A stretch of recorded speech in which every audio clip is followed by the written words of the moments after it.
Grace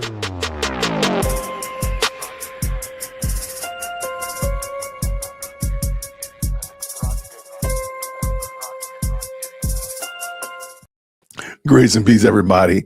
We're back. You saw the thumbnail. You saw the title. It's Saturday night. Let's just go over some videos and get some things cleared up. I've been doing some changes here in the studio. I had a monitor that went out and trying to get that reset. We got all that taken care of. And so want to make sure, first of all, everything looks okay. And I think it looks pretty good. Okay, not bad. But then also, I got some videos I want to talk about. I had intended and planned to just have a nice long live stream tomorrow, and I still will more than likely do that tomorrow evening. But I just have too many videos to talk about, too many things to discuss. So I said, let's just hop on tonight real quick. We'll look at a couple of quick, well, I don't want to say quick. There's a news article I want to look at that's just so dumb. And then I got an interview with Tyler Boyer that I want everybody to check out. We got the body language expert. He talks about Candace. And if y'all want, I do have Body Cam Bingo is in the building. Body Cam Bingo is done.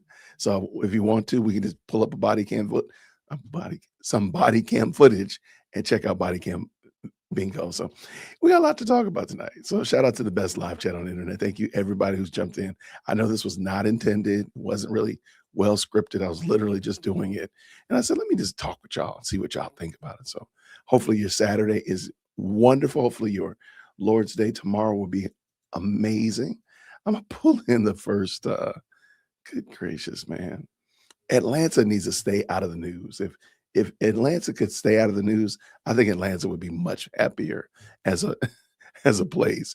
We don't ever need to be in the news. And some of the reasons that Atlanta's name gets mentioned in the news is this tomfoolery. Let me bring in this video. It's just a huge, like, what are you thinking? So if you at any way, shape, or form, if you've ever watched any of my content about Atlanta, you've heard of the now infamous Fulton County Jail. Nobody wants to go to Fulton County Jail. The devil does not want to go to Fulton County Jail. Okay? Nobody wants to go to Fulton County Jail. There's just problems upon problems upon problems in the Fulton County Jail. Now, I don't know if all of them are because of leadership, because of money, because of crime. I'm not blaming Fonnie Willis for everything. Fulton County Jail is just not the place to be. Well, this video right here is just so funny. I don't want to say funny, but I'm just like, what is wrong with these people, man? And y'all check this out. Tell me what you think. As always, green hearts in the chat. Green hearts in the chat when y'all can hear. Let's pull this in, Jason. There. Green hearts in the chat when y'all can hear. Check this out. A contractor who worked as a jail nurse is under arrest tonight. Investigators say she confessed to having a romantic relationship with an inmate and smuggling contraband into the Fulton County Jail. Channel 2's Michael Seiden broke the story on WSBTV.com, joining us live now in Northwest Atlanta with how authorities, Michael, say this investigation began with a note. Yeah, George, investigators tell us it was another nurse that actually found a handwritten note that exposed this alleged relationship. And tonight, we are getting a closer look at some of that other evidence that was found that led to the felony charge. A ring, a gold chain, and a bottle of perfume. Investigators say these gifts were not just tokens of affection, but evidence of a secret romantic relationship inside the Fulton County Jail. Former nurse contractor Naomi Anthony's under arrest and charged with a felony after authorities say she confessed to having a relationship with this man, an inmate, Antoine McCrae, who's been in custody since police arrested and charged him in 2024 in connection with multiple child sex crimes. Investigators say the two met while Anthony was working inside the jail and that the alleged relationship appeared to be getting serious before her arrest. Had gone out and purchased herself and our inmate matching wedding rings. So were they planning on getting married? I have not delved into that just yet. Investigators say the case broke open when someone came across a handwritten note inside the jail. According to court documents, the note described plans to bring drugs into the facility, along with sexual activity inside a nurse's station. Authorities say the note also referenced a payment totaling $1,300 made through Cash App to Anthony. Someone noticed something irregular in terms of the nurse's behavior, in terms of how she and/or was moving. Earlier this month, investigators say they received an anonymous tip claiming Anthony was hiding marijuana on her body to avoid detection by jail scanners and using an iPhone to communicate with McRae. When investigators questioned her, authorities say Anthony tried to hide her phone, but eventually admitted she started the relationship in October. And while we were inside the jail today, we actually saw a new security scanner that was getting ready to be installed. Just another reminder that Sheriff Labatt is not messing around when it comes to keeping contraband out of his jail. Also, that suspect, she did waive her first court appearance. A judge set her bond at $5,000. Last check, she remains behind bars. We're live in Northwest Atlanta. Michael Seiden, Channel 2 Action News. Atlanta, look, here, Atlanta, come on up here to the front of the church. We got to stop this. And I remember also one of the other themes that you notice with the Fulton County Jail is they have a lot of contractors. They're not actual Fulton County employees. They're, contractors with health department or contractors with the security firm, whatever that nature. Man, like this poor woman, she done ruined her whole life. To be a nurse, and she's probably gone to nursing school. She probably has some level of education that exceeds just high school. And to give that all away for some pookie in jail. And this dude is in jail for doing some pretty gnarly stuff. He's not some little Boy Scout. And this woman has given up her whole life for that. That I don't understand. I don't understand why she would ruin her whole life for that. But people do it all the time, though. It's not just germane to Atlanta by any means or measure. I'm not just saying Atlanta's the only place that this happens, because it happens elsewhere. The problem is Atlanta, we don't need to be on the news anymore. We don't need to be on the news, y'all. We don't need to be on our own news. We don't need to be on our own news at all. Anyway, you good people, thank you so much for jumping in. Tonight, I want to talk about a couple of, had some good videos to talk about. I got some long videos to talk about tomorrow. So I figured let's just spread it out over 2 days. So tonight I just want to go over some of the more shorter videos. So let's look at the body language guy. Love him. Great content creator. We watched him a couple of earlier last week when he was talking about life in Venezuela, and excellent story, a wonderful testimony about being one who has left Venezuela. And I thought it was worth hearing from him. But he's also talked about Candace. He just talked about Candace a few hours ago. So I thought, hey, let's go ahead and talk about it. See what your thoughts are. Texas is always, look, Texas is the size of a whole nother. Texas is the size of a country. Okay. The fact that you can be driving for 10 hours in Texas and still not be out of Texas. Look, y'all get a pass. Okay. At Georgia, Atlanta, we don't have that same testimony.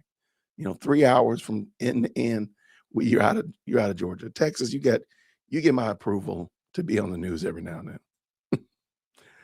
I've heard these stories before, and these women, I don't understand what the problem. Why would you do that? All right. Oh, so you already saw them? Oh man, come on, you can't watch them. You can't watch them already. So let's see what Dr. Enrique Rojas Enrique Jesus has to say. Let's bring him in. You know that, as always, green hearts in the chat when you can hear.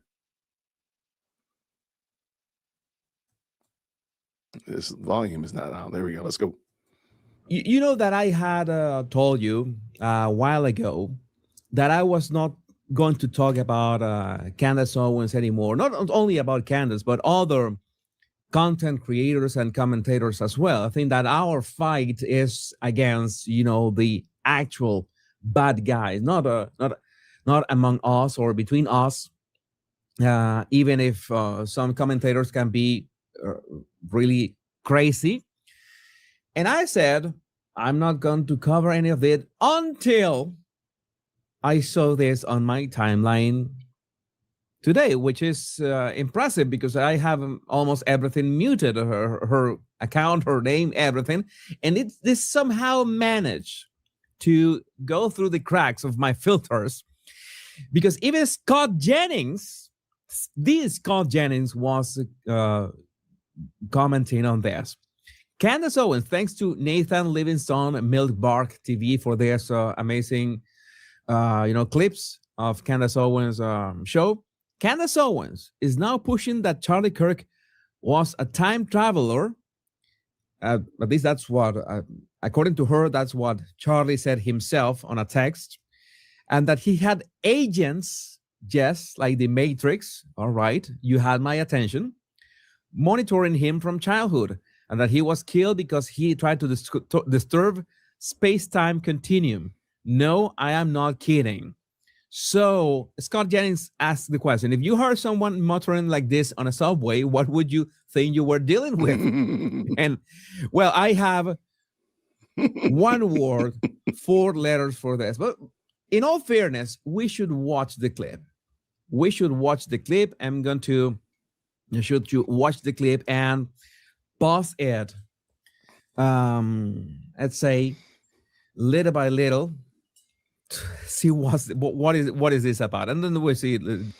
All right, so shout out to Rico, man. Shout out to Rico Bell channel, great content creator. What's up, brother? How are you? She did say it. We're gonna hear it in a second, so you can determine it for yourself, Rico. You can determine it and listen with your own ears. Make sure that did she say this or not? She said it, by the way. Spoiler alert. All right, actually, I did a video about it. Spoiler alert, she does say it. Let's bring it back in. Let's go, Jesus Enrique. The comment. Why did Charlie think he was a time traveler? He said, as I showed you in earlier messages, that he was a time traveler and he had to find me. Okay, so there was Charlie who said that he was a time traveler. I guess that was a figure of speech, metaphor or something. Not right, because if you are an actual time traveler, first thing you do is buy Apple shares, pray Steve Jobs coming back, and number 2, buy Tesla shares. That's the 2 things that you have to do if you're a time traveler. We don't know if Charlie Kirk did anything. I think you would also buy, if you could, you probably would buy Google's stock as well, and probably some Yahoo stock. That's probably what I would do. I would definitely buy Bitcoin. I would have bought Bitcoin when it was 8 cents. Absolutely. Absolutely. If you're a time traveler, that's what you would do. But also, I thought about this also. If Charlie Kirk thought that he was a time traveler, later on, she kind of insinuates that he was a time traveler. Not just that he is a time traveler, or rather he thought he was, but that he was a time traveler. But anyway, wouldn't he have tried to stop his own deletion? Wouldn't he have put something in place so people would know who deleted him if he really thought that? Just seems weird. Okay. Yeah, you grab some Apple stock. Absolutely. All right, let's keep this going. Let's dance. Those 2, but I'm pretty certain that he was not a time traveler. If he said that, it was a metaphor, right? Figure of a speech or something like that. Is that just something people are saying to their homies in text messages? No, because it's kind of a joke unless you take things at face value or literally. So maybe the problem is the person who assumes that it's literal or at face value. Oh, an actual time traveler. What kind of sorcery is this? And again, not anything that I would have placed so much emphasis on back when he was saying it, but it came to fruition. It came to fruition. Okay, I didn't pay much attention about the time travel thing, but he has actually a DeLorean at his house. The other part, he did die young. Why did he think that him dying young was necessary in order to change things? He did die young. It is related to Turning Point USA. No, it's not. Why did he think that dying young was necessary? As in, okay, one thing is that Charlie Kirk said that he was a time traveler, which should have been a joke. And the other thing is that Candace Owens is actually going with it. So Charlie knew, like, I don't know, the movie that I didn't quite understand, Tenet. And I did watch Tenet 3 times. And I still have, and I watched like 7 YouTube videos trying to explain the movie. But somehow Charlie knew that he was going to die young. And he did not do anything to prevent that. So it was some kind of message from the future, I guess. I don't know. My head hurts. In some way or another, at the very least, we could all agree it's related to him speaking at a campus event for Turning Point USA. Yeah, one thing that he did over and over again for years, he did many times. That was one speech in one campus of thousands that he did. Okay, there was a special significance, this one. Right. I'm totally occupied by this. I tell you, I read these messages and I'm going, what is this? What is real? Okay, I'm gonna back this up. I don't know if he's going to, but I really want you to hear this segment right here, right after Dr. Jesus stops speaking. She picks back up. I'm totally occupied with this. I just want you to think about what she's saying. That, and a lot of people wonder about her own mental health, the health of her children, her husband. I think she's making a point here that, yeah, their health is probably not the best. Listen to what she's saying. Okay, let me back up just a little fiber. There we go, right there. All right, let's do it. Check this out. Was a special significance, this one? I'm totally occupied by this. I tell you, I read these messages and I'm going, what is this? What is reality, actually? I mean, Candace, I can understand. I'm sure that I don't get not even a fraction of the messages that you get. I get very crazy emails. There's many crazy emails. I try to check them out, all the emails that you send, and you refer me to some YouTube videos and some forums and people saying really outrageous and crazy stuff. And I can understand that if Candace is receiving like 100 times the emails that I get, and she reads all that, the abyss is going to drive you mad at some point. You're going to go bananas. Like you're going to have a loose screw or something like that. There's another term for this. There's another term for that. You're going to be short of there's an expression to say that you are kind of nuts, that you are short of but I don't remember. If you can remind me in the comments, it would be amazing. And okay, I want to just point out, Candace is reevaluating reality because her friend said, I'm a time traveler and I had to come back and find you. Like, because he wrote that, now she like second guessing all reality. Just think about that. So, and she says she's completely occupied with this. Her other, I don't know why she used the word occupied, but I think a better word is she's completely engulfed in it. She's been given over completely and totally. All she does is think about this scenario. Is that healthy for a married woman that has children to be so caught up in this? And it's funny because as this has been going on, as this story has been going on, fewer and fewer and fewer people think that this is healthy behavior. Even if it were true, even if it were right on the money. Charlie Kirk was betrayed by Turning Point. I even showed you a video where she alleged that Charlie told her this back on the 8th of October, only to later on, the 6th of October, only later on the 8th to say she didn't know about it. But my point is, even if you were right on the money, is this healthy to be so enamored in this that you are so, that you literally said you're given over to it? You're totally occupied with it. Is that healthy behavior? I don't know. Let me know in the comments. Let's keep this rolling. Here we go. And Charlie died. Yes, like I said, it was related to this organization. Again, she says that Turning Point USA has something to do with Charlie's death, assassination. And I think we would all agree that his death and the manner that they did it changed the world in ways that I don't think we can fully realize, or certainly not in a way that I can articulate. You just cannot pretend that all of this is one big unhappy coincidence. It's entirely plausible, I think plausible, that they knew something about Charlie. Right. Primo Genitor says that one can short of a six-pack. Is that one? I don't recall it that way. That's a fun But I one. guess that one egg short of a dozen. I like that. A couple A fries short. sandwich short of a picnic. But thank all of you. Karen G as well. Sandwich short of a picnic. That is the one that I've heard. A What about sandwich fries short short? of a picnic. Ayahuasca. No, that's not the What is that? an ayahuasca trip gone bad. Oh, an ice. Oh, An ayahuasca trip gone bad. Please don't do ayahuasca. Don't do meth. Wow. Public service announcement. I have to go back a bit. Hold on, let me stop for a second. You may have missed it, and I don't want you to have missed it. She literally said Charlie Kirk's death changed the world in a way that nobody would recognize. Like, so now we got AD and BC. So now we got AC, like after Charlie, we got another AC, and before Charlie. Like, what are you talking about? Like, that makes no sense. So before Charlie Kirk's death, and then after Charlie Kirk's death, ma'am, and this woman claims to be a Christian. Just cannot pretend that all of this is one big unhappy coincidence. It's entirely plausible, I think, that they knew something about Charlie.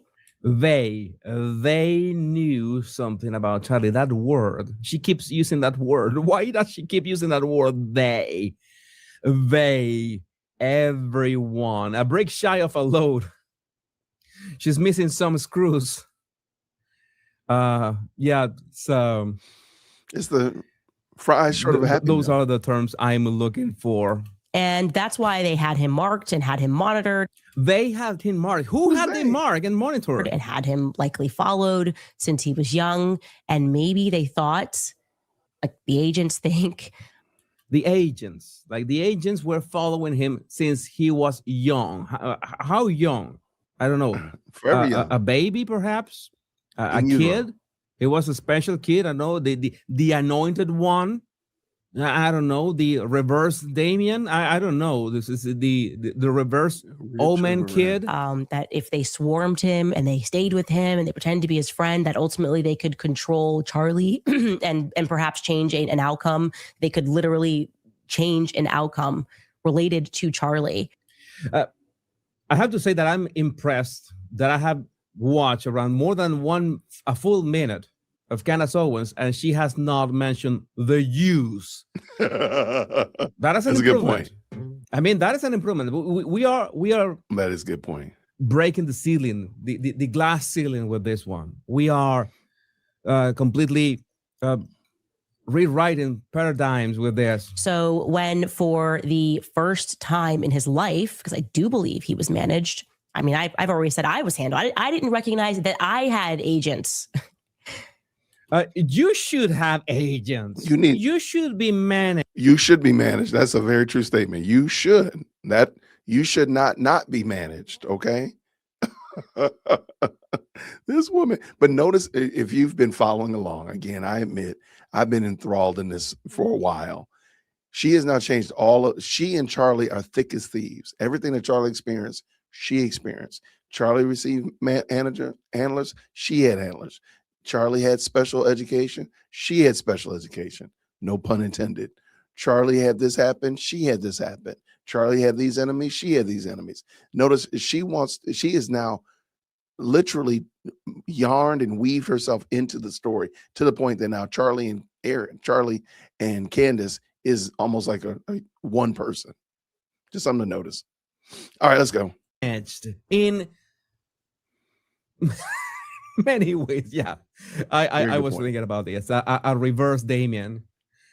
A bizarro Damien. Bizarro Damien is crazy. For the first time in his life, Charlie peeks his head up and starts to push back in a meaningful way. You couldn't stop him from becoming bigger. That seemed to be inevitable. But they panicked. They seem to have panicked. Who are they? Who are they? I want to know, who are they? She keeps saying they. It's like a Mexican telenovela. You never go to the end. What? Right? I mean, this is just starting to happen within a year when Charlie's going like, hey, man, I don't actually think this. I don't actually believe this. And then he goes, you know what? Take the money. Take the money out of the organization. And they panicked. They freaked out. And their solution was, no, just kill him. Just kill him. We can't have this. Before he jumps in, like, that narrative is so threadbare. It makes no sense at all whatsoever. That I'm sorry, you didn't caught me right there. I got to pull this in. This is the truth right there. That is the truth right there, Garnet.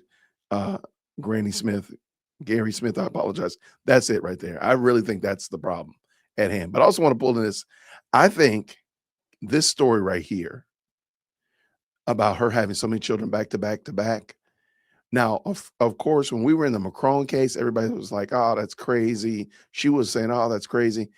I really want y'all, if she pops up and somehow or another blames it on postpartum psychosis or postpartum hormonal imbalance or whatever like that, there's going to be a lot of people who are vindicated because so many women have been saying this. So many women have been tapping in saying this through all of my videos about Candace is not right because she has so many kids back to back.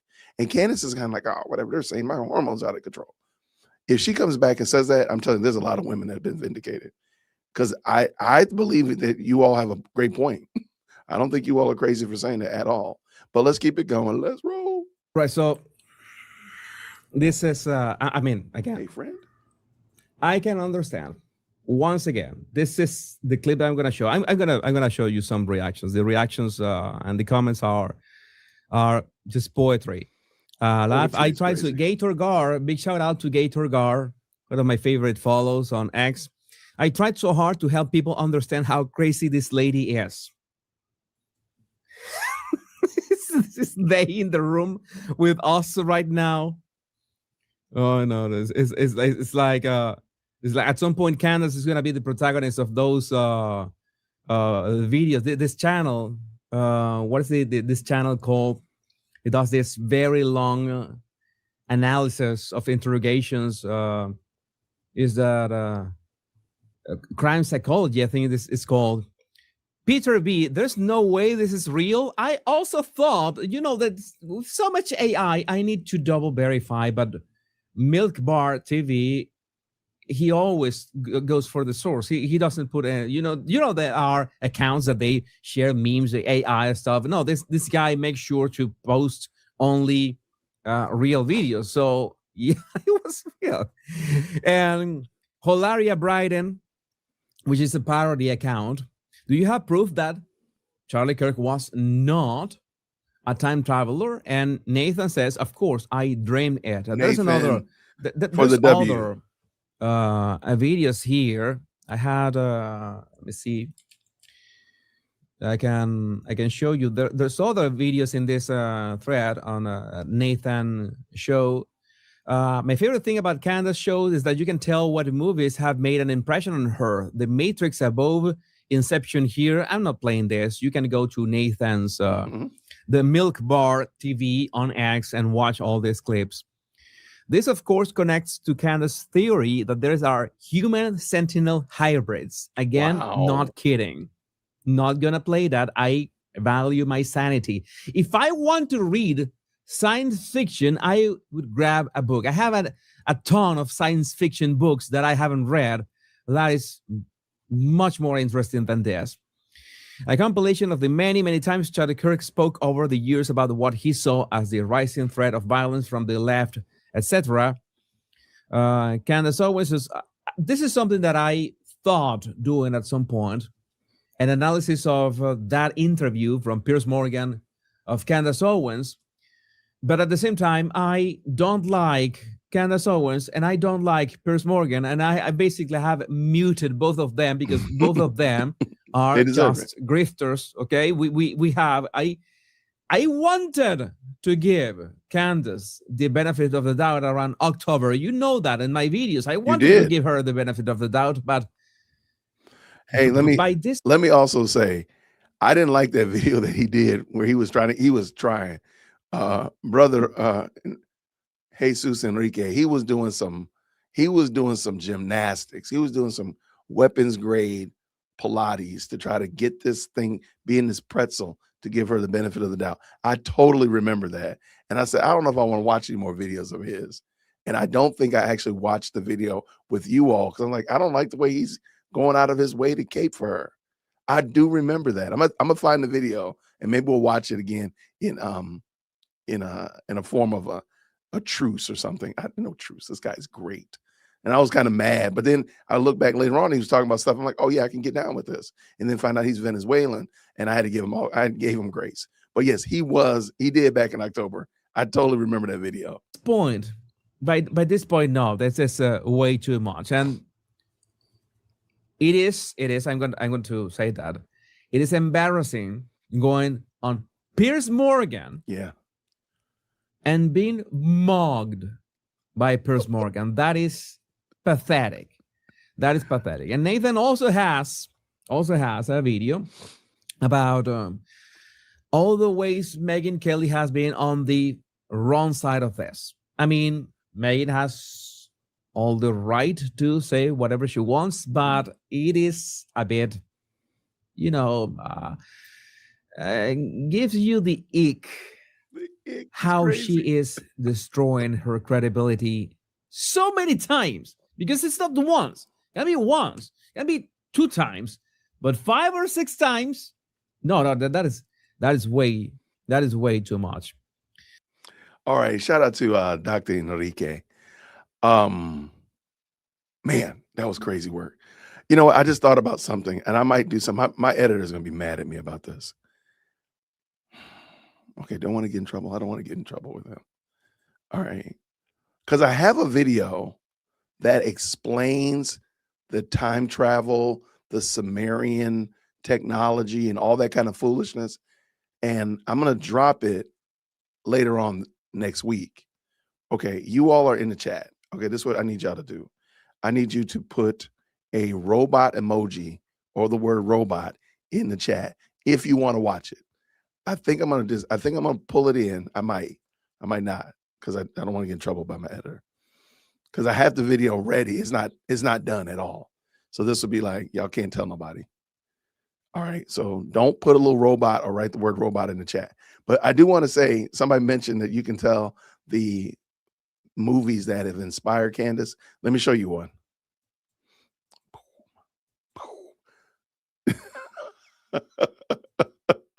Okay, here's the plot. Candace says crazy things, gets committed to a mental institution. Everyone laughs.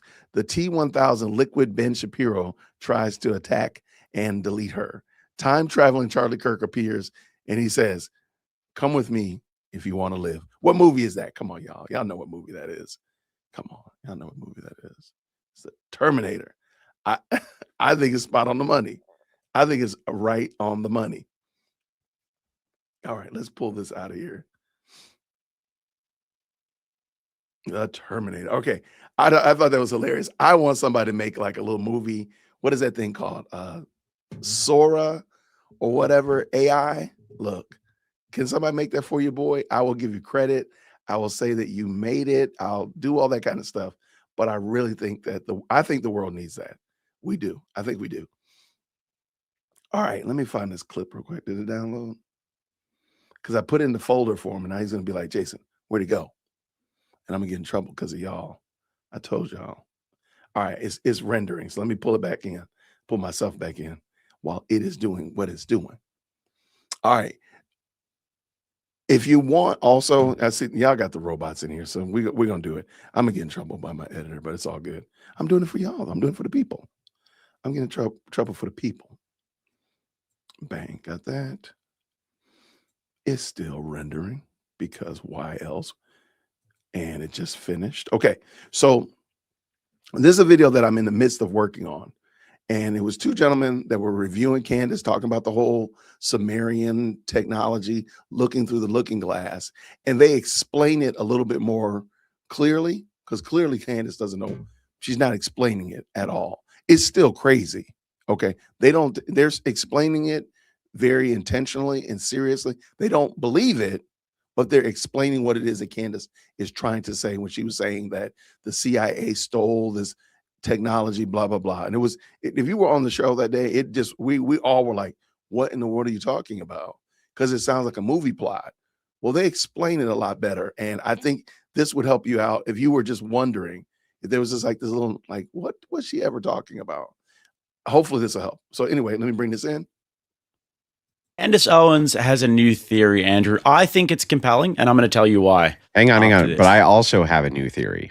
Okay. It is an absolute fact that Charlie Kirk thought that he was a time traveler. He told me he was a time traveler repeatedly. I showed you guys that text message exchange.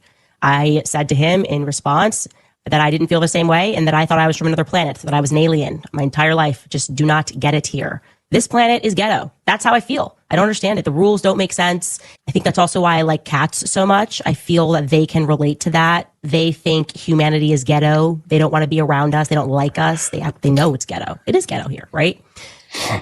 CIA's project Looking Glass. Essentially, there were these whistleblowers, like I told you, in the military and within the CIA apparatus that came forward to reveal that the deep state had a technology, which they stole, of course. Please do not miss the part that I keep explaining to you. These people are not smarter than you. They're just more evil. They steal, they plunder, and they steal things, and then they rewrite history and pretend that they were geniuses. Anyways, they have a knack for murder, they have a knack for theft, and this time, just like a lot of times before, they stole a device from the ancient Sumerian civilization that's located in modern day Iraq. Very advanced civilization. They're obsessed also with Egyptian civilization, as we discussed yesterday. The Satanists kind of taking and reintroducing these things. First, they keep them to themselves. They hoard these things, and then they kind of give us certain aspects of technology as time goes on. So they steal this piece of technology and they incorporate it into a computer, and suddenly they're apparently able to predict future outcomes. Just imagine the deep state being able to look into a glass, so to speak. The Sumerian culture was known for their advancement in glass, and to see different outcomes. I mean, the amount of power that you would have, and then also fathom in your mind that the people that are Satanists have. Okay, so that is the theory. Now let me break down the theory to you in like a bit more of a concise way, okay? So the CIA, when they invaded Iraq, right, when the Iraq War, potentially wasn't even about peace in the Middle East or anything like that. It was about getting this because ancient Sumeria was located where modern day Iraq is. So they go in there, they get this ancient technology is what they were really looking for. They get the ancient technology, which is time traveling stuff, right? Charlie Kirk is a time traveler, right? Bear with me. So Charlie Kirk is a time traveler. Candace Owens might be a time traveler, and they have to kill Charlie because he went against the continuum, right? Charlie Kirk went against the plan, and they saw into the future that Charlie was going to be a problem, so they had to take him out. So the CIA, with time traveling futuristic abilities, took him out. Prove me wrong. Well, that's not really the theory. Thinking about the video that she linked to, which is just a bunch of reprocessed garbage from the late 90s and conspiracy boards and then the early 2000s, which is all about simulation theory and this and that. Of course, they brought up numerology. Can you believe it? They brought, of course, a linchpin for the video that she links to is the idea of numerology. But here's what the actual theory is. Zachariah Sitchin finds the emerald tablets. Okay, not kidding. Finds the emerald tablets, which tell the story of Atlantis. Did you know about Atlantis? Yes. Okay, great.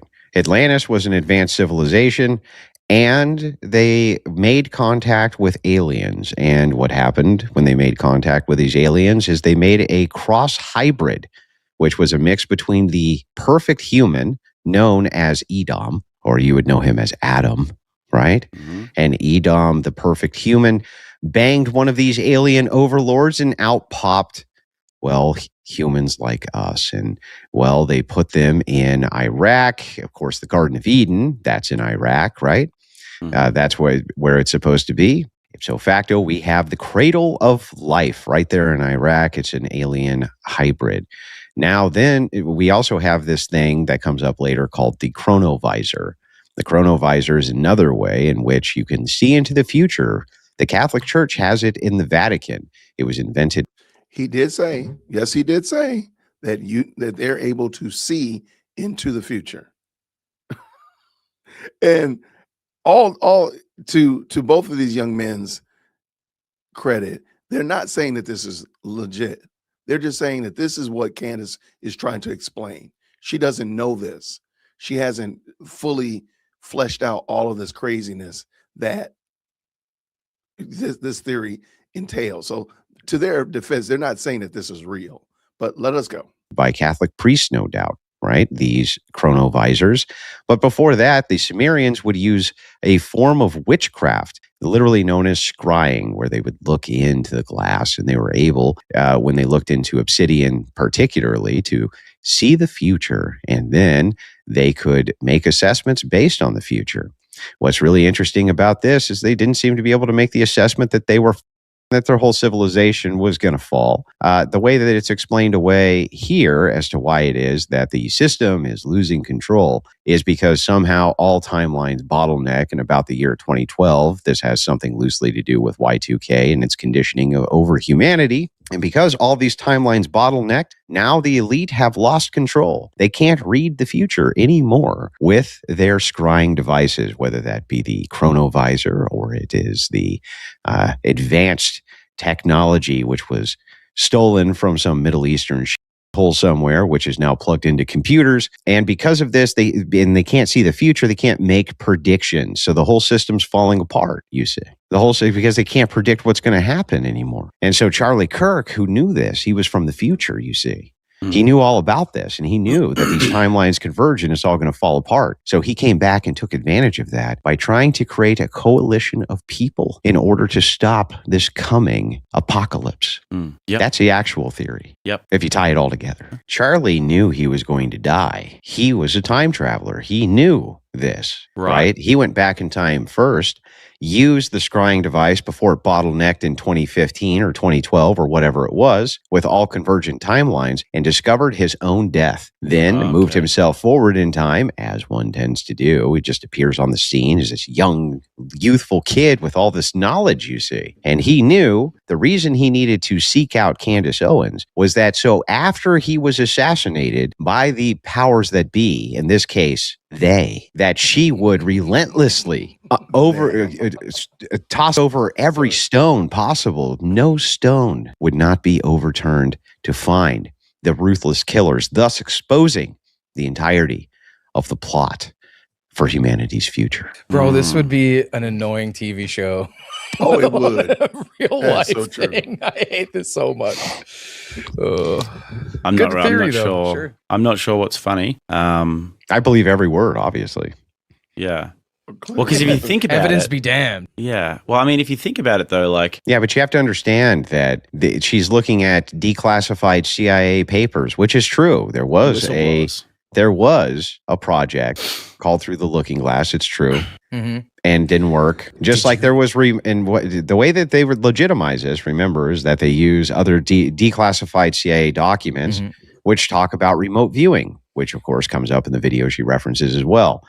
But here's the thing that's really funny about this is that the reason we decided that we were going to throw a bunch of money at remote viewing is because the Soviets were doing it. And just in case there could have been any sort of advantage there, we ran the project ourselves. And guess what we found out? Remote viewing is bullshit. That's what we found out. But you know, what do I know? What do I know? Remote viewing, for me, that's like when I mirror my phone to my TV or something. So what does that mean for you? Okay, so what you do is first you need to be born a psychic in an X-Man school, much like she was. She went to an X-Man school. Kirk went to an X-Man school, as she says here, right?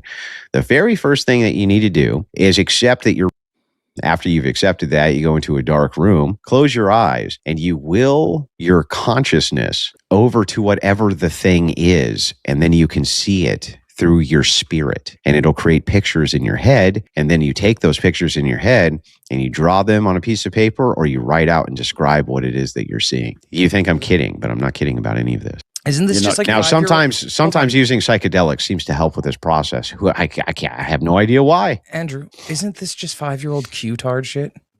Well, no, this is actually worse. So this shit has been around for like 30 years. This is old hat that she's going through. Is this like this thing where like Trump's uncle was the first one to touch Nikola Tesla's inventions after they were seized by the government? Yeah. What about the Baron Trump book? Yeah. But don't worry, not to worry. All of that. She begins the entire podcast with the cornucopia of Fruit of the Loom and saying that she distinctly remembers there was always a cornucopia with Fruit of the Loom, right? And of course, Berenstain Bears was never Berenstein. It was Berenstain. Or I'm sorry, Berenstain Bears was always Berenstein Bears or whatever the Mandela whatever it effects, is. when they You know, shifted the universe or whatever, the that we George, changed the Curious timeline. George. You know, he always had a tail. Pikachu had black on the end of his tail. You know, just like over and over, all this bullshit. The Monopoly guy had a monocle.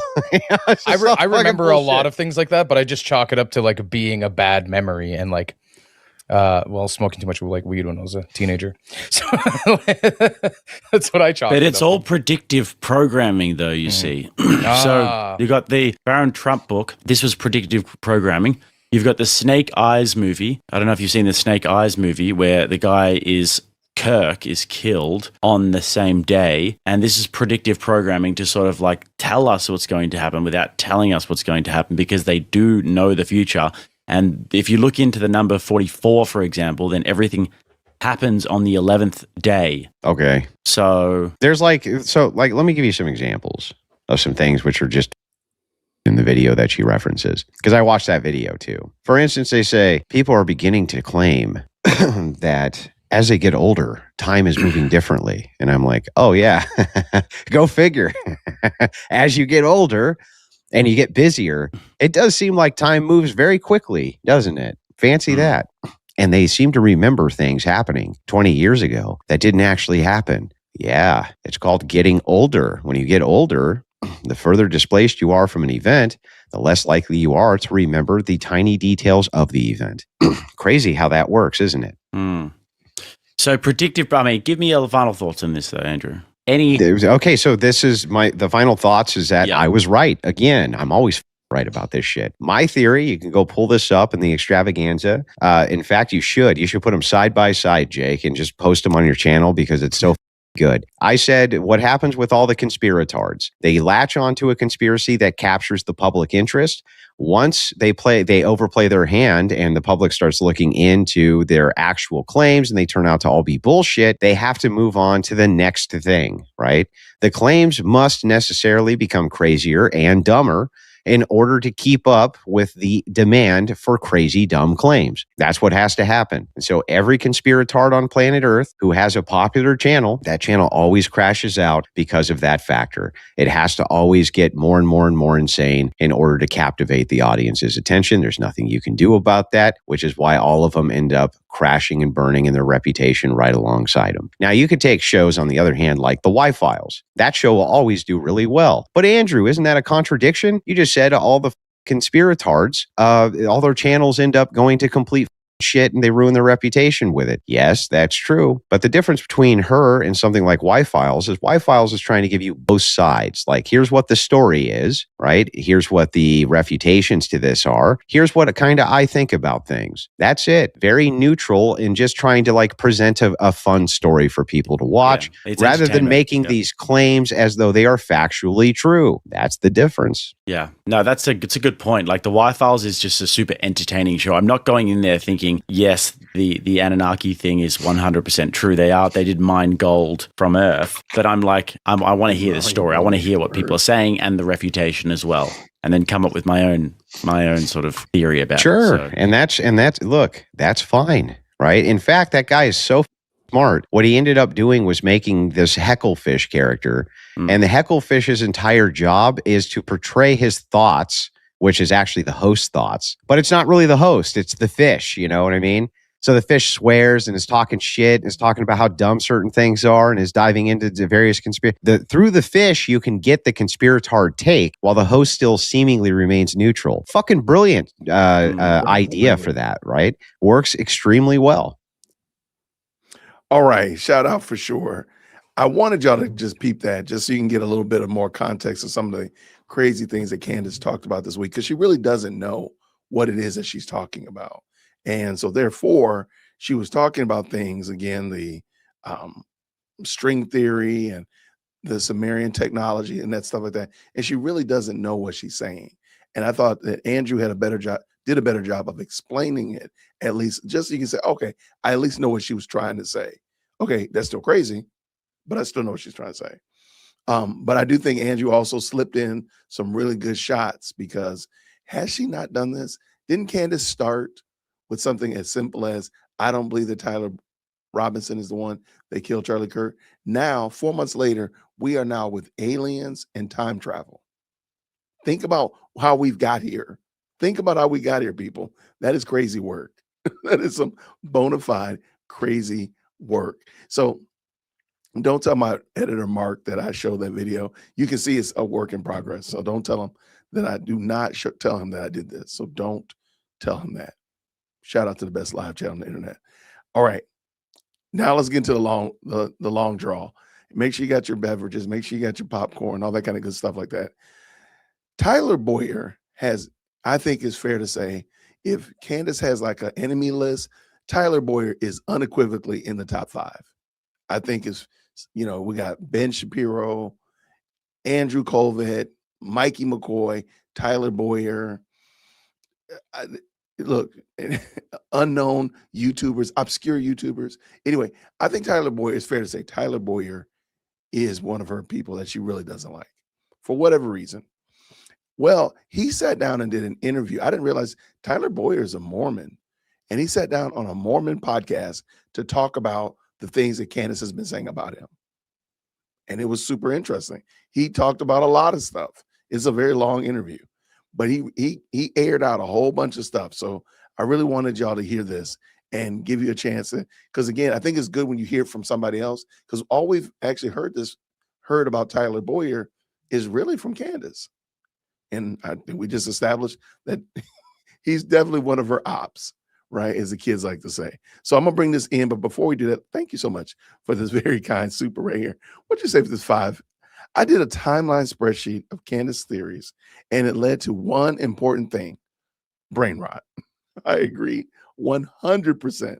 No argument for me whatsoever. Thank you for that. And then we got Greg over with the 5. She definitely is downtown, crazy town.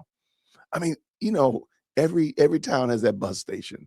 Every town has that liquor store where just a lot of people hang out that probably need to be in a padded room. Tell me that the stuff she talks about doesn't sound like she needs to be in a padded room. Like, what are you talking about? It's crazy work. No, Charlie Kirk was not a Mormon. As far as I know, Tyler Boyer is a Mormon, which is wild. Nick Shirley, the guy that exposed the whole Somali fraud going on in Minnesota, he's a Mormon, and he lives in Utah, of all places. You just can't make this stuff up. So anyway, y'all, let's bring this video in. Like I said, it's lengthy.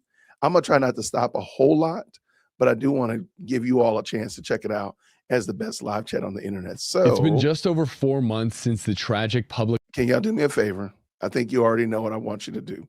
Green hearts in the chat when you can hear. I don't think this volume's very loud, Jason. Assassination of Charlie Kirk. And in the wake of that, many questions have been brought forward and very little answers. And so in the wake of this, many accusations have been thrown at people in Charlie's close family and friend circle. And a man that has been subject to a lot of allegations is Tyler Boyer, a fellow Latter-day Saint. So we decided, instead of talking more about someone, we invited him on to see if he would be willing to address some of these hard claims.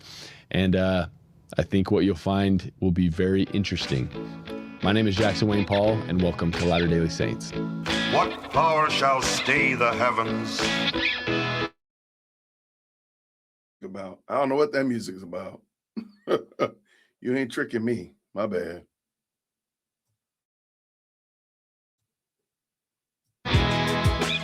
All right, guys, we've got a wild episode for you today. And if you're coming here for the first time here at Latter-day Saints, we do our best to present news and pop culture commentary from a Latter-day Saint perspective. No, we're not official representatives of the Church of Jesus Christ of Latter-day Saints as a whole, but we like to talk about things from kind of a Latter-day Saint perspective. I've been a member my whole life. Brando here, you've been a member your whole life. We've both served 2-year LDS missions, and so talking about some of these things with the added background of the scriptures and stuff, a lot of people find value in that. And so in today's episode, we invite a fellow Latter-day Saint, Tyler Boyer, on, who we've talked about the Charlie Kirk situation and Candace Owens in a few of our other episodes. And there's passionate feelings from all parties. Everybody wants answers, including us. And so we thought it best to, instead of talking more about someone, we talk to him. Brando, I want to start off by saying this is a pretty groundbreaking interview. Yeah. Yeah, It because is. Tyler has not gone on any other platform or podcast besides a few posts on X to combat these allegations head on. Well, I don't really And- think any major players at Turning Point USA have appeared on other platforms. Yeah. And so we took advantage of him coming on and we asked him the hard questions. You know, we asked him, are you a sexual deviant? Are you gay? You know, all these things that have been thrown at him by people like Candace Owens. What is 110 LLC? Why is there so many millions of dollars being funneled through it? What even is the functionality of it? And your relationship with Jake Hoffman? Yo, you all are not ready. If you've been following, I think the guy's called the Wolf of Finance or something like that, and he exposed, and I'm using the word exposed very loosely, that TPUSA was spending tons and tons of money in this little strip mall. Wait till you hear how he explains that, and you're gonna be like, you got to be kidding me. You have got to be kidding me. Because as a I'm a very small business owner, but I have friends who own more smaller businesses, right? It makes perfect sense. And wow, it was serious. Let's go. Why did you receive a presidential pardon from Donald Trump? What light can you shed on that? Are you guys continuing to do this Doge effort type audit at TPUSA? A lot of the questions that many of you submitted in the comments in preparation for this interview. And so Tyler was more than willing to come on. We asked him first for an hour. He ended up staying on for 2 hours. And I'm really curious to hear your guys' thoughts in the comments because, yeah, I don't know. That's all I'll say, honestly. Let's run the interview and we'll talk after. Mr. Tyler Boyer, thanks for coming on the channel today, brother. Good to see you. So glad to be here. Thanks for having me. Yeah. For people that don't know who Tyler Boyer is, I'm going to hit a little intro for you, bro, and let me know if there's anything that I miss here. But I have down here that you're a husband and a father to your wife, Lauren, and 3 children. You're a 7th-generation Arizonian, former COO of TPUSA, current COO of TP Turning Point Action. You're the longest tenured employee at Turning Point, and you've been a member of the Church of Jesus Christ of Latter-day Saints your entire life and served a 2-year LDS mission in Russia. That's right. That's right. I think you got all the top level stuff there. So that's a little bit about me. Cool, dude. Well, super grateful that you took the time out of your day to come on. I just kind of want to kick this off sharing a little bit of our motivations and intentions of inviting you on the channel and why we were anxious to do so. And then I'll kind of give you the opportunity to do the same. But actually, one of our first episodes that we did was commentating on some of the comments that Candace Owens shared in one of her episodes, in which she mentioned you specifically, but she said a phrase there that we kind of took issue with, where she said, now, if you thought that Turning Point was a Christian organization, you're wrong, it's a Mormon one, and posing it as if those two things are on opposite sides of the spectrum. And so we commentated on that a little bit, and after doing that episode, it was very apparent that this whole situation around Charlie Kirk hits home for a lot of not just Utahns, but members of the church. I mean, Brandon himself. Okay, real quick, I'm gonna jump in because I know where he's gonna go to. Real quick, Mormons are not Christians. I'm gonna just say that. They might very well allude and say that they are, but they're not. They're not Christians. I'm sorry. There's no way. We're not going to argue in the comment section. You can email management, dearwokec@gmail.com. Mormons are not Christians. Seventh-day Adventists are not Christians. Church of Jesus Christ of Latter-day Saints is not Christian, period. There you go. We're going to go ahead and get that off the table so we don't have to argue about that in the comments. All right. Now, again, you can email management, dearwokec@gmail.com, and we can have that conversation. You'll still be wrong, though, because Mormons are not Christians. But we don't have to argue about that in the comment section. So they are going to attest that they are wrong. Okay. So we don't have to pretend. I'm not pretending it. I'm gonna say it again. Mormons are not Christians. So we already covered that. Jason's already said it. We good to go. So now I don't want us to have to fight in the comment section. However, I do want to allow them to just go ahead and tease it out. Maybe when I do the edit, maybe I'll chop that part, what they're saying, out, because I don't want to confuse people later on. But I just want to make sure, again, they're not Christian. No, they're not. Mormons are not Christian. They can be good people. They can be conservative. They can believe in one man, one woman. They can believe in, the sanctity of life. They can believe in no drugs. They can believe in paying their taxes, keeping their yards properly manicured. Those things are great. Those are wonderful things. That does not mean they're Christian. That's what I'm saying. Okay, let us bring this back in, and with no further ado, he was there that day, front row at the event, and in that, in regards to the specific allegations she made towards you, being that I had no interaction with you prior to that video, I said, Tyler Boyer, I don't know who he is. For all I know, he could be a shady character. And I kind of just left it at that and more focused on her comments. But then after that, we got reached out to by a couple family members of yours that watched the channel, and we got connected that way. And then as recently as last week, in 3 of the 4 of Candace's live streams, she highlights your name specifically and says things like Tyler Boyer is a bad dude and needs to be investigated further. And so we're like, we want to give you the opportunity to kind of share your side of the story, react to some of these allegations that have been thrown at you, because correct me if I'm wrong, this is maybe kind of the first platform that you've come on to head on address some of these things that have been thrown at you, if I'm not mistaken. Yeah, no, look, I appreciate it. We go way back with Candace and so many others. Actually, what was kind of neglected was kind of in the very beginning of Candace's tenure within the conservative movement. And we had hired her, I was the one that was the CEO of Turning Point that sent her offer and spent so much time with her. And, Charlie and I have always been in the same camp where we've had nothing negative to say about anyone that's a former, current, an important figure within the movement. And so, it's obviously been, I think, shocking to hear, people come out so negatively about you, to the point of making things up or spreading, completely manufactured or false elements that you had, really such a normal, working relationship with for many, many years. So yeah, it's been kind of shocking and surprising along the way. Obviously, it's kind of spurred a bunch of people on the internet to be, I think, extremely and vehemently, to a certain extent, angry and kind of nasty to people. I don't think any of us expected that, but here we are. Yeah. And so I'm glad that you've come on and you've decided to kind of head on it, tell your side of the story on some of these things. I'd love to give you the opportunity to kind of help the audience understand what your intentions are, motivations for coming on, and especially to, this show, Latter Daily Saints, to kind of talk about some of these things.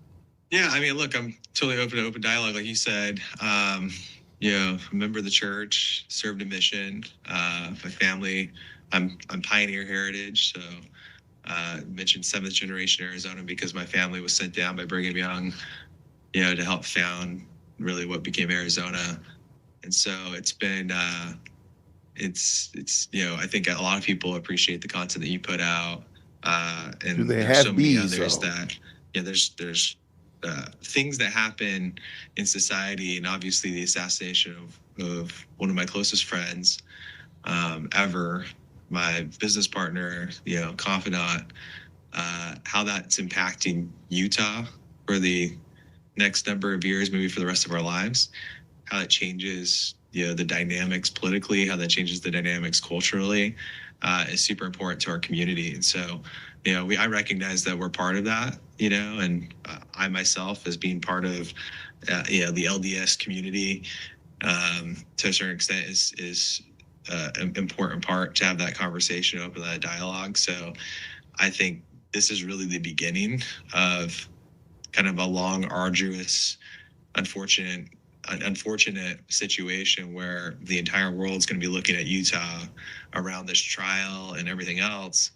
And so we really can't just like ignore when people say, you know, outlandish things that attack our community. And I don't think that that should be okay by anyone. And that starts with, I think, again, you guys who are leaders and discussing these issues, these cultural issues, and then obviously us from our perspective of defending our people, you know, as they're kind of being poorly talked about, whether that's a turning point for me or, you know, within the LDS community, because we have such great people in the LDS community, and then particularly in Utah that have been so good to us and to so many others in the midst of this horrific situation. Yeah.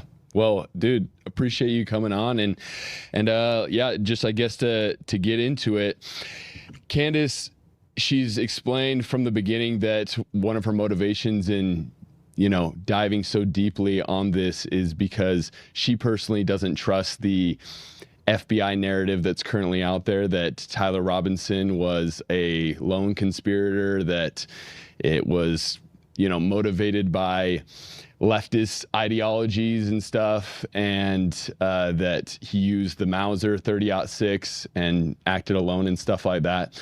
And so I'm curious, like, not just from like the Turning Point standard, but like from you, do you feel that the current narrative of what the Federal Bureau of Investigation has come out with, do you feel confident that they are on the right track with that? Yeah, I mean, keep in mind that this is a state level investigation. So local authorities are the ones that are running point on this murder investigation. And so I want to first start off by saying that anything that I've seen where people are, you know, trying to ignite, I think, the internet to be upset about how this is going, you know, quote unquote, you know, I'll use air quotes, how this is going. Yeah. It are people who are, you know, questioning usually the federal government, which again, I totally empathize with. We at Turning Point, we run an organization where we say, hey, the government is questionable. There's a lot of things that are not to be trusted. And, you know, coming out of 4 years of Joe Biden, it's understandable why a lot of people would question the intelligence agencies. Kind of where my headspace is, you know, there is an investigation under that's being carried out right now. There's a ton of evidence that, you know, again, one of my good friends, Jack Posobiec, has pointed to pretty religiously that shows the involvement of Tyler Robinson, who they apprehended. But the big question that most people have asked is said, well, where did he come from? What is his motivation? Everything else. That's all part of the murder investigation. So they've laid out what is publicly accessible to everyone. And by the way, there's no difference between what I've seen and what the average citizen has seen. Is, you know, there's all of this evidence that's pointing directly and making a strong case for an individual that's been accused of murder. And we don't know all the other surrounding pieces of evidence that could come out as part of this investigation, and those are going to be relayed over the course of the next number of months ahead that best put authorities in the position to go after the proper suspects and, again, the proper motivations. And so what concerns me a little bit is that people are demanding answers to things way ahead of a complete investigation, a trial that is probably not going to occur. Yeah, many have speculated that it won't occur until early 2027. And so I think people just aren't aware of the timelines. You know, again, the average citizen. And so they're thinking in terms of like, well, you know, this matters a whole lot to me because Charlie mattered to me, which I totally get that. Being one of his closest friends is like, I want this thing to be over tomorrow. Yeah. But unfortunately, it's not how murder investigations and big trials that the entire world is conscious of. That's not how these things work, unfortunately. And so we want this to go as swiftly and as justly as humanly possible. But at the same time, you can't have the internet making demands around every bit of speculation, and then expect that's going to go well for helping. Again, you talk about narratives. I don't really care about what narratives are. I care about what truth and justice look like. Mm-hmm. Narratives can stem from law enforcement. They can stem from the defense. They can stem from the internet. They can stem from speculators. Mm-hmm. None of that is helpful to actually get into the truth. Yeah. What is helpful is looking at facts, trusting that America has really what's an imperfect but the best version of a justice system in the world, and also looking at Utah and going, this is Utah's time to shine, to show that everything works the way it's supposed to in Utah. And I have full faith and confidence that that's the case. And I realize there's an aspect here that the people that are involved, the law enforcement that are involved in this investigation, they're not hopping on a live stream every day and updating the public, okay, this is what we found, this is where we're at. And so it does leave a big door open for people to speculate and, to try to come up with their own explanations for things. In regards to, things that have been thrown out there as evidence, for me, I have a lot of experience with firearms and guns like that. And so with the current, I guess, murder weapon and the 30-06 that was allegedly used in the committing of the crime, have you looked much into that? Does that sit right with you? Do you know much about ballistics and guns and stuff like that? Yeah, fortunately, I mean, I personally have some of my own thoughts around it. Mm-hmm. With all of that, what I can say is that, and I want to put this into perspective for anyone that's listening, especially in Utah. I mean, this is quite literally, and again, it pains us to talk about this, but this is one of the most photographed, most videoed murders in American history. I mean, as much.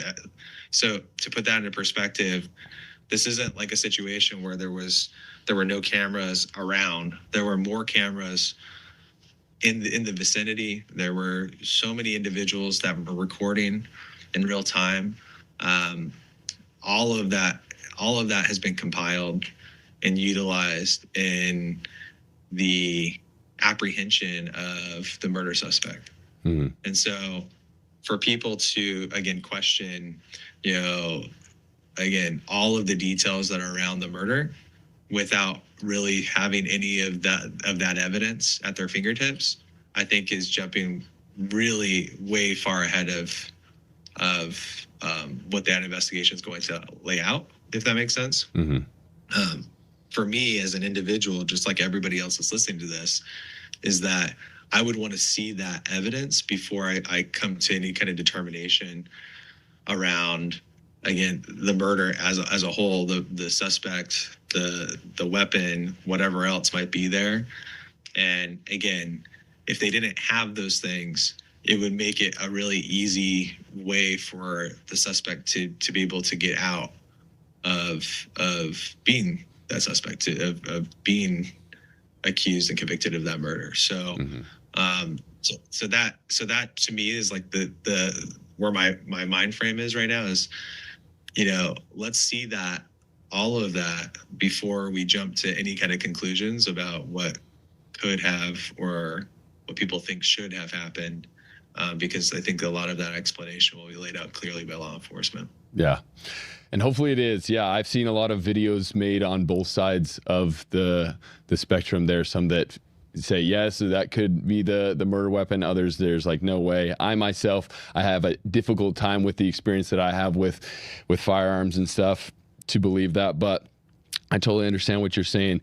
I guess to kind of get more into the specific claims of Candace, on that initial episode that we did a reaction to her comments in regards to TPSA is not a Christian organization, it's a Mormon one. She made some pretty bold allegations against you, and she has repeated several times that one of the reasons that she quote unquote doesn't trust you, I guess, is because she labels you as this sexual deviant. And we'll just play the clip just so people have a context of this. Is kind of one of the first like allegations as far as I've been able to see that she kind of threw out about you. So Brandon, if you want to roll that. Also, another person who wrote us was telling me the story about Tyler Boyer's involvement in like Maricopa County politics in general. Like, what did he do before in Arizona? And yeah, it's just the kind of stories. Again, he said he approached him several times about embezzlement. You know, Tyler was hooking up with young interns, young male interns or young male workers. And he didn't even care. He's like, I would go on record because all of this happened and I had the proof that all of this happened. And everybody knows about Tyler Boyer at Turning Point USA. It's like an absurdity. But this is the person that is putting people into places of power at Turning Point USA. Also, so she presents it as if okay, I gotta stop for a second. And I'm gonna before the host jumps in, because I don't want to just play it. Do you see how quickly she's like, oh, everybody just knows this? Like, that's what I'm talking about. That matter of fact, let me just throw out something bombastic. Oh, everybody knows the moon landing was fake. Everybody knows the earth is flat like a pancake. She just says something with no evidence at all. Yo, this is crazy work, man. Anyway, shout out to the best live chat. Thank y'all, everybody who's hopped in. Let's go ahead and hear what Tyler has to say about this shenanigans. It's this foregone conclusion, like, oh yeah, everybody just knows this. And then on Twitter, I saw one time that you posted a tweet and she responded to it like, Tyler, you and your wife are swingers. And so I guess the questions that I have is, where do you think that these allegations are coming from? Have people alleged this about you before? And like, is there any truth to any of this at all? So there is, straight off the bat, yeah, Candace has said this numerous times, and this has come from, and I'll kind of explain this hopefully to your audience so people understand it, that I'm gay, that I have some kind of, secret gay life that I live. This isn't unique to me. This is something that's pretty commonly said by the establishment in general that attacks political enemies pretty commonly. So just so that you guys are aware, and you wouldn't believe this, but I think the next week, right after that, or a couple weeks later, another individual came out and said that Charlie was gay or secretly gay, that other people were gay. This is like the textbook, just try to, Alinsky somebody's character with absolutely no factual basis whatsoever. And, it's actually pretty damaging what was said here, because obviously that's never happened. I'm not gay. I have 3 kids and, a wife that I've been married to for the entire time. I was married previously. My son is from a previous marriage. And so there's like this speculation, I think, when, when people become obsessed with you, they start asking, you all sorts of questions. People make up rumors. They do really nasty stuff. And like I said, they've done that to many people, including Charlie himself. This happened to pretty frequently. And it's just not based on any kind of fact. If it was anywhere factual, those people would come forward. Trust me, the left wants me gone, wanted Charlie gone, wanted all of the things that we do in politically, where we attack the left. So specifically, they would use that against us. And so, it's kind of like ridiculous that, you have this person that seems to have an axe to grind, that's angry about something. I really don't totally understand it, other than just trying to take advantage of, people who are in their most vulnerable state following the loss of someone that's closest to them, to go out and attack people. But you had mentioned this, is like there's this whole element that exists I'll bring up Mikey too. Mikey was accused of being gay. There's videos that are AI that have been put out about Mikey, myself, others, and this entire world. I mean, it is so ridiculous that you just can't even really respond to it, because it's just such made up garbage and baloney. But I believe there's a real reason why people do these kind of things, and most of it is, the idea is that to attack a person's character, which again, if you followed or ever read, I don't know how familiar you guys are with Saul Alinsky, but Saul Alinsky wrote a book called Rules for Radicals, and Alinskyites, they subscribe to this. And a lot of modern leftists subscribe to Alinsky rules, which you essentially utilize to attack and, you harness and close in on your enemies so that people will attack them, dismiss them, and in some cases, commit violence against them. And this is probably what terrifies me, my family, and others so much, is that when you do this and engage in this behavior, especially when it's not correct, it really puts you in the crosshairs for a lot. And I believe that that's what happened to Charlie. That's what's happened to so many others within the movement. We've seen a very violent string of attacks from people all the way from Antifa to radicalized individuals who we mentioned. The accusation is some of that had something at play here with Charlie's murder.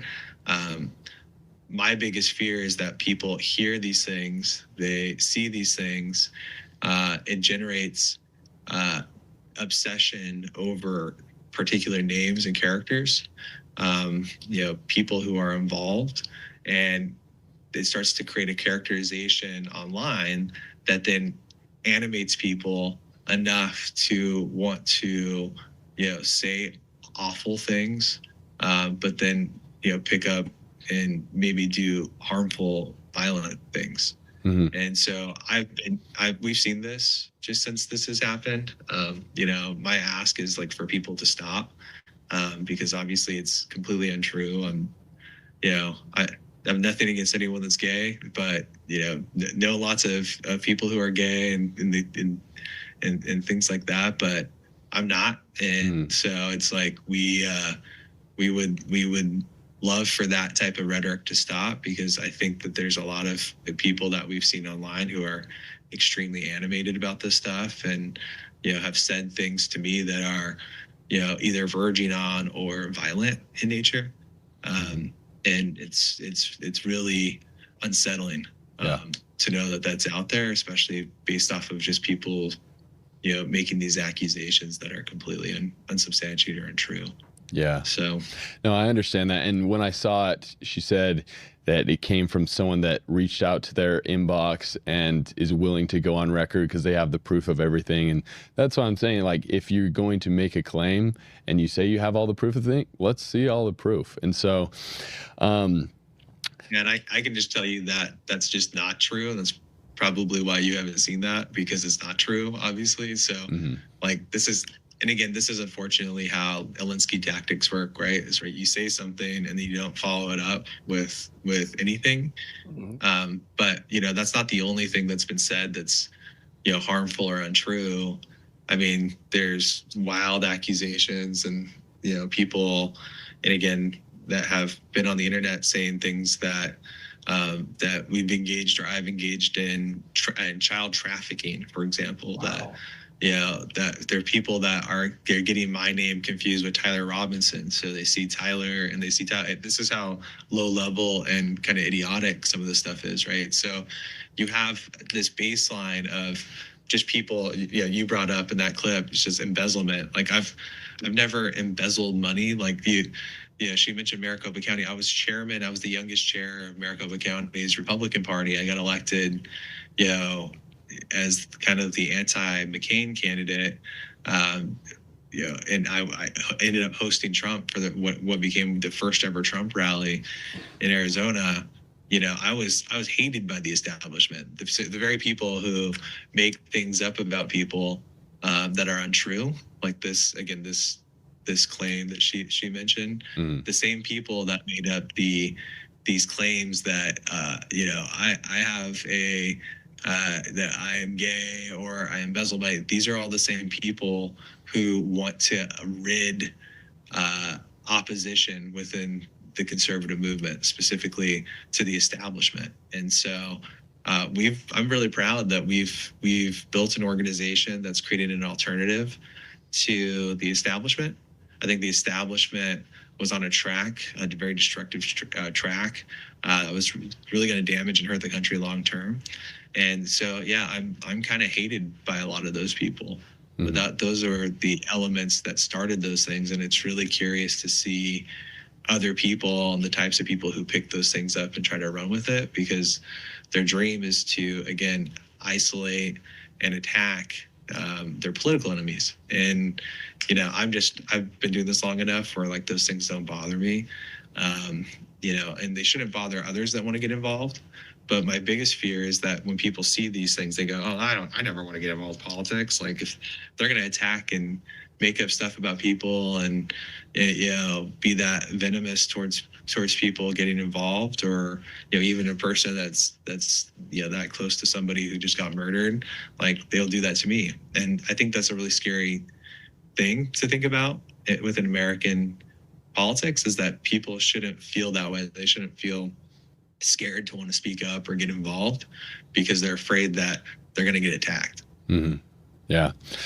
And touching on one of the things that you talked about, how in that she alleged that, you were involved in some sort of embezzling and stuff like that. In one of her streams last week, she referenced some content from a video that was made by a guy named Zach DeGregorio from Wolves in Finance, that he kind of did an expose on a company that's affiliated with Turning Point called 110 Media, that is a self-proclaimed marketing company, and that is ran by a guy, one of the senators of Arizona, Jake Hoffman, that I guess you've been affiliated with in business in the past at We the People USA. And through this company, it appears that like millions of dollars has been transferred to 110 Media from Turning Point and other like political campaigns like Kerry Lake and stuff like that. And so I'm curious, are you a partner of 110 Media, or can you help us understand what that company is that is run by Jake Hoffman? Okay, I'm gonna stop really right there. Spoiler alert.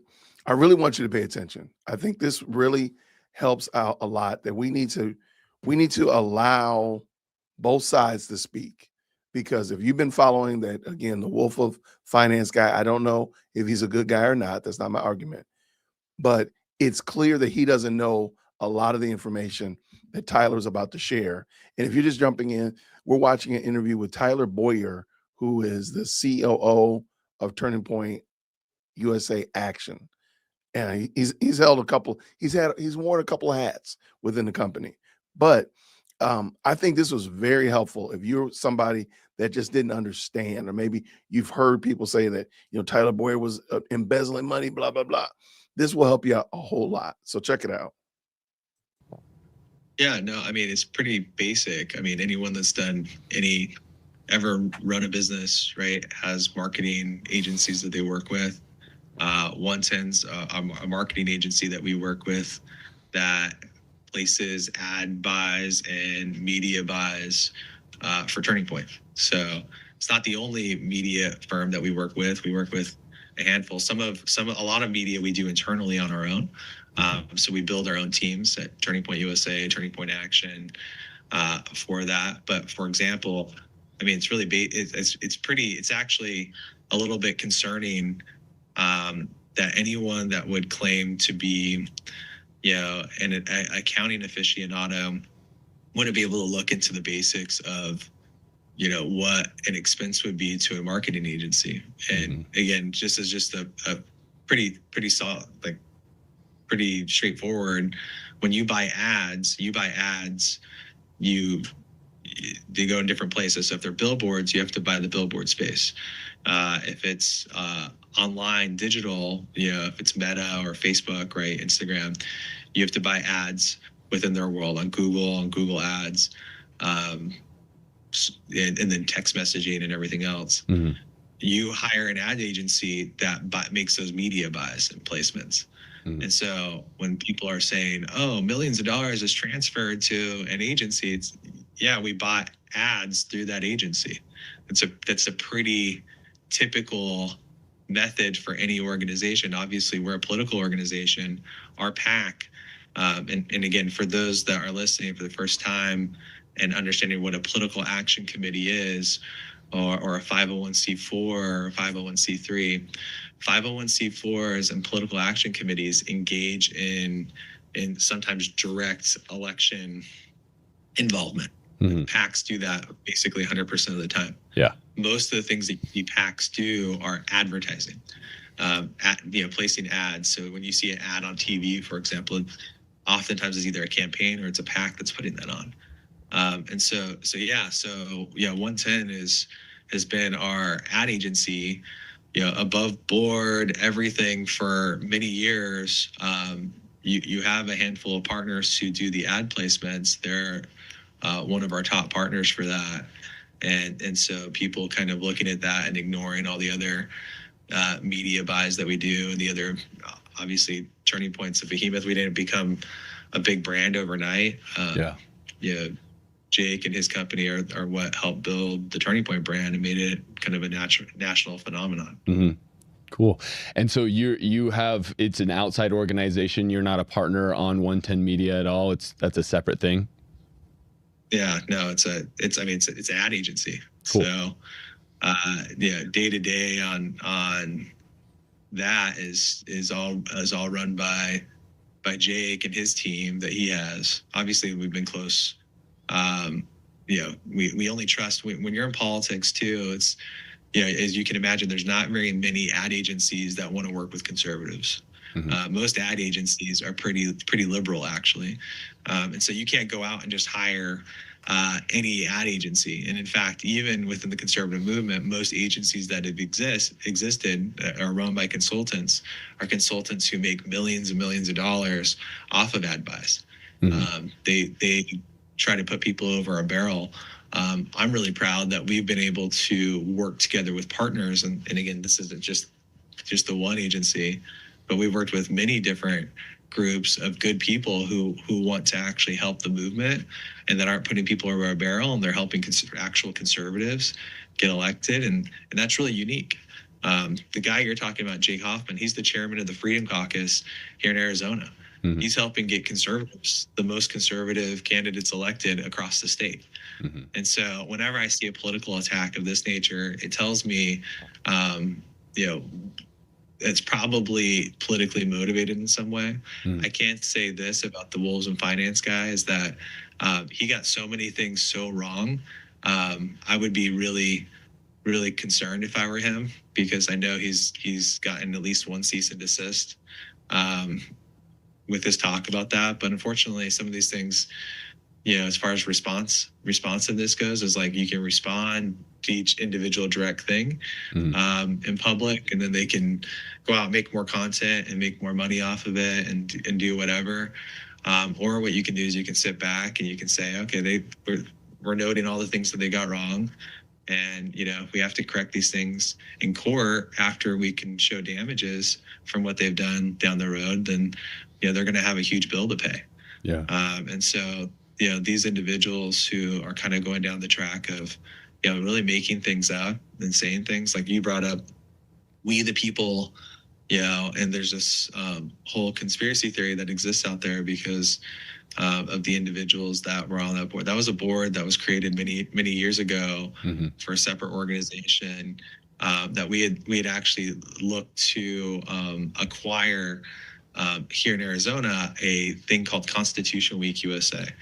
So Constitution Week was being run in Gilbert, Arizona, and it was one of the largest Constitution celebrations.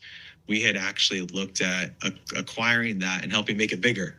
make it cool and then spread it all across the country. And so that board that they mentioned, which was just one board that was created to acquire that, it actually ended up not happening. That's why it went defunct pretty quickly, is that we didn't actually acquire that. But the whole goal was, create something to actually spread, Constitution education across the country. And again, so it's just another one of these things where it's like people, trying to villainize, really pretty basic good things that really don't have anything weird about them at all, and calling good evil, and sometimes evil good here is a little bit of a concern. Yeah, and I guess one of the things that she referenced as well is that the scenario was put forth that he referenced this lawsuit that you were involved in from 2010 to 2017 that, finished up in 2017, and there was like $11,000 in some sort of damages to be paid. And that on public record, she says that your wages were garnished. And so it paints this picture of, financial hardship. And then 4 years later in 2021, they point towards you putting a hefty down payment of $650,000 on a house. And so the picture that's being painted is, how did it go from this alleged scenario, which it shows possible financial hardship, to then having enough money to put a $650,000 deposit on a house? And so is there any light that you can shed on that? Or is that something that you're saying that he got wrong as well, or misrepresented facts? Yeah, totally wrong. Yeah. So unfortunately, I mentioned earlier in this podcast, so I had a previous marriage, got married in 2012, and it ended pretty abruptly. Not that long after. I have a good relationship. We had a son that came out of it. He's an incredible dude, and we love him so much. But in the midst of that, we had bought a house that, it was, I don't know if you remember, but the economy was in a massive spiral during that time period. It was pretty bad. So when we had gotten our divorce, we unfortunately couldn't sell the house. The house wasn't worth what we had bought it for, and so had to let it go. And so as part of that, we also had our first property, which was a condo, and apparently what had happened, I wasn't even aware of, and this is actually kind of a cool part of the story that came out of this, is that HOAs are notorious for going after people and trying to, basically get money out of them for years and years after the fact. There apparently was a condo association fee that was not paid when that was let go. And what ended up happening was they sat on it for 10 years and charged attorney's fees for 10 years on that. So it went from being like $300 or $400 to like $10,000. And I didn't know about it until it ended up in my mailbox 10 years later, and which I paid it off right away. And was like, there's nothing you could do. And so the good news is that a law was passed in Arizona, which this was one thing that I had instigated with people, is that they can't do that to you. Basically just hide for 10 years and charge you 10 years worth of attorney's fees for some random HOA costs that wasn't paid, because I thought it had been taken care of when we had turned the property over at the time. But unfortunately there was nothing that I could do about that. And once it came to my attention, paid it off right away. So. Interesting. So yeah. Because he painted this picture. Oh, go. Real quick, I need to clarify something, because Tyler did say something that sounded weird, and it might have been confusing. He was married to a woman. He's not gay, and he's already addressed that thing. From that marriage was a child, a little boy that they had, and the way he said it, I did hear it too. I was like, wait, what did he say? He says he's a wonderful dude and so on and so forth. He's talking about the child. And I don't know why he said it like that. It kind of got mumbled up. I don't think, I know he didn't mean that, because he's talking about he was married to a woman, and from the fruit of that marriage was a little boy. And I don't know why he said that. He probably went back and listened to it too. It was like, what the heck was I talking about? So no, Tyler Boyer is not gay. Tyler Boyer was married to a woman. He's currently now married to a woman. They have 3 kids in total. I think he has 2 children with his new wife. He had a child with his previous wife. So that's it. If you're just jumping in to the best live chat on the internet, we're listening to an interview with Tyler Boyer, who's, putting to rest all of the shenanigans that Candace Owens has put out, whether it be about who's running point on the case, to Tyler Boyer being a deviant, all this kind of stuff like that. So anyway, I just want to make sure y'all had that. Anyway, let's bring it back in. Let's go. For it. Yeah. So, I mean, but again, I'm happy to talk about it. It's like not really a secret, but yeah, it's kind of sucked for me. Like I would have much rather, if you actually look at the filing, you can see what the original fee was that was unpaid. But this is a real problem for many people, is that HOAs can assess these fees and then go after them many, many years later. Again, like I mentioned, a law was passed that just eliminated that stopped them from being able to take advantage of that. There's like kind of these like dirtbag law firms that just support HOAs to do that to people. And, our expectations that they've done that to a lot of people. It happened to me.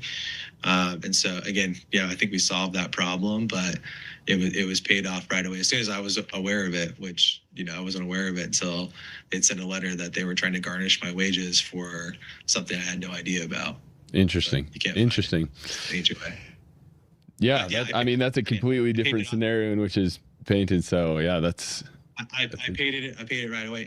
And then you brought up pay for my house. So I live in an unrenovated. Yes, it's a nice house, but it's not by any means. I think it's been demonstrated. I live in Mesa. My wife and I put down a down payment after selling our last house, and then we just put all of our money from the house that we had sold prior to that. And then all of our savings into this house that we had kind of invested into. And we looked at it as an investment because it's been brought up. It's like, we made a land investment as part of like what we decided to do with our money, because at the time it was, just to kind of paint a picture, it was COVID. We had looked at building a house in Gilbert, where I'm from. And as we started down that process, lumber costs went up about 3x. And so once we started doing that, we were like, this is kind of stupid. And a lot of, advisors said that, this may not be the best use of your money, because, after COVID, lumber costs may come back down and everything else. So we decided to buy a house and invest into a little bit of land at our house. But, obviously it's been a little bit sensitive because they're putting my address everywhere, and we've got to have, uniformed police sitting outside my house because we've had crazy people, DMing and saying, pretty aggressive things where my kids live. So, yeah. Okay. No, thank you for explaining that. And, I guess this kind of leads into, everyone saw that internal memo that was sent out by Charlie on September 2nd, talking about the new COO of Turning Point USA, Justin, and that he was instigating this initiative to do a Doge style audit to be more financially efficient and to kind of root out wasted costs and stuff like that. And a big question that I myself have had is, with that being kind of one of the last main things that it looked like Charlie was wanting to do in the company, is that something that has been carried out or is ongoing, that type of Doge style, more in-depth audit of TPUSA? I just want to make sure this is super clear. So I was CEO of Turning Point USA up until about 3.5 years ago, when I separated my job out into about 4 different people at Turning Point USA, Justin being one of those people. And so Justin had just been made, COO about 3.5 years after I left that role, as I've been CEO at Turning Point Action since that time. So I just want to make something super clear. This is that the memo that you're talking about was intended by Charlie and Justin to be a extremely positive memo that, again, nobody had ever anticipated that Charlie would get murdered the next week. Charlie was, and again, you just mentioned something that is not true, right? It didn't say a Doge audit. That's not what it said actually on it. It said that that Charlie loved the idea of Doge because of efficiency, not because of like, hey, we have a bunch of waste. Turning Point's never been a wasteful organization. We've never. I think if he thought that was going to go public everywhere, and would have been cast in a light, if that Charlie would have been cast in a light that he was being wasteful and that his organization was being wasteful, he'd be extremely offended by that. He would be on your podcast right now being like, you are stupid to think that I was running an organization that is wasteful and that I was trying to Doge myself. Like that doesn't even like add up. People I think generally understand that Charlie's a pretty smart dude. And so to, put in that light, I think it's probably the strongest mischaracterization that's the case. He was obsessed with the concept of Doge from the standpoint of efficiency. Yeah. And what you have to look at and understand about Turning Point and our entire history is that we line up with a school calendar. So our fiscal calendar lines up with a academic calendar, which ends. So our fiscal calendar ends in June, and our new fiscal calendar starts in July. So every year that I've known Charlie, first off, we hold our own internal audits every year. You have to, as an organization of our size, when you're reporting to the IRS. So every single one of the Turning Point organizations has to audit ourselves. That's not like Nancy. We have a large organization. You have to get into the weeds on everything, every individual thing. Charlie signed off on every single one of those audits every year. His interest in Doge and the concept of Doge was the efficiency part, which is that every year that we come out of those audits and everything else, that first semester, if you will, because that's how we think in Turning Point terms, because we're on a school schedule, is when we try to make things more efficient and do them better than we even did last year. That's part of what's made us dramatically more successful than every other organization within the conservative movement. And that's the time period. So you're looking at Charlie, July, August, leading into when that came out was that, hey, we're going to, buckle in and make things even better. There's some things that, need to be, that can be and need to be even better. One of those things, I'll just give an example, events costs since COVID have gone through the roof. Most of these states, Turning Point does a ton of events in different places. Those costs have been dramatically skyrocketing since COVID. Mostly a lot of event venues and different places trying to recoup money from that was lost for many years. Those are things that you have to figure out when you run an organization of our size.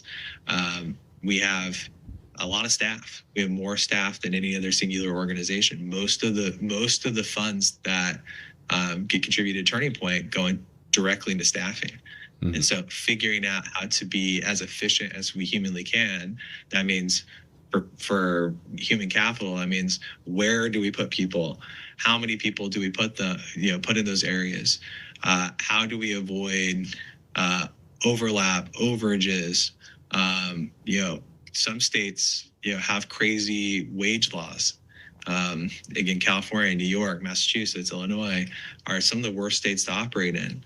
And so you have to kind of figure out how to do more with less in some of those places where it just straight up costs you more to have more people in them. Those are the type of conversations that were intended by what was put out for. And again, I can't speak on behalf of Turning Point USA. I don't work for Turning Point USA. That was a Turning Point USA memo that runs all of those things. But I don't think he would ever have anticipated or intended for people to take that and go, oh, people think that we're not being efficient with our dollars. No, that's not the case. He was just so obsessed with greatness and efficiency that he always wanted to make things better. Cool. Awesome. No, thank you for shedding more light on that, because I think that's a huge topic that is brought up over and over and over. But no, I appreciate it. But that's like one thing that's like, it's over and over where there's like, and again, pockets, I've been in politics for a long time. So you watch on X and other places, like pockets of obsessiveness. It's like, some of these things are just common sense, right? Like where it's like, hey,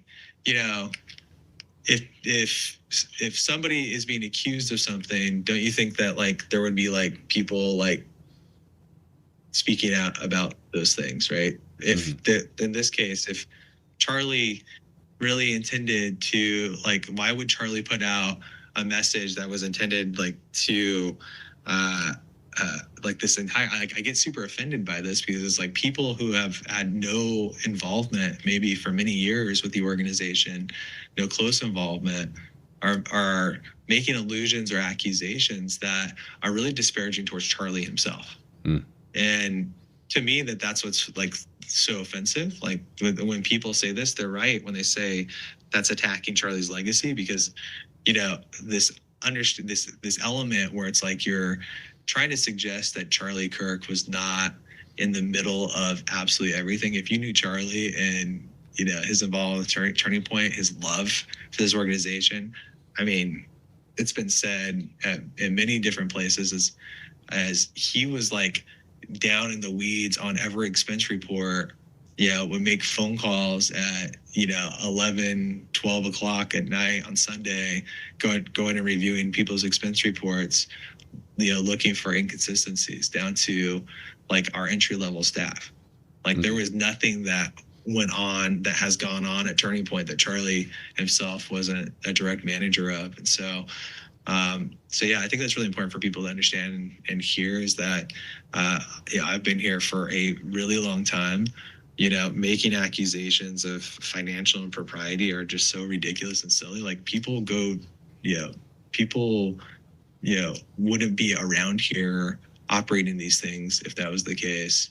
And that specific memo that was put out by Justin, who's again our CEO, who that's been with us for many, many years now. It's not like he's a brand new face. He's been here for many years. It was on our advisory council, and then he was our chief development officer, and has been here forever. It's just genuinely silly. No, thank you for shedding light on that. And one of the things recently that she's been saying as well is one of the things that people point to show distrust in you is that you received a federal pardon from President Trump over some things that are probably still going on and being settled in the courtroom. But is there any, light that you can shed on that situation to kind of maybe dispel with some assumptions that are made from hearing, oh, he received a federal pardon, therefore guilty of XYZ? Yeah, I mean, I appreciate that. So so not just me, but like dozens and dozens of people after the 2020 election have been isolated and attacked by leftists that support President Trump. I was an elector in the 2020 election. So I was a Republican elector for the state of Arizona.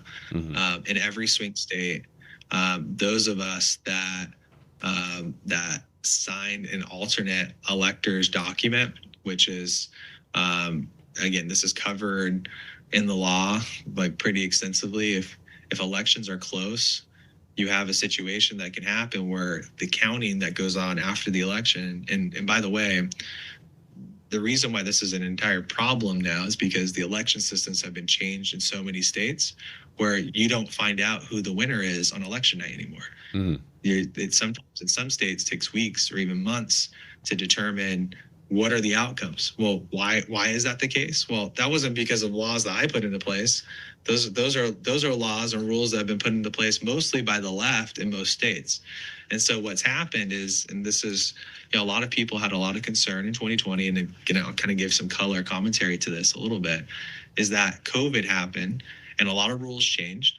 And because of that, a lot of people had a ton of concern about if Joe Biden was the rightful winner in many states. And just to put this into perspective, we're talking about like a fraction of a percentage between 4 or 5 states where Joe Biden barely won. He won the fewest ever amount of what they call bellwether counties to become president, like the fewest ever. It's like this is just fact, like straight fact. And in a state like mine in Arizona, it was so close that I had pretty much everyone I'm talking hundreds of thousands of people were messaging, commenting, saying, emailing. You should have seen my email box in those weeks, which was, hey, you're a Republican elector, hold the line. to make sure that the votes get counted properly.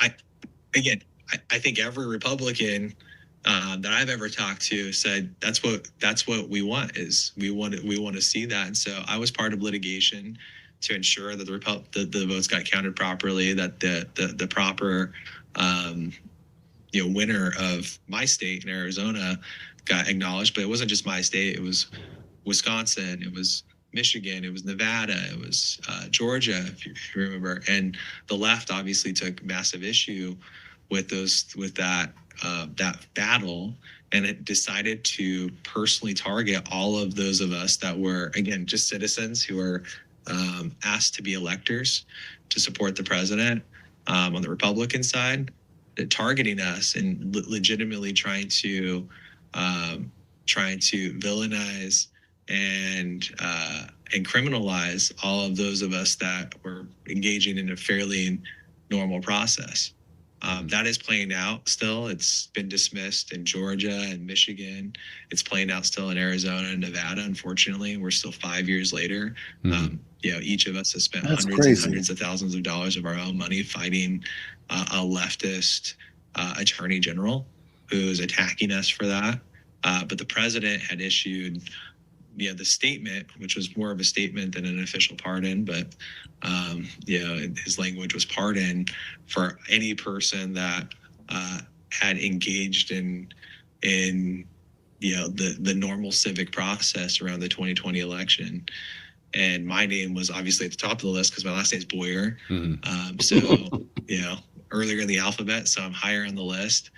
And unfortunately, that's been characterized as if I'm like some kind of, I was pardoned for something, in some cases on the internet, people saying that I was involved with Charlie's murder and therefore I was being pardoned. That's obviously not true. That's not what the language at all says. It takes about 2 seconds to figure that out. Yeah. But, it wasn't just me. It's literally dozens, if not hundreds of other people who could potentially be attacked in the future by leftists who want to criminalize their political enemies. Yeah. And that's kind of the background, the basis for it.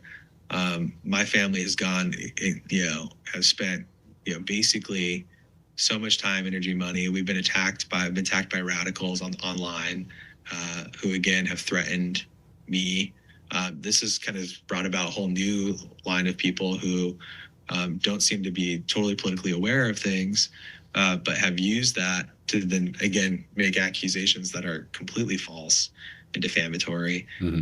But they're using that in almost a very violent way, which is saying that we're somehow the president is involved with forgiving me for something of like some heinous crime that obviously we aren't involved with. So it's pretty sickening to watch. Yeah. Well, very traumatic for the family, to be honest, too. Yeah. No, I imagine. One thing specific, kind of more towards the Latter-day Saint audience, right? I was pretty sad to see, obviously, what happened in Grand Blanc, Michigan, the shooting that happened at the church, and then what was pretty frustrating. I would love to hear your kind of thoughts on this. The day after, on the Charlie Kirk show, Mark Driscoll was brought on, and I don't know if you're aware, but Mark Driscoll, he's one of the foremost evangelical pastors that demonizes members of the Church of Jesus Christ of Latter-day Saints on a daily.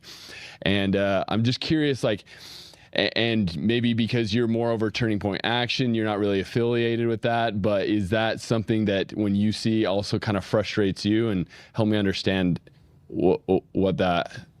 how that happened. Yeah, I mean, I think that was an unfortunate circumstance, which was that I think, so I just want to make this something super clear. And so I think we're sheltered sometimes as members of the church to be aware of like how demonized members of the church are by certain sects and sectarians within different Christian faiths, different sects of Christianity.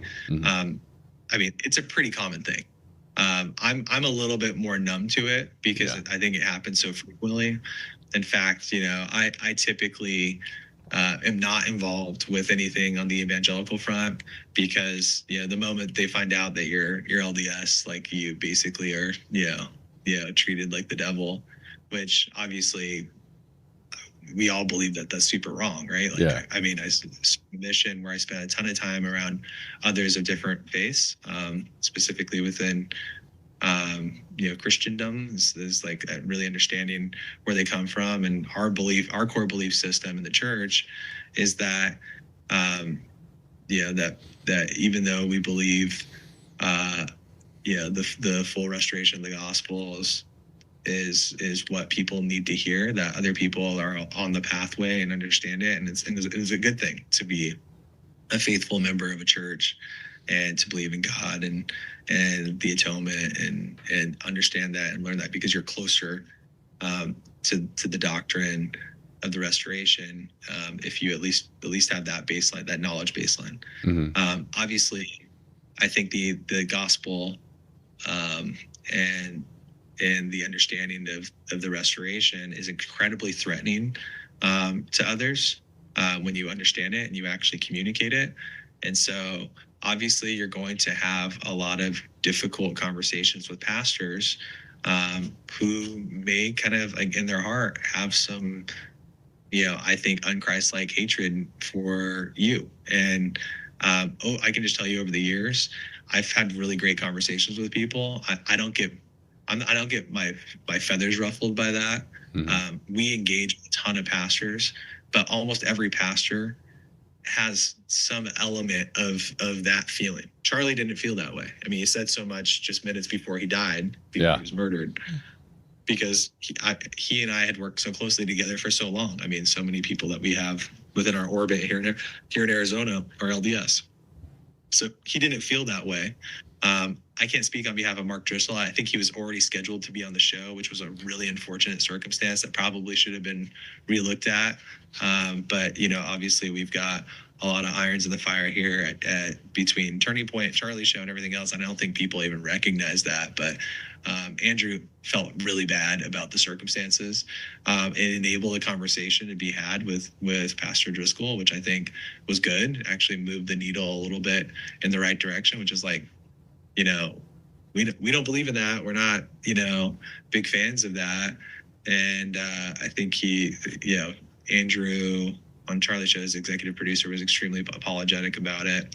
And, I had gone to Utah, I think that next week, where we did the big event at Utah State University, which obviously everybody on stage there was LDS. So I think people got the message that, we're not anti-LDS over here. I'm LDS. We have people who are Mormon. So yeah, no, and no, thanks for clearing that up. That was really unfortunately timed, and honestly, I saw that, I was like, "What are we doing here?" And but I don't think we even realized at the time how much of a lightning rod we were, where people had kind of just used us as a political football, because we're coming right out of Charlie's murder, right? So it's like. Yeah. You have no idea like how obsessed people were going to become and watching every single thing and reading into every single thing. And that was one of the earliest things, was that people looked at that and read into that. And again, I don't blame people. I totally get it. It's like just more attentiveness to everything that Turning Point and Charlie Show is doing and everything else. And everyone has the right to be offended by people who,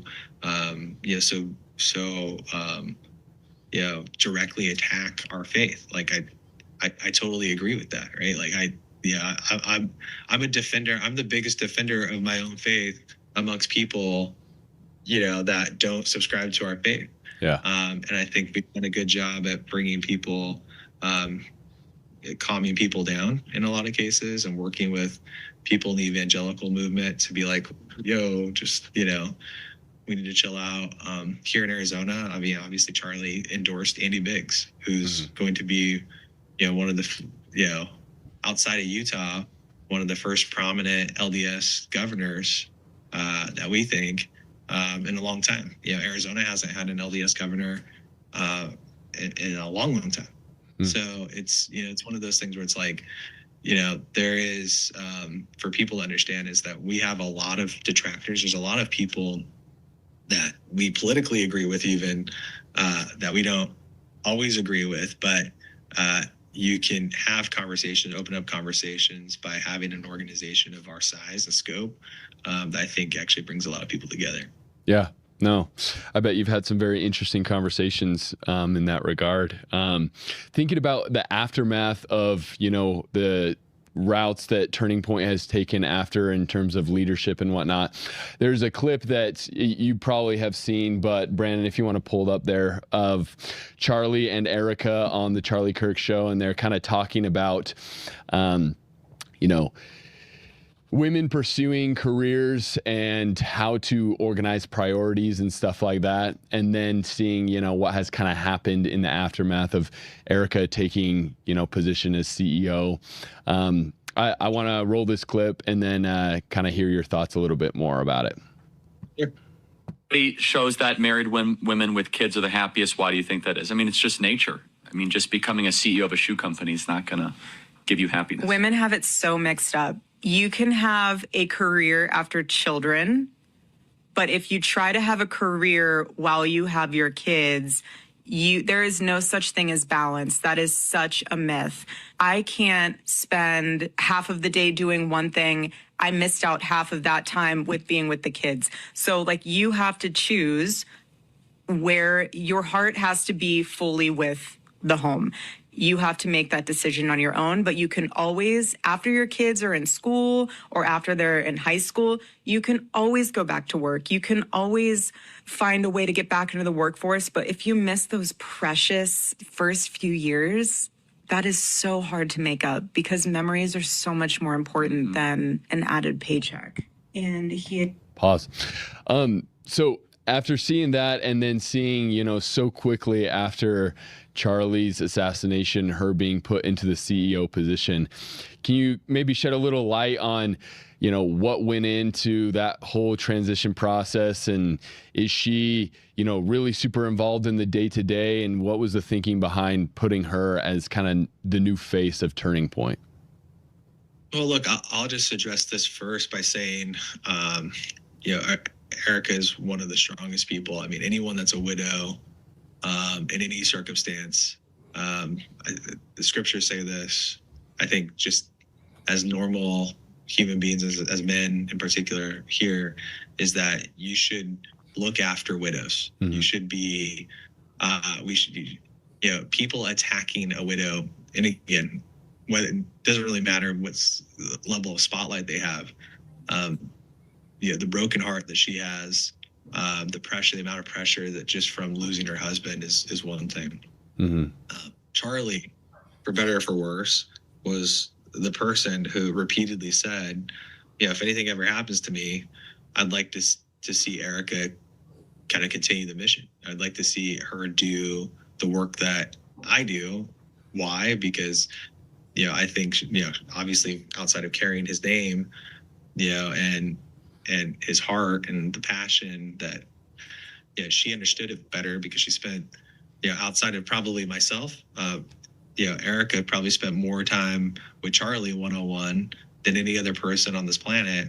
And so, in the few short years that they had together as a married couple, but prior to that, they had dated extensively through that, and he trusted her fully, 100%. And so it's a hard thing to be approached by people to say, well, what's going to happen if something happens to you?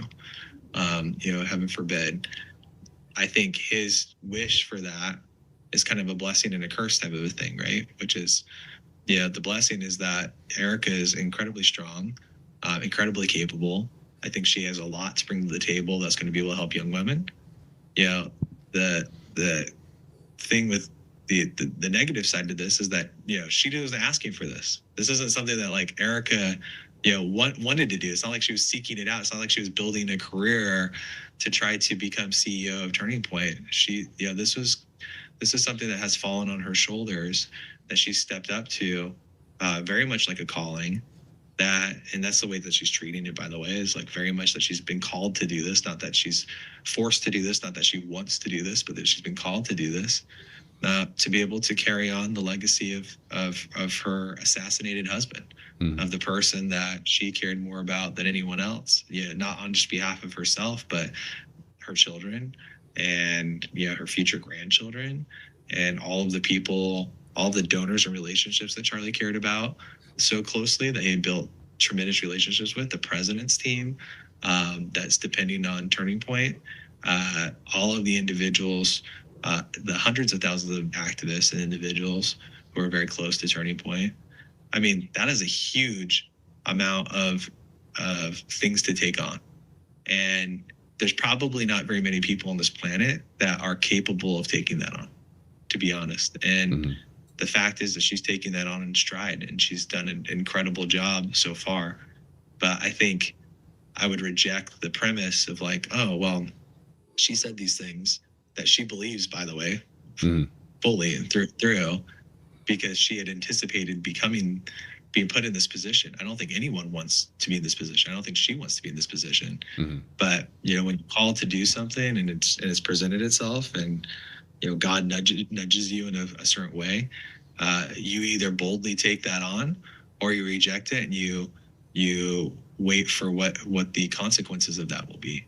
I think I have a huge amount of respect for being one of the closest people that's being able to watch all this, is that I think she's going to be uplifted and blessed in this role, where she's going to be able to carry out her caretaker duties and her motherly duties, while also being able to carry the weight of a massive organization and movement.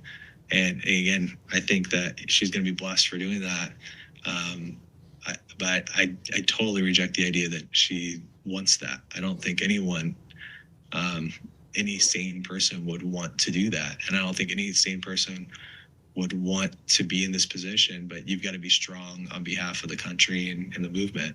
And she's done that. And she deserves a ton of respect. She deserves a ton of grace and love and help. And she's going to be attacked like crazy by the left and people who want to make a quick buck. Those are people, I probably wouldn't want to ever associate with. Yeah. Yeah. Hey, Tyler, thanks for sharing that. I think it's great to get kind of a behind the scenes perspective on that with Erica. And in relation to this topic about Erica, I know a lot of people are wondering, just a quick question on this. There seems to be, and maybe this question will be trivial to you, but to people on the internet, it would be good to clear it up. So there seems to be a discrepancy on when Erica says you and her met and when you say you and her met. I believe she says you met at a 2015 Trump rally, and then there was a discrepancy on when the meeting actually happened. Just if there's a short answer to that, would you mind maybe clearing it up? It's actually really simple. Is what she said is true, and what I've said is true, is that we had met by phone prior to that 2015 Trump rally. So the background is, and this is important for people to understand, Erica was 2012 Miss Arizona. So she's part of the Miss Universe world, right? So the Miss Universe world, which was owned by Donald Trump, all of those people, and this isn't unique to Arizona, this is everywhere across the country. Those that participated with that were kind of, very friendly and kind of fans of Donald Trump. So when he decided to run for president, and remember, this is June of 2015 that he announces, I think it was. And then almost immediately after that, I get a phone call in Arizona to asking if we wanted to host a fairly small anti-illegal immigration event in Arizona.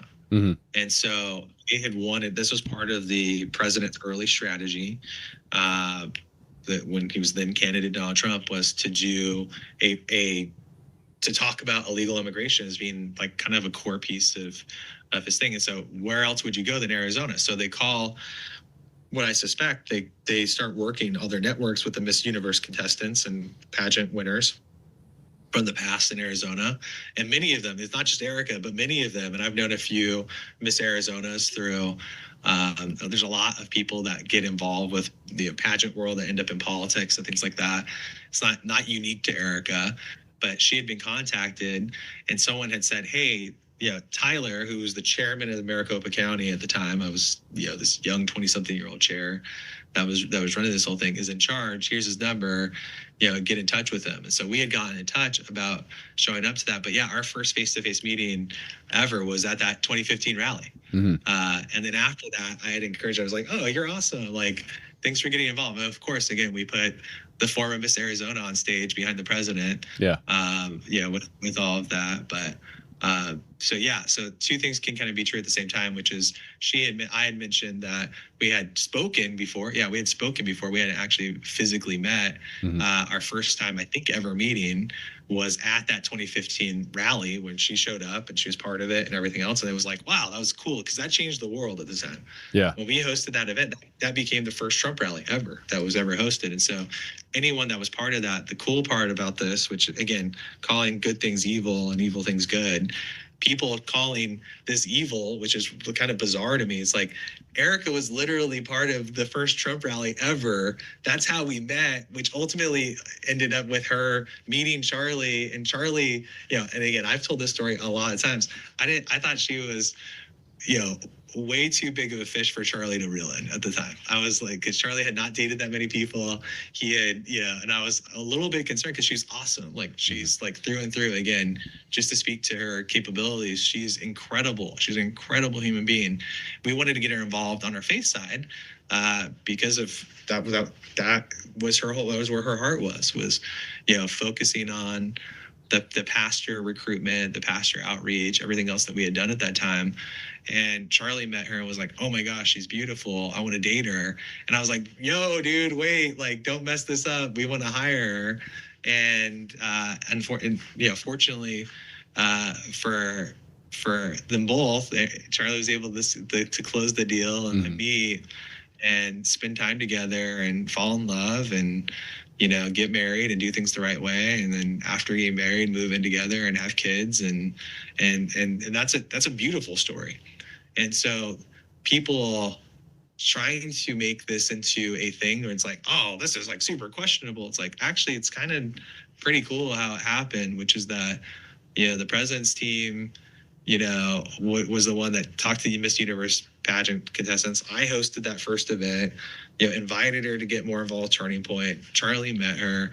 It's a very beautiful thing, and I think it's pretty obnoxious and evil for people to try to suggest otherwise or say, oh, there's something questionable here, or she's a CIA agent. It's like, guys, this is so stupid. Like that is like such a disgusting betrayal of, again, Charlie's intellect. Going back to kind of what we talked about earlier here, is like Charlie loved Erica and Erica loved Charlie. They were one person, and their story is really cool. And I hate the fact that they have so much introspection to their life after Charlie's assassination, but it is what it is. And I hope that people will be a lot kinder to a widow and really be really grateful that she was like with the president from day one. You could argue she was more locked in with President Trump maybe before Charlie was. So it's like, they were there, and a great tag team and a duo, to support the president, and it's just very, very cool. And from my understanding, both her and Charlie kind of have this Protestant evangelical background. One of the things that Candace has said, and I think this was October 29th when she first talked about this, is that secretly Charlie was converting to Catholicism, and that the place of burial was so hush-hush in the funeral because he actually had a Catholic burial ceremony at a Catholic cemetery. Is there anything you can offer on that front? Yeah, I mean, I don't want to get into private matters, and there's so many private things that are around Charlie's burial that are intentionally private, because there's so many people who would like to disparage him and come to those sites and I understand wreak havoc. And so I really can't talk a whole lot about that, but I can talk about his faith, which is Charlie was through and through evangelical his entire life. I mean, he literally spent every waking second, including at the event in Utah where Frank Turek was with him, with with faith leaders in the evangelical community. That's all he did. That's he spent all, like, literally, that was his number one thing is, and he said this oftentimes, is his relationship with God, how he defended and spoke about Jesus to the public was the most important thing to him. And so that was his faith. You know, I think he had a great admiration for other faiths, including ours, right? Yeah. Including the LDS faith. He said so just minutes before. He had great admiration for many elements of the Catholic faith. And no one has ever suggested otherwise. But I think it's actually pretty disingenuous, again, to truly not be as close to Charlie and to make suggestions about, like, the most important life choices that you could possibly make, whether it's around you know, the love of his life or his faith. You know, those are, you shouldn't speak ill about the dead. You shouldn't also put words into the mouth of those who have passed, that have gone on. And I wouldn't do that as one of the people that are closest to Charlie. I mean, I've probably hundreds of thousands of text messages with Charlie over the years. I would never even think about releasing one of those messages. Don't be showing them. Don't be showing them. Kind of like gain some kind of political point on the internet, which, again, obviously is very appealing, I think, to many who had private conversations regularly with Charlie. But it's wrong. It's wrong to make suggestions or, you know, to make you know, again, just kind of like dunk on people because you want to win one, like, small little argument or make one point that is going to push some kind of narrative. That's just not right. You know, Charlie deserves better than that. He was a great man of faith, and to try to characterize him as anything outside of his own words, I think is wrong. Yeah. So that claim that he's secretly, you know, converted to Catholicism, you would say is kind of categorically false from everything that it's cap. Why would Frank Turk be next to him in like right near you, Brandon? Yeah. Why, when that happened? Yeah.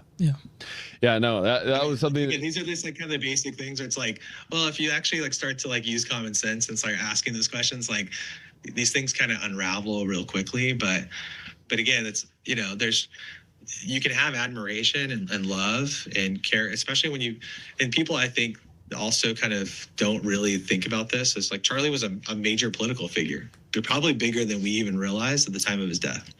And so he was, you know, he had balanced a lot of different relationships of different types of people coming from lots of different backgrounds all the time. I mean, he was really good at that.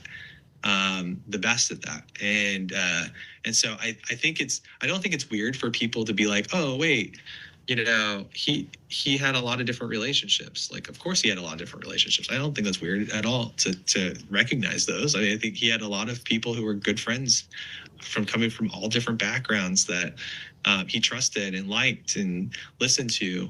And I think that actually speaks to his character more, which is that you can be friends. And he said this himself. He said this about Candace. And this is the way I feel, by the way. It's like Candace is, you know, I don't know if I feel this way about myself anymore, but Candace is a good friend. Like we're good friends. You can disagree with people, have totally differing opinions from people, and then also get along with them and figure it out. And I think Charlie felt that way about people of different faith backgrounds. I think he felt that way about different people that disagreed on lots of different things within the conservative movement. I think there's a lesson to be learned there that we can take away and say, hey, how can we be a little bit more like Charlie in that way? Well, it's definitely probably not going out and attacking the living daylights out of each other constantly. That's just not going to be the way that you do it. The way that you do it is you know, be an actual good friend. You identify when you disagree. You work on those things kind of in the background, and you know, you focus on the things that are positive and kind of move forward in positivity. And I'll say this about Candace is Charlie believed in Candace through and through, that she was exactly what the conservative movement needed to help aggregate this attack on Black Americans, telling them that they had to think a certain way because Obama or Biden or whoever else told them to, or the DNC told them to. And she did a tremendous amount of effort to break that spell and give people the ability to free think. My concern today would be is like, are you focused on those things, giving people? I gotta stop for a second, man. This dude is still, after all the things that Candace has said, he's still giving her roses, her flowers. He's still being. You would not think that Candace had said some of the things that she said about this man, the way he's still speaking pop. I mean, that's gonna have to go down, and that's gonna go down in the annals of history. Because I'm sorry, I probably would have said, yeah, Charlie hated her. Charlie thought she was a low down, good for nothing. But this dude is still being ethical. Somebody said it right here in the chat. Like, the reason she doesn't like him is because he's ethical. And you know what? Tyler Boyer is a better person than me, because I probably wouldn't have been this kind to her. Yeah, I probably wouldn't have been that kind. So shout out to him, because he's doing way better than me. Or I just wouldn't have been able to say it. I just wouldn't have been able to say it. So I just think that goes to show what kind of person he is. All right, let's keep going. Let's keep it dancing. Let's go. People that opportunity, to think freely, or are you going down pathways that are not really aiding the activist movement that Charlie built? If there's one thing that we tell people, it's, you don't have to help Turning Point, but go out and build your own civic engagement activist arm, just the way that Charlie did, to help bring more people to truth and light and free thought and free speech. Those are things that are going to be very, very impactful. And again, you don't have to do it through Turning Point. Do your own thing. Like, go out and create your own thing. I think that's what we would encourage, or I think that's what Charlie would encourage, is to say, hey, you don't have to work with us. Go do your own thing, but help the movement, help the conservative movement, help the activist base, organize, because we're up against absolute vitriol and evil from the left. The communists that want to take over this country are, they're there. They exist, and so you have to fight it. Yeah. And going back to what you were saying about yours and Candace's relationship, like, I've heard you kind of speak on the Alex Clark show, how, back in the day, it was kind of, as in your terms, the three amigos. You guys were all there together, you, Charlie, and Candace, when she first met Kanye. And then now she portrays your guys' relationship in a very, very different light. Has she reached out to you personally at all? Like, if she reached out to you to come on her show and have this same type of conversation, like, is that something you would want to do? Or help me understand the current state of your guys' relationship.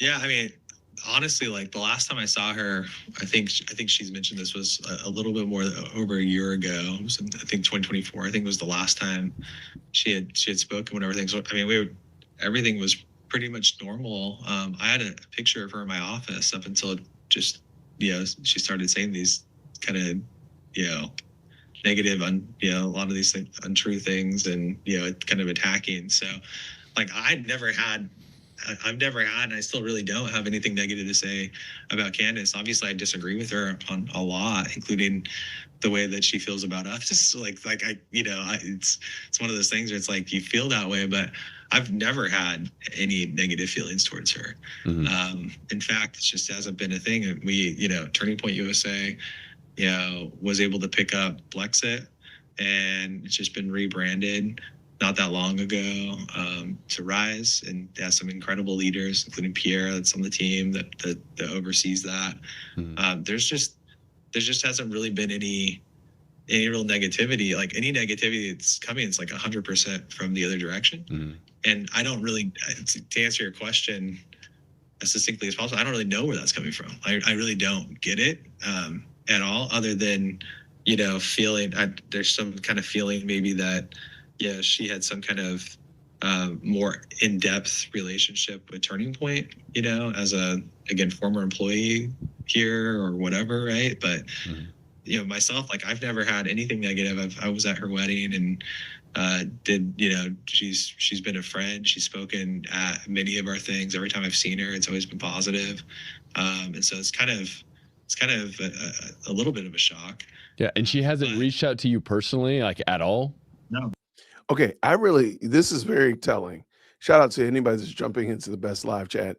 This is Tyler Boyer. He was on a podcast this past week discussing pretty much all of the rumors put out about TPUSA, about himself by Candace Owens.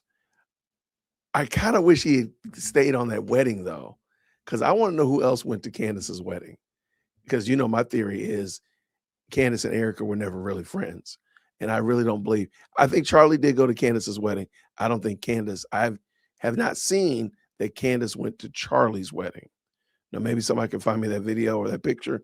That's something different. I want to see evidence that Candace was at Charlie's wedding, but I digress. He's answering a lot of good questions. I do think one of the reasons why, in my opinion, why he's not really super defensive is because the more you try to defend yourself, the more fodder you give the fools. So he's just saying, hey, no, this is not true.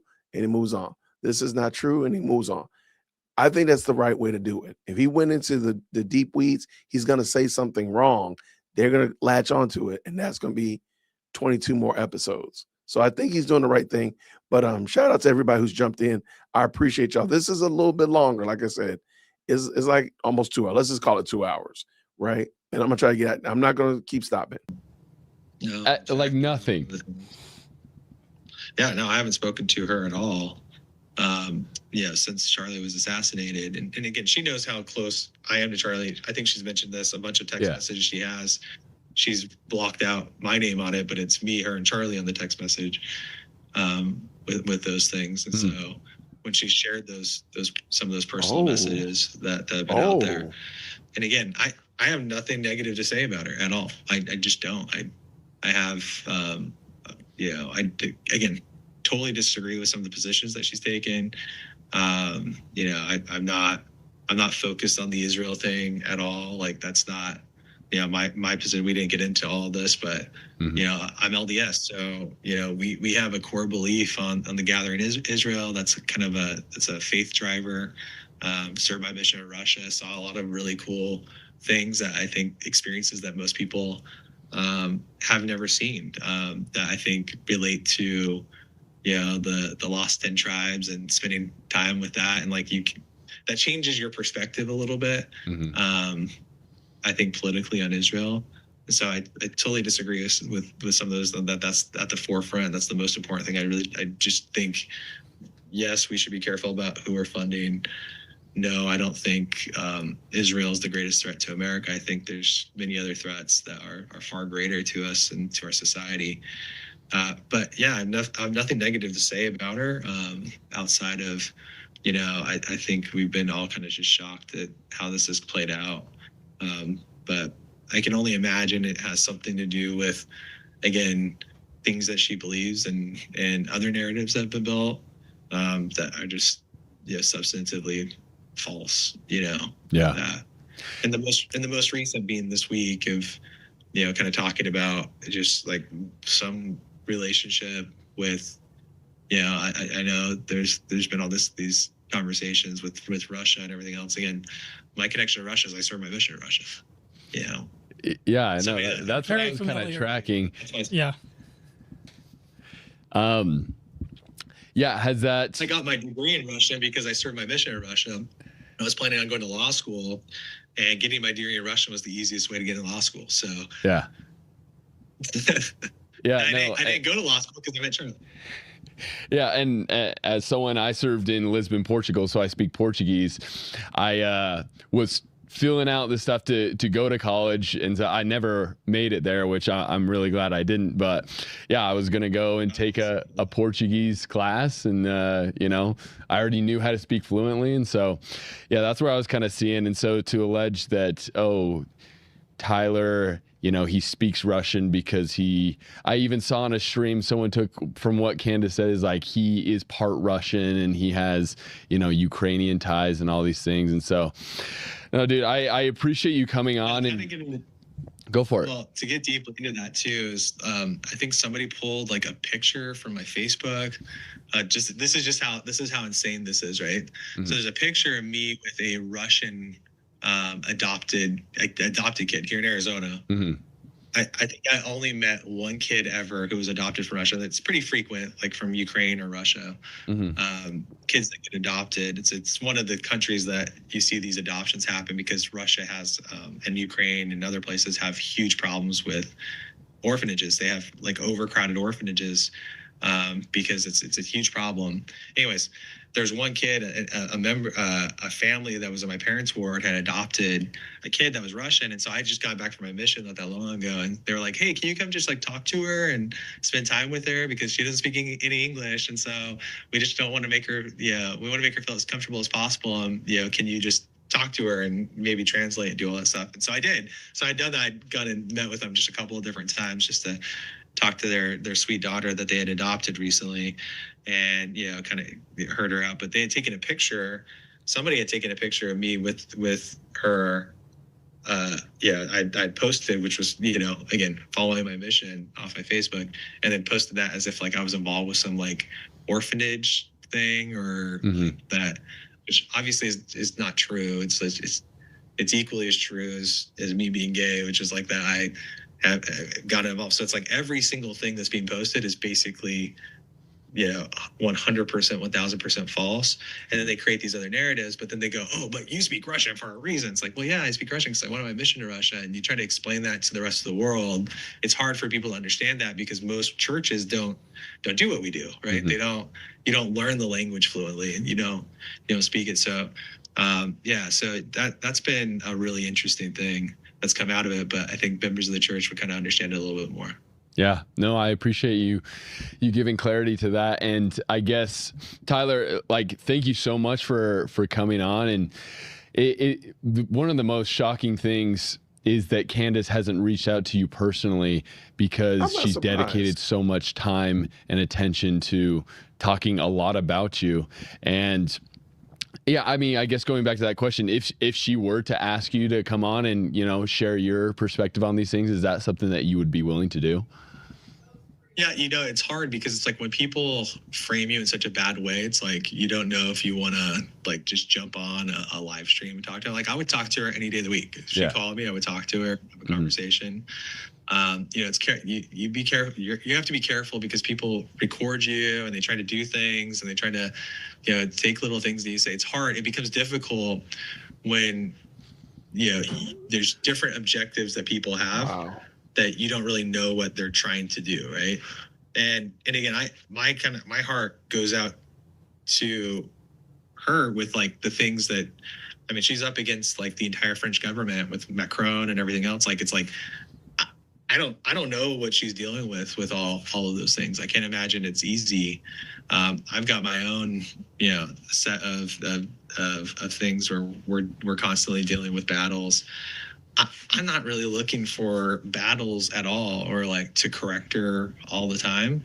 I think Erica said it best is like, if we just went around just correcting things all the time, we would spend all our time just correcting people. Yeah. And so, I think that's why that the gospel is so important. Is like, it's really truly by their fruit you shall know them type stuff. Is like, you can only judge people off the things that they produce and what they do. And we're really proud of the amount of effort and organization that we've done here at Turning Point that's enabled people to get more involved and more religious in their own faith, to start families and to do that, to get more involved at the activist level, and to become even candidates for office and run for office.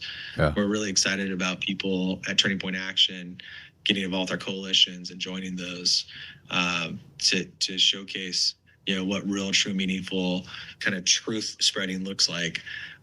That's the work that I do on a day-to-day basis. And I know, I'm not new to this. I'm attacked all the time by the left, most frequently for this stuff. And it is what it is. But, I think people start to figure out over time when, they see when things aren't totally accurate or they're not true representations of things. I hate it when those things end up in a court situation where you have to actually, hold people accountable for saying some of those things. Truly, I think that's the biggest waste of time that you could possibly engage in, is that there's more work to be done. There's positive work to be done to build up our families, our communities, And that's the work that we try to do. And so I would be totally open all the time. Is like my hope was that would be a goal that Candace would want in her life, is to build up communities. I just don't know if that is what she's going for, right? I don't know if that's what she's interested. I don't even know if we have interests that align. Yeah. Whereas 10 years ago, I think the interests did align. I think that was her goal with, starting Blexit, the encouragement of Charlie and others to do that. I just don't know if that's what she wants to do. And so it's tough, because it's like, I don't know if there's really anything to talk about other than, correcting her when the time is right, when, she gets things wrong.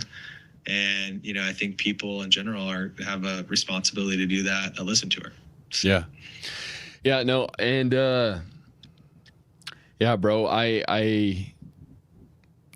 I mean, going back to that first episode we made, the only thing I said about you was Tyler Boyer might be shady. I don't know him, because I'm not naive enough to think that just because someone is a returned missionary or an active member of the Church of Jesus Christ of Latter-day Saints that they don't have big skeletons in their closet. But I just would, leave it to you to give your last word, that from looking at how the narrative has been portrayed as you as this bad, nefarious guy that somehow, was doing things to hide things financially, that, you benefited somehow of Charlie's assassination and maybe somehow were complicit in it. Like, what would you have viewers leaving here knowing about you and just about your faith and your testimony and kind of the whole situation in its entirety? No, I appreciate that. I mean, my viewpoint is obviously I spoke at Charlie's wedding, small room. I never anticipated to speak, at his memorial, especially that closely. He was one of my best friends. We were the closest. We were, kind of two peas in a pod when it came to doing the work to change the conservative movement. When I met Charlie, so many years ago, and then spending well over the next decade, hour by hour together. I told people this, is that I probably spent more time talking to Charlie hourly than any other person on this planet. And my wife included, just spent that much time together. And we were synced in and honed in on the things that needed to be built to help change the movement. And I miss him every single day, because having him gone, I think a lot of people really appreciate him now that he's gone, and have seen, the ways that he worked and how great he was in his element. But the background, Charlie was a man that was really what you saw on the front face, but he was just so good at what he did. And I personally have spent so much time, having spent so much time with him, building every single program that we have at Turning Point. And most people have no idea what we actually do at Turning Point. I mean, all of the programming, more people are aware now, but our collegiate programming, our high school programming, our faith-based programming at Turning Point USA, education that's going through K-8, at Turning Point Action, I could talk about that until I'm blue in the face with the 10 key target states. I mean, we've done so much. And for him not to be there for every bit of it is heartbreaking. For people to, again, make accusations that those of us that spent the most amount of time with him, that built all those things with him, that somehow benefit from his absence is just totally insane. Like, I look at people on the internet saying things like that about his wife, his sweet wife, about myself, about some other people. And it's like, in what world can you imagine this world being better off, that Turning Point being better off without Charlie here? Like, that's just an insane thing to say. And I personally, the other thing that I'll just say, kind of just point blank, is that, Charlie was my partner on building all this stuff. Like, we were partners on most of these things. Like, I was in the saddle with him. There is no financial benefit whatsoever to Turning Point's future in having Charlie gone. He was one of the most prolific fundraisers ever. He was, had all of the relationships of people who trusted him so dearly. Is now our opportunity that we have to step up and carry on his legacy, especially in his name, but making the suggestion that like somehow people would be better off without him. And like, there's no factual evidence of that whatsoever. And so I think it's really crazy that people have made that suggestion. I think that people have, that people would think that there's any kind of world. I think most people are figuring out that that's an insane line of reasoning. But for me, I just miss him every single day. I wish he was here with us, especially through 2028. He loved JD Vance like a brother. JD's been like a brother to a lot of us. He's an incredible dude. He was so excited about him running for president, and that's probably on the top of our mind, every step of the way throughout this entire thing, both in 2026 and 2028. Mm-hmm. Well, Tyler, thanks for taking the time. You gave us a lot of your time, and I appreciate you being willing to do as Charlie did, go out and address things head on and not cower away. And, I hope the viewers watching can see how it is possible that there are people motivated by other things that may not be good to paint things in a certain light, to drive engagement, to, stoke, conspiracy and stuff like that. And not to say that you and I, Tyler, would be the first to say that not everyone in the government or other organizations is 100% above board, and there are secret combinations. The Book of Mormon is probably one of the most stark, warnings against secret combinations and things like that happening in our society. But I think we should, when we try to create some that there's no real substance there, then it diminishes the validity of them actually being out there and doing nefarious things. And so appreciate you coming on, and I'd love to have you on another. Go for it. I'll say this, part of that is you talk about secret combinations, and that's a term I use all the time.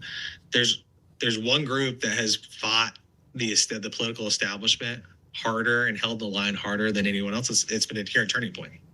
And so it actually stands to benefit those secret combinations and those groups by taking out Turning Point, by attacking Turning Point. So I actually have a lot of questions oftentimes when people are attacking Turning Point, because I know, I stand on our own 2 feet. Is we have nothing sketchy. Trust me, if there was anything sketchy going on, it would be so obvious and so clear and transparent, and that would have been the case here. But when you have like actual outside governments and invisible hands that are controlling things, those groups don't get attacked by the left. They don't get attacked by, they don't get investigated by Arctic Frost and the Biden administration and things like that. What does happen is that there are people in those secret combinations that hijack others to continue and persevere on those attacks against those groups. And there's not one single group that has been standing against the elite, the establishment, everyone holding things in check. Charlie was at the forefront of that. He was the George Washington of that. Turning Point is at the forefront of that. And so I always think it's super suspect when people are coming and attacking us. And the way that we look at it is we go, okay, well, what's the motivation of these people? What kind of strange political bedfellows have they made along that pathway? So just something to think about. Yeah, no, for sure. And I'd love to have you on another time to talk more specifically about how your Latter-day Saint faith and your mission experience have played a role in your career and over at Turning Point, in a stream that I'm not also asking, are you gay and are you a swinger with your wife and stuff like that? You know what I'm saying? But whoa. Dude, appreciate you coming on, and hopefully the viewers will appreciate the show of transparency here. And I think this is something that many people have been wanting for a long time, and so grateful that you chose to come on this platform. And yeah, wish the best for you and your family and turning point going forward, brother. Thanks a lot, guys. Appreciate it. Yeah. Yeah. Thank you, Tyler. Okay, Jackson, it's over. We got that done with a pretty massive interview. I don't know. What did you think about it? Here's the thing that was the most blaring, stark thing that came to my mind is when President Nelson said a few years ago that in the coming days, it will be impossible to survive spiritually unless we have the constant guiding voice of the Holy Spirit.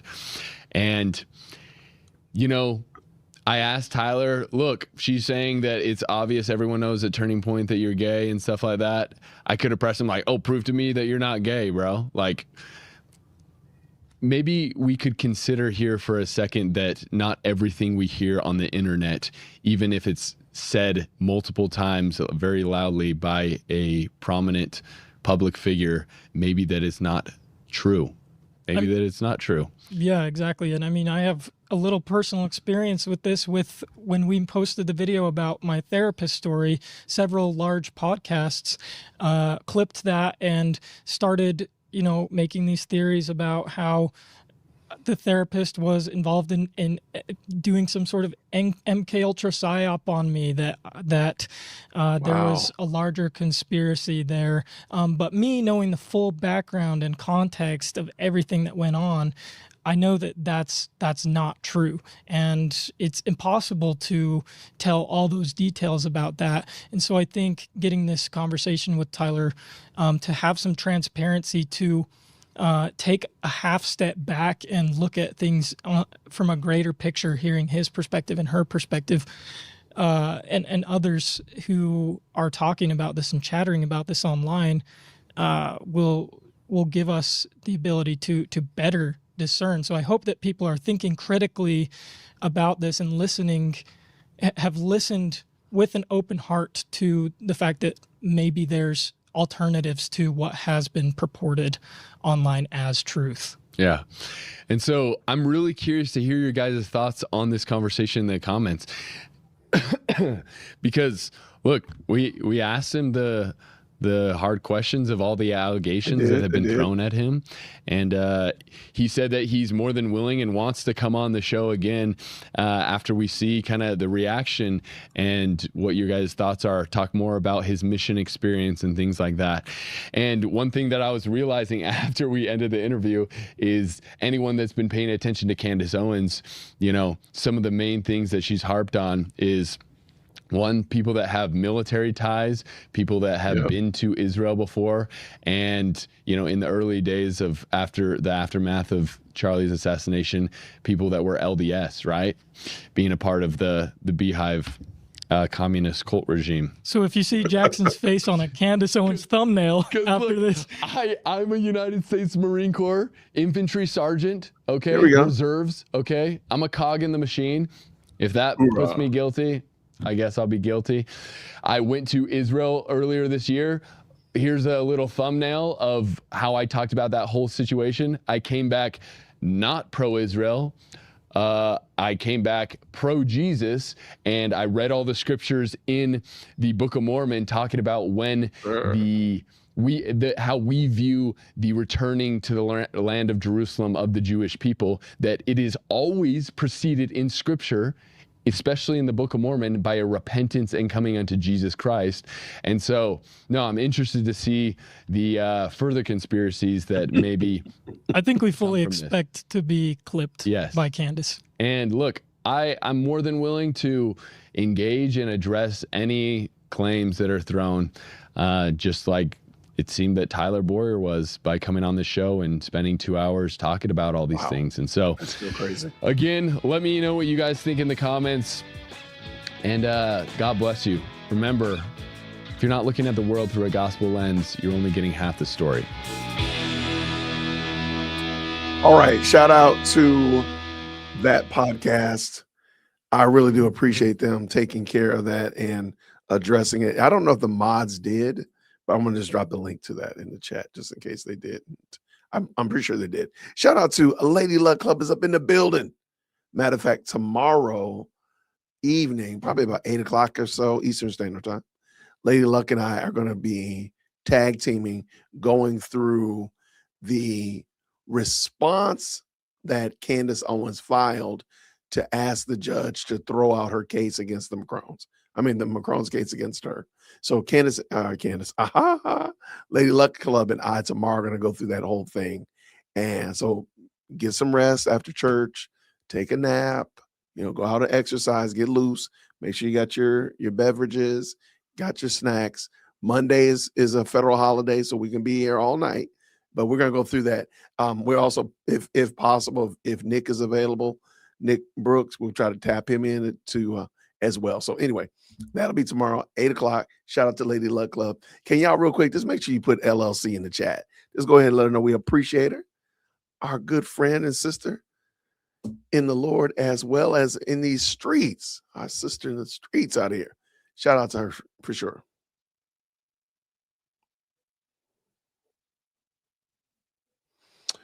I am a litigator and see the power it has to redress certain issues. Okay.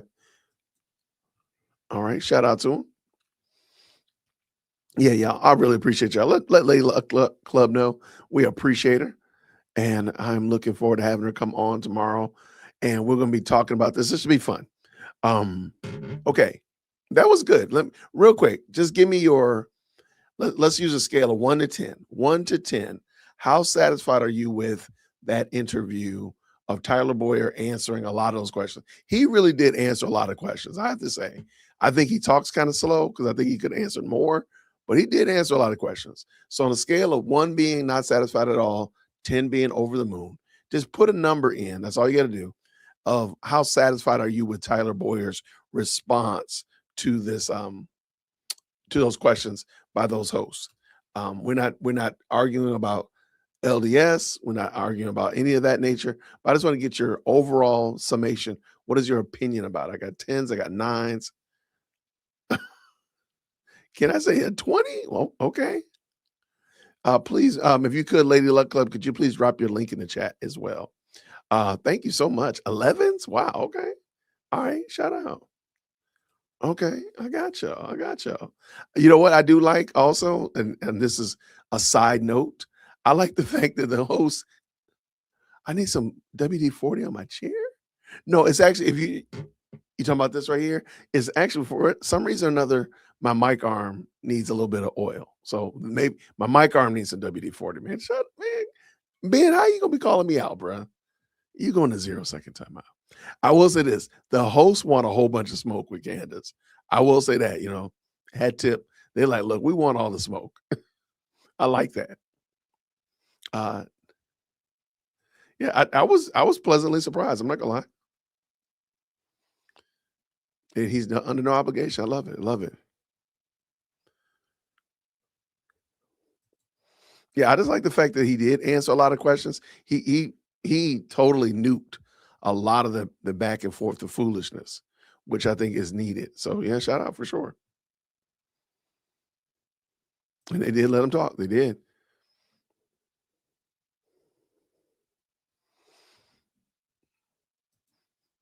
All right. So y'all, I appreciate you. Okay.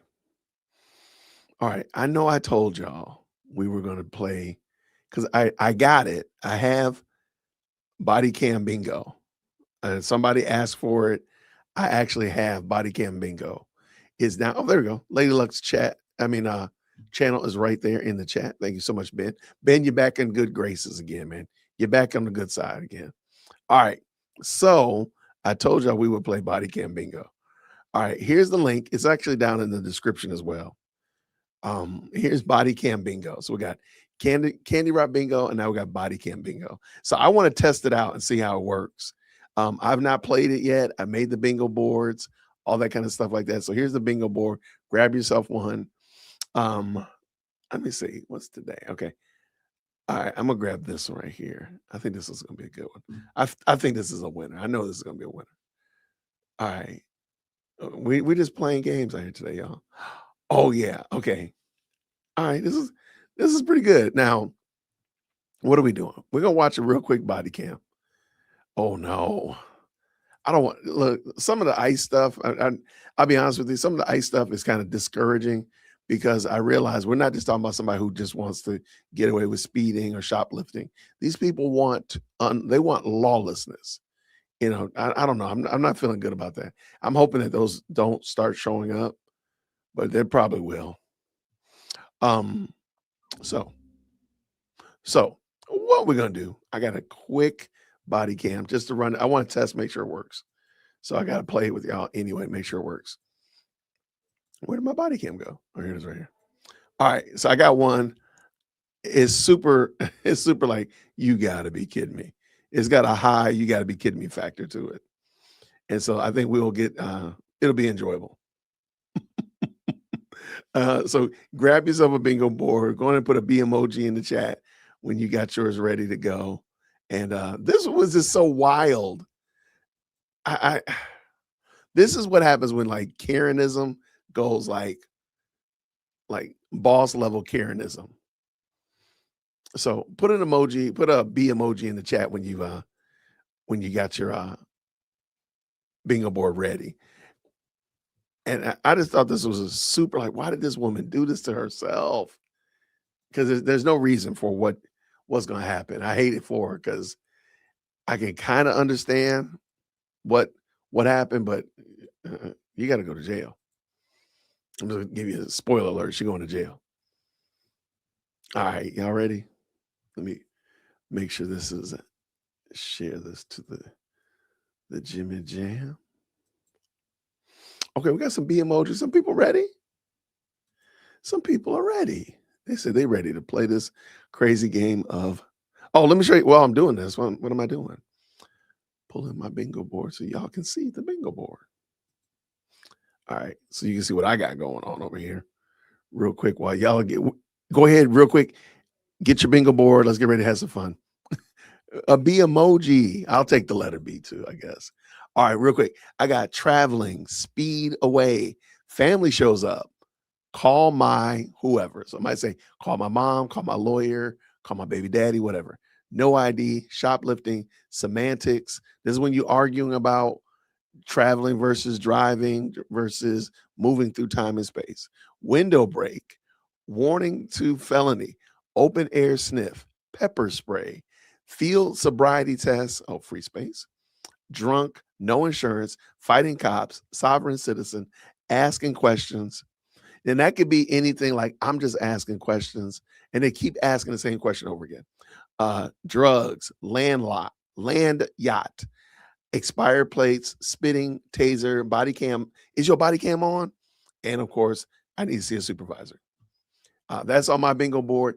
Let me tell you, I watched like 20 body cams and I put them in there. There's a lot of stuff on there. There is a lot in there. It's probably 45 words. So everybody's game board should be pretty stacked, pretty stout, as the kids like to say, pretty stout. All right, this one right here is going to be wild. So let me bring this one in. I think you all are going to get a hoot out of this one, because it's just like, why did you do this to yourself? This is definitely on the and let me know if you like it. Maybe we'll do another one tonight. Maybe we'll do another one. Okay, green hearts in the chat. Y'all ready to go? Got my bingo board. You can't find an emoji. That you can use the letter B. It's okay. You can use the letter B. Call the sheriff, call my lawyer. Maybe we should make you, if you get bingo, maybe we should make you make a full, complete sentence or story using the bingo board, words out of it. Now, that would be funny. That'd be funny. All right, we're ready to go, Jason. Let's have some fun. All right, shout out to the best live chat on the internet. Green hearts in chat when you can hear. On November 29th, 2024, Officer Lemke with the Largo, Florida Police Department was dispatched to a Raising Cane's restaurant after receiving a report of a disturbance. Upon arrival, Lemke made contact with the manager, who stated a female suspect had assaulted her when she didn't receive enough Cane's sauce in her order. Wait. Did he say, okay, y'all, I've never been to Raising Cane. There's a couple of them around here in Atlanta, but I've never been to it. Is there sauce that good? Like I didn't get enough Raising Cane sauce, so I'm gonna come in and raise Cane? Like, is it that good? That's crazy work. That's crazy work. Is it that good? Maybe I need to go there tomorrow. And the fact that it's called Raising Cane is kind of foreshadowing. Like you kind of put yourself in this trick bag already. I'm gonna have to go check it out. I'm gonna have to check this out. I don't know. What is the general sauce? Is that their general sauce? I'm gonna have to go check it out. You know what? I'm gonna do something for science. Maybe tomorrow. Let me call Taylor. Hold on one second.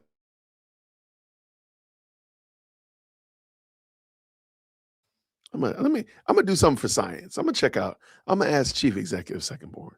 What does she think about this thing? Can we go to after church tomorrow? Can we go to Raising Cane? Let's see what she thinks.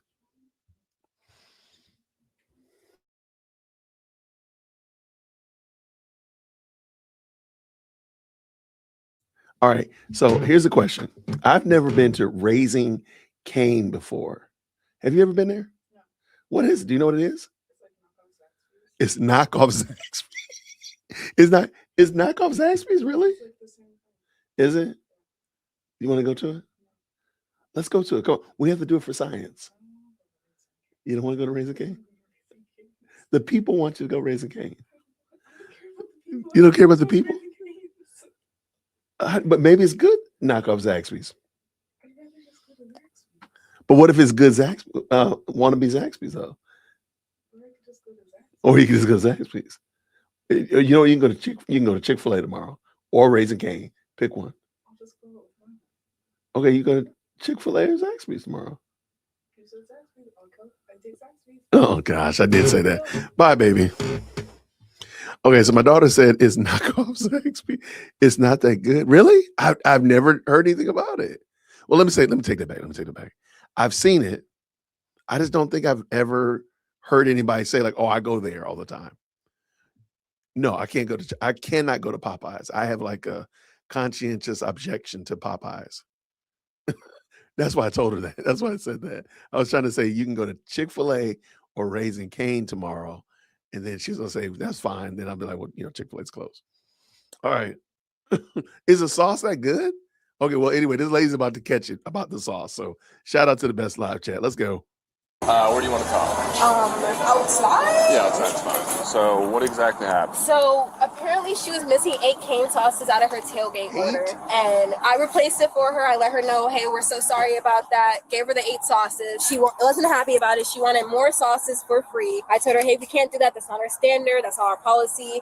She called before she came in, right? She was already calling me on the phone. So I picked it up and she was telling me how she was missing sauces very aggressively already. But I didn't know she was already here. So I said, okay, just give me 1 second so I can look back on our tablet. It shows like who came in already to pick up the food. So that's what I was doing. Then I was attending another customer while she was on hold. And so Tati went to go grab the sauces for me since I was busy dealing with another customer. She got it for me and gave it to her. And she was asking for more free sauces. And Tati said that no ma'am, she cannot do that. She didn't like it. She kept saying how she wasted her gas driving all the way back up here. Just basically just upset that I wouldn't give her anything for free. You need all her information here. Her first name, last name, and an email address. We need it. Okay, I've already got her ID. Surprise, she's an assistant. Surprise! Not people like that. As I was taking the platters back to the sink.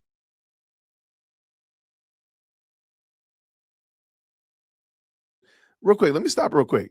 There's something that the officer said right here. And when I watched it initially, I didn't catch it. He said, I already have her ID. Surprise, she's in the system.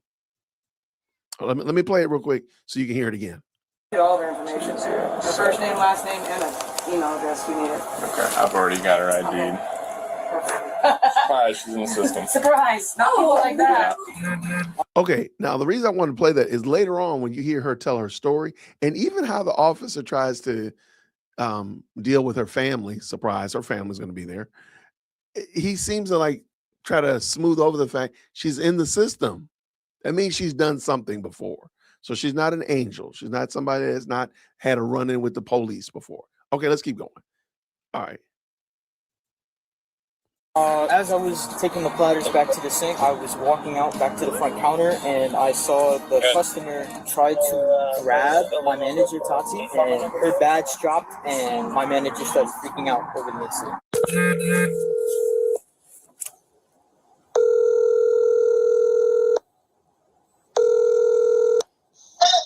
Hello? Hello, is this Mackenzie Keeling? Yeah. Who is this? This is Officer Lemke with Largo Police Department. Speaking. I'm doing an information report about some sort of incident that happened at Raising Cane's on East Bay today. Yeah, I was checking an ID to see if she had a name tag on there. And so she asked for my name, and by our standards, we're not required to give it to her for security reasons, and I let her know that, and she didn't like it. So after asking me another time, and I was like, hey, like, I'm not going to give you my name, she goes and she grabs my keys, and then she grabs my thigh with it, and she's like trying to look for a name, realizes there's no name on it, and she lets go, turns around, and leaves. I didn't think today would be one of those days. I know. No one ever plans for this to happen.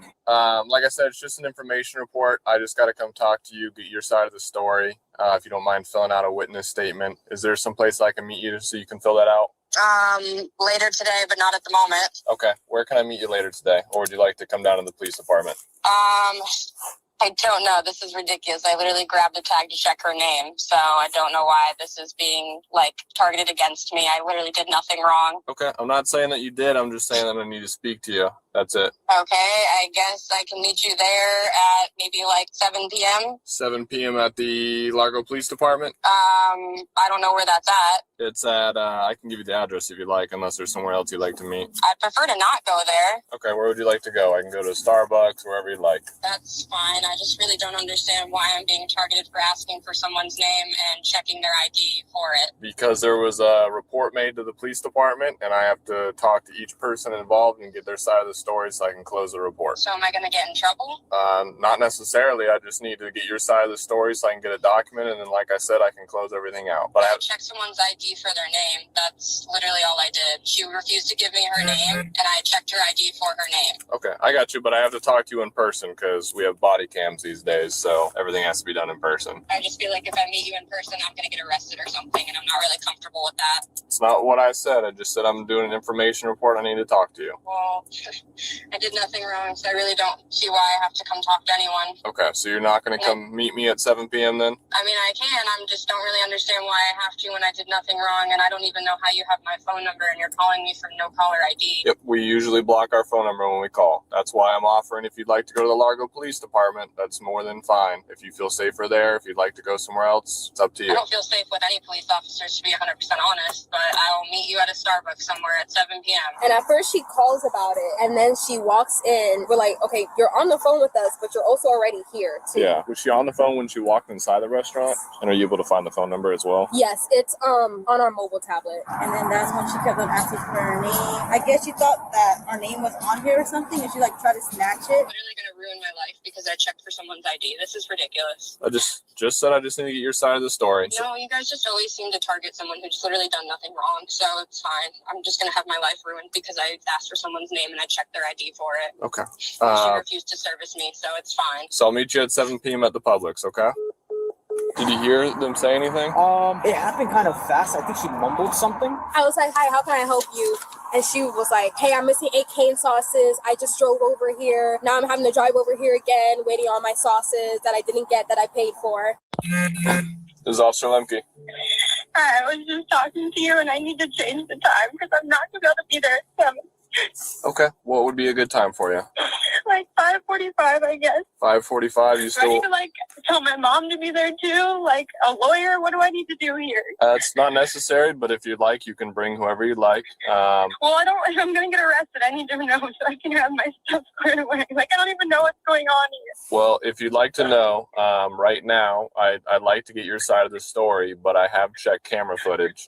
So it is looking like. And I grabbed her ID to look at it, to look at her name, because she would not give me her name so that I could talk to her manager. And so I grabbed her ID to get her name. It wasn't on there, so I let it go and I left. And I'm sure that's what it looked like. I understand, Mackenzie, but you I don't feel like there's anything wrong with grabbing someone's ID to check their name for it if they're not willing to give it to me. I wear an ID for work as well, and if someone is asking for my name and I didn't give it and they grab my ID to check it, I would not be having their life ruined for it, which is apparently what my life is going to be. Well, Mackenzie, Mackenzie, you cannot touch or take or attempt to grab any other person's belongings without their consent. It's an ID on her. It's still property that does not belong to you. I was like, I'm so sorry about that, ma'am. So I walk away from her and I go and I grab the 8 cane sauces for her. And that's when she really gets upset because she starts asking me for free sauces. And that's when I tell her no. And what happened after she tried to grab her in her badge shop?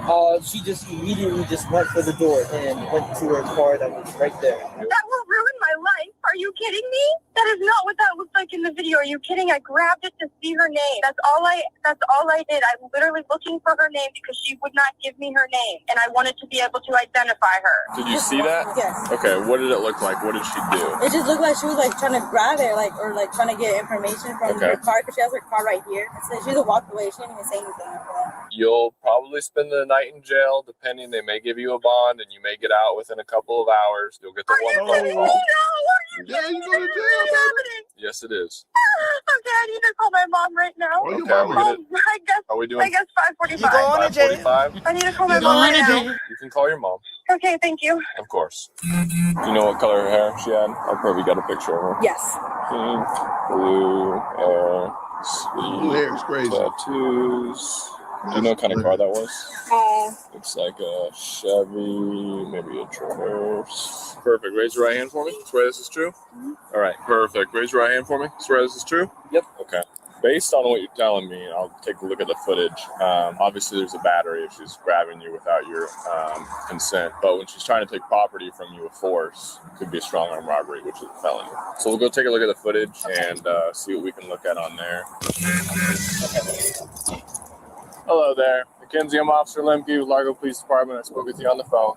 So I want to talk to you about the incident that happened at Raising Cane's today. This is what all our statement forms look like. On the front, it has the Miranda rights, which I'll read to you as well. So by law, you have these rights. These are your Miranda rights. You have the right to remain silent. Anything you say can or will be used against you in court of law. You have the right to talk to a lawyer and have him present with you while you're being questioned. You cannot afford to hire a lawyer. One will be appointed to represent you for any question if you wish. You can decide at any time to exercise his rights and not answer any questions or make any statements. Do you understand each of these?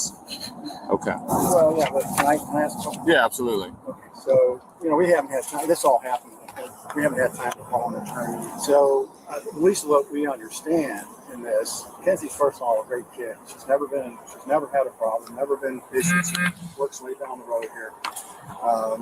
And so, I guess all I'm asking is, so should we get an attorney first or before we sign anything? All right. She's been in the system though.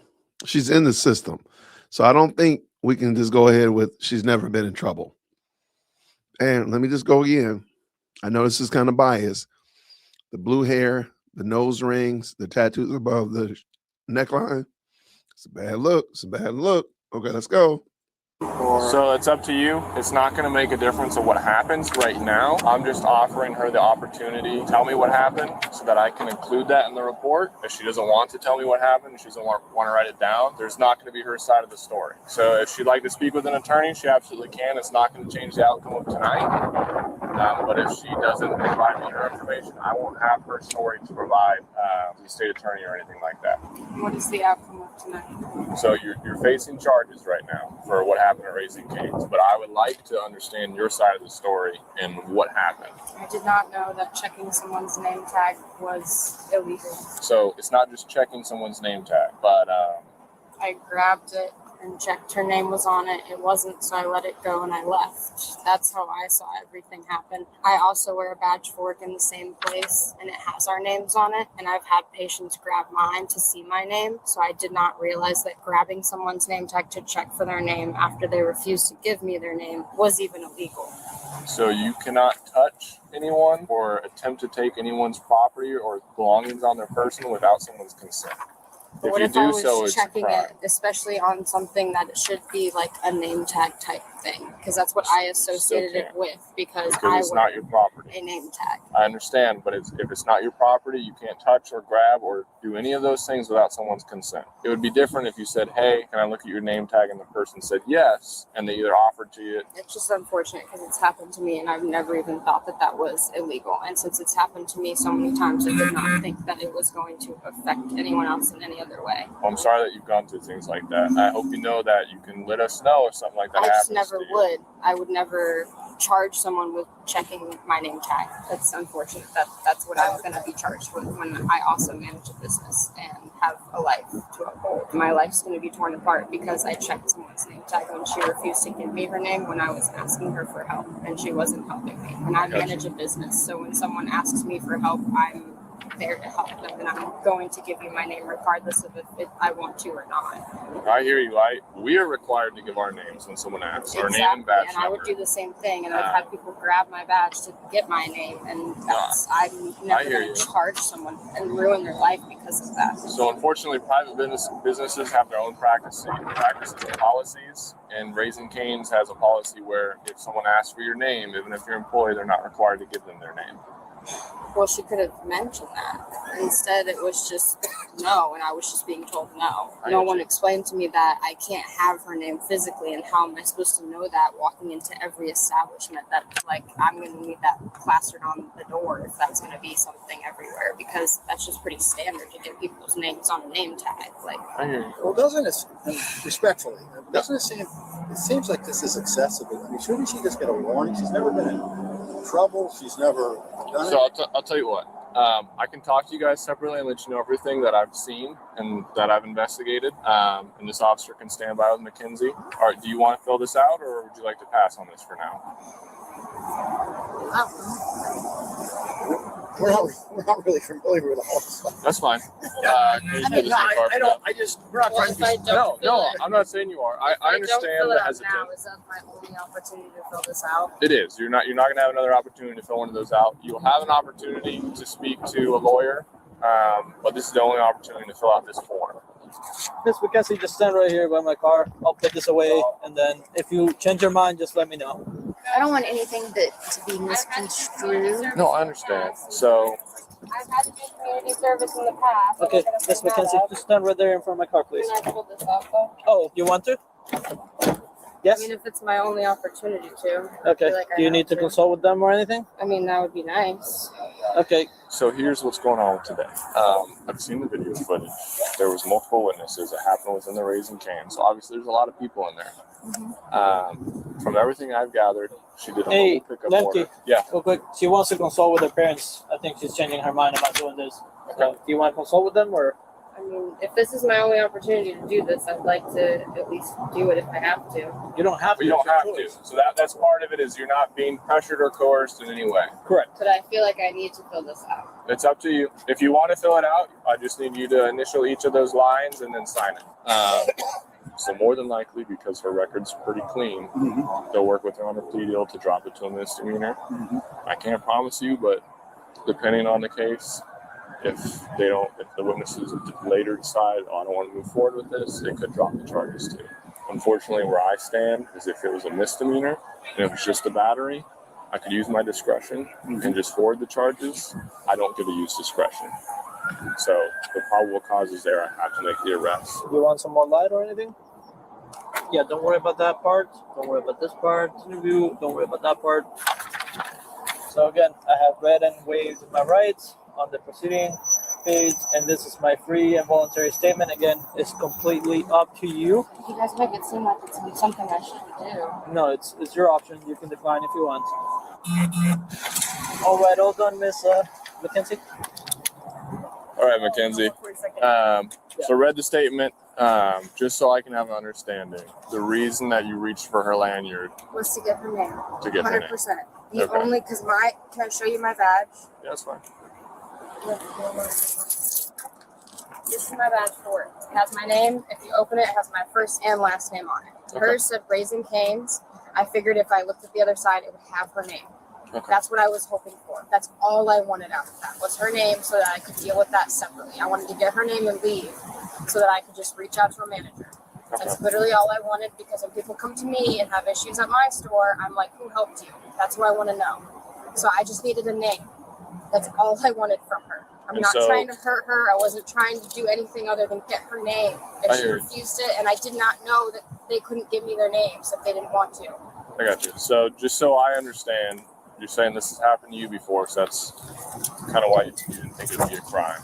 Yes, this has happened to me all the time. I wear mine right here like this, the same exact place she had hers. People grab this all the time and say, "What's your name?" and grab at it. I have never, ever thought to call you guys. I don't think that happens. Never once did I thought this was illegal for someone to grab something that's on me, because I've literally walked by someone and they've grabbed things. I did not think this was illegal by any sort of means. I hear you. So, from speaking with you, it sounds like you're a good person. It sounds like you didn't have any. She's in the system, though. Unfortunately, where we're at is that I don't You're going have to jail. discretion on this. Can you take my badge? They can take anything that you need. I'm going to drive your car. You're going to jail. So everything that you told me, I'm going to include in the report, your reasoning for it. So when you get down to the jail, they'll go ahead and tell you what your bond will be. Unfortunately, us on patrol, we have no idea because that's through the sheriff's office. So where do my parents go? So you'll be transported down to Pinellas County Jail. So a transport van will come over here and take you to the jail. You want to search her? Yeah, right now. Yes. So we'll put in the request, and then they'll come pick her up and take her to the jail. And then she'll get her phone call, and they'll let you know what your bond will be. And then how do I call the? She'll get the phone call? Yeah, so they'll give you a phone call. So she can take her phone. They'll even have a charger down there. She can access all her contacts, everything. Well, we'll take that out there. All right, we'll take it out. So what does she do? Call me as soon as? If she can give you a call as soon as they give her, I love you. as soon as they give her the opportunity to give her a call, she can take her phone with her so she has all her contacts.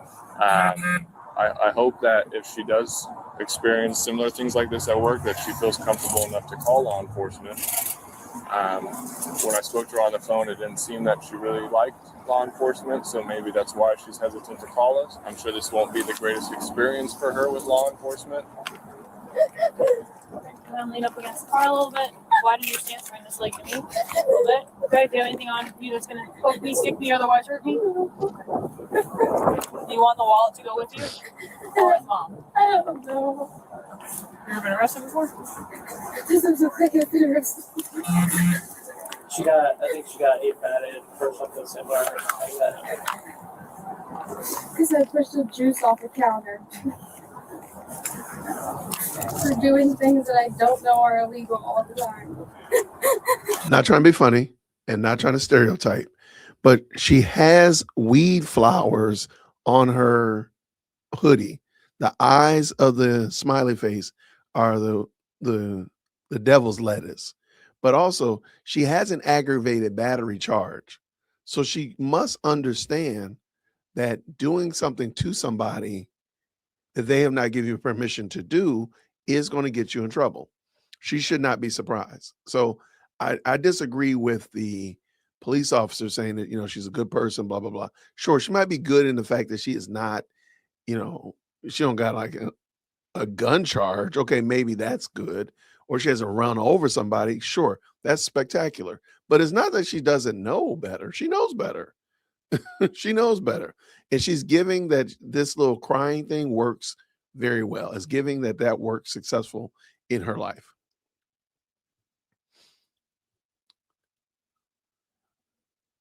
And the bad thing is, I don't think it's really that big a deal. I'll be honest with you, 1,000%.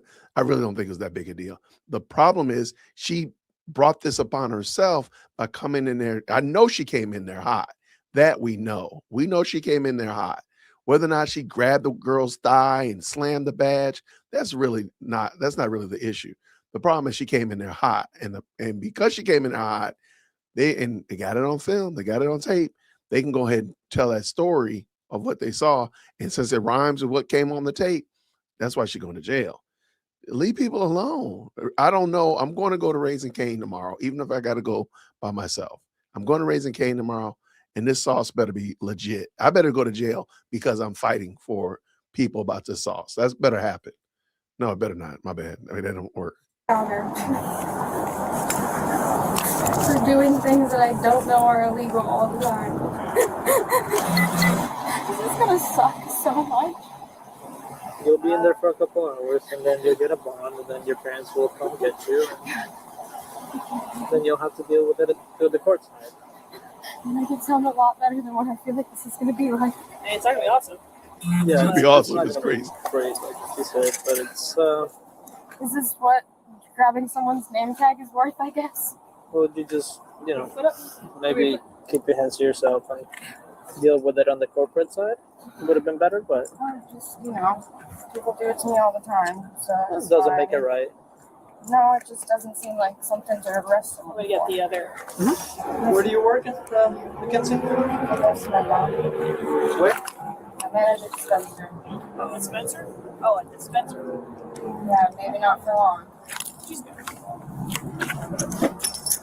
McKenzie, just take a seat real quick here.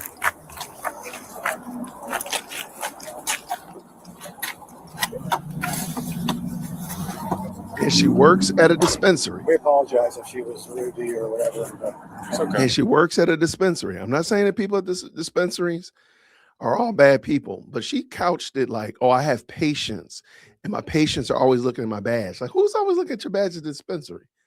Is that something that's really happening? Is that really happening? Let me look at my bingo board real quick. Hold on real quick. All right, what we got here, Jason? All right, I got to call my blank. We know she got ID. Well, we know she got ID. I'm calling it shoplifting. I'm calling it. I think we got semantics because she keeps saying that she was just looking at IDs. Oh, we got drugs now. Because she works at a dispensary. She's just asking questions. Nobody said the body camera was on. Sorry. She did want to see the supervisor. She did say that. Let me see. Anything else? I don't see anything else. All right. This one's going to be harder to cheat on. I ain't going to lie. This is going to be a little bit more difficult. It's going to be a little bit more hard for your boy to get bingo. Wait, let's see. Cane's where I go to don't charge me extra for sauce. Probably because you go there so often. I don't know. What state is this? I don't remember. It's in Largo. Isn't that Florida? I think in the beginning. Maybe I'll back it up. I'm almost certain it was Florida. Yeah, it's Florida. Okay. Because you'd be up in I'm going to Kane tomorrow. It better be good. I'm going to tell you that right now. Whole family showed up. You can have family showed up. Absolutely. Yeah, there's some funny ones on there. I know. Right. Like that would just get that. Yeah, well, you got caught. We know about you, Juju. We know about you. We know you be up at the Raising Cane's. What my daughter say, the knockoff Zaxby's. Okay, let's go. It's okay. I don't hold anything personal, nothing like that. What is happening? Oh my God. Well, I'm sorry that you guys are going through all this. I really am. She seems like a really good person. You guys seem like really good people. Yeah, sauces. With all this for sauces? What? The sauces is crazy. You go to Chick-fil-A, they give you all the sauces you want. Right. There you go. Should have went to Chick-fil-A. McKenzie, the transport van's coming. Just give us 2 seconds. They're right over there. He's going to give you some instructions. He's going to put your handcuffs from the back to the front.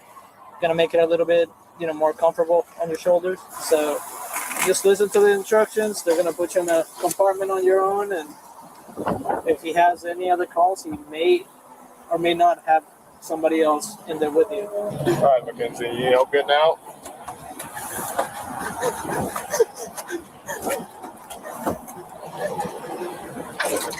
Step forward over here.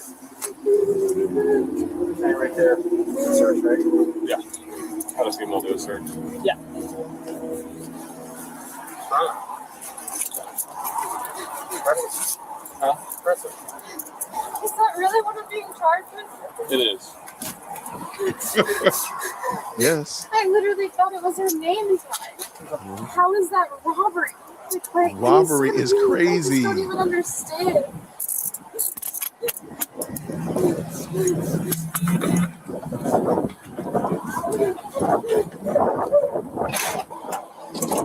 The suspect, identified as 31-year-old Mackenzie Keeling, was transported to the Pinellas County Jail.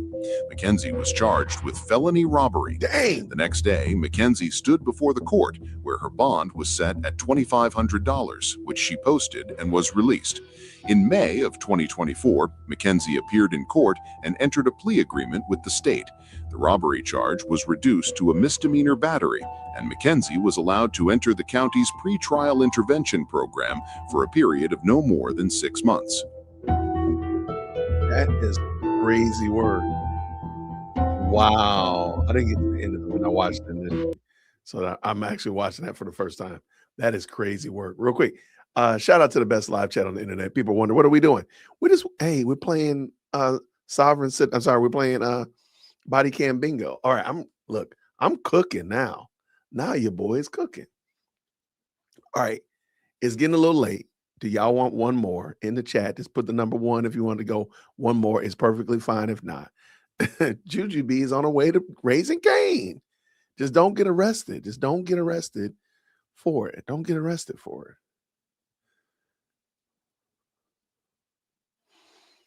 Yeah, Florida does not play games. Florida is where sovereign citizen ideology goes to die. That's where it goes. Okay. I see a couple of ones. I see some more. All right, there we go. Now the ones are fun. All right. All right, so let's do this.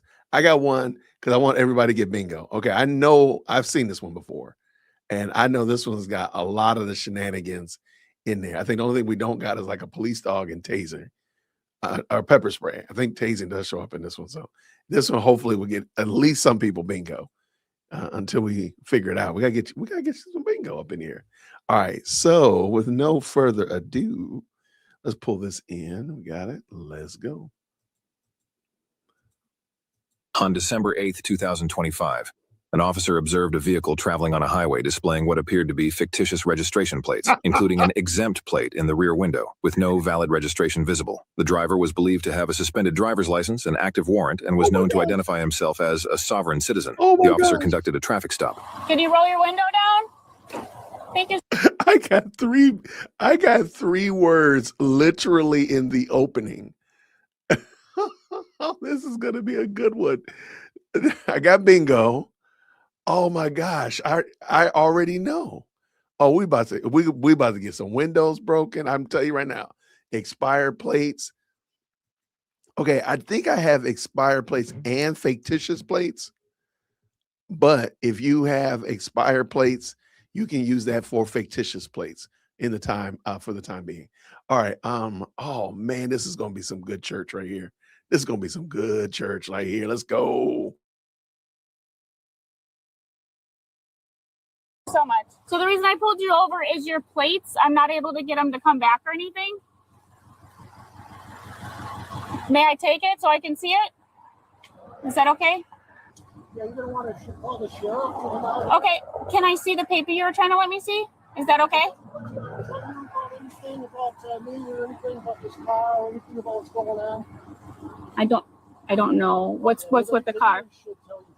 Okay. What's going on with the car? Now, okay. If I'm not on my way to get breakfast in 5 minutes, I'll give this to you. And you can check it out. Okay. But then you can do what you want. Okay. I'm not getting out of this car. Okay. And you can throw any paperwork you want, but then okay. I didn't ask you to get out of the car though, right? Yeah, I know. I'm trying. You know what? I'm sorry, I haven't met you before, so I don't know what you're. I've been dealing with for 5 years. Okay. I have every piece of paper known to man. Okay. That shows that nobody has jurisdiction over me. Okay. Okay. So here. Am I able to see that? Thank you so much. That's what I'm a credit. Okay. You and the village of Fox Lake and your police department. Okay. $30 million. So, that's a lot of money. Yeah, it is. Okay, so that's what's going on. I'm so tired of this. Right. I know my rights. I know exactly what I've done for 3 years. Now that number that you see, okay, is back here. Let me give you that too, because here you go. Is your name Leon? I just want to make sure I've got the right. It's the highlight. Okay. Okay. This is what that number means. You see this number that's now you know, what number? You said that number this number that you're talking about is this man that I gave on this date. Okay. I told him my jurisdiction. This person? No. Sorry. This is the tracking number. Oh, I got you. That's the tracking number. Okay. So now that you asked me, okay. Now this is what you're dealing with. I don't know those people. I'm sorry. Here you go. And that's Thank what you. that number means. Thank you. Were told it was their duty and obligation to tell everybody who I was. And they haven't. They threw me in jail for 18 days. Okay. I'm not happy. And 18 days in Lake County? In Kenosha. In Kenosha. $30 million lane too. You want to see more? I'm sorry. I never wanted this interaction. These are all the $30 million liens I have. Okay. That's a lot. Well, and you know what? Do you live in Colorado then? You can't get liens like that on bogus stuff. Okay. Do you live in Colorado? Because I see it all says Colorado. I gotta get going, so please go check it out. Let me get out of here. Or arrest me. Do what you gotta do. Oh, they're gonna arrest you. Do you have any type of gonna arrest identification or a you, my name or brother. anything? Go find out who I am. Okay. You know what? I'm sorry. It's okay. Okay. I appreciate that very much. Thank you. You better You've know been very cordial so far. jurisdiction is. That's the problem. Okay. Here's the laws you're up against right now. Okay. Everybody knows about it, including the governor on Friday. Okay. So these are the laws. You can just look at them. Well, you want to take a Oh. Okay. Okay. Well, I can look up the laws. That's not an issue. Okay. Do you have insurance on the car at all or no? Like car insurance? Sorry. That's what I meant. You know what? And now that you asked me, I'm also indemnified. This is Okay. beyond this is beyond insurance companies, okay? Okay. Yeah, May I have Beyond that? insurance. Yes, that's my American State National Credential. Okay. Now you might want to read this part. It says, "Do not detain and do not interrogate." Okay. Thank you so Unless much. have an injured party. Okay. Thank you so much. You're welcome. I'm sorry. I'm trying to calm down. Give me 1 second. Okay. Here's this. I'm gonna. This is what I went through in 24. Okay. Okay. Nicholas. And he's With Nicholas? Well, whatever his last. Oh, I see. Alopajanis. We have a few Nicholases. That's why. You can have that back. Okay. So I've already been through it. Everybody's in the fault. Okay. Times everybody. I'm talking 100%. Everybody I've interacted with about this stuff. Okay? I hear you. I hear what you're saying. I hope so. Okay. Give me 1 second. I'll be right back. Okay. Well, you know what? I'm going to call the sheriff here in a minute. So. Okay. Can you just give me 1 second and I'll come back and talk to you? You know what? I'm calling them. Okay. That's my rights. Okay. Totally understandable. If you're what? I'll call the sheriff to take care of you people, okay? To tell you Okay. who I am. Can you just give me 1 second? Is that okay? Can you just hang on for 1 second for me? Thank you so much. The officer requested a sergeant and additional units in anticipation of possible resistance. Will you not roll the window down at all? Will you not roll the window down at all? He did on that side. Okay. Hello, Mr. Gang. I need you to turn your car off and step out. Why not? Did you call the sheriff? I need you to step out. I'm giving you a lawful order to step out of the car. Do you have an injured party? Pennsylvania versus Mims, get out of the car now or I'm going to take you out. Get out of the car. Hey, Leon.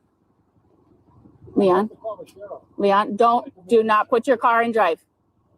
Get out of the car. You're under arrest. Okay. Step out of the car. I'll let you make as many calls at our police department. Step out of the car. You're under arrest. I don't know who you are. I want 3 Are you pieces able of to mock it there? identification from you. Do you have 3 pieces of identification? I'm going to break your window, okay, sir? I don't want to do that. I need you to step out of the car. 2 pieces of We'll identification. call the sheriff at the station. I need the sheriff here. Then I'll talk. We'll call him at the station, but you need to get out. We can't do that out here. Oh, is this the sheriff's office? I need the sheriff right now. I need the sheriff right now. I want to. Sir, step out. Okay, step out of the vehicle. You don't have to say anything. I need the sheriff right now. When the gloves go on, the glass goes everywhere. This is so bad. Like, why would you want to do this? Oh, like, why are you putting yourself through this? Yeah, he's calling the sheriff. There's some hierarchical thought process in the sovereign citizen's mind. I don't know why. Like, right? The sheriff don't care. Anyway, let's go. Leon, you're under arrest. You're going to jail, my brother. I want to make this as quick as possible for you. You're going to jail. Out of the car. You're going to jail. Or I'm going to break your window. You do not want me to break your window. I want you to step out of the car. If you, listen, I'm giving you multiple. 4 Fox Lake police officers here. Leon. I don't know who they are. I need a sheriff. You just said it. State Park Road and State Park Road, West Wall. Leon, I'm going to break your window. Because they're ready to break the window. They all have guns. My life is threatened. I demand a sheriff. Right Leon. now. Leon. My life is threatened. Unlock the door. Guns. Right now.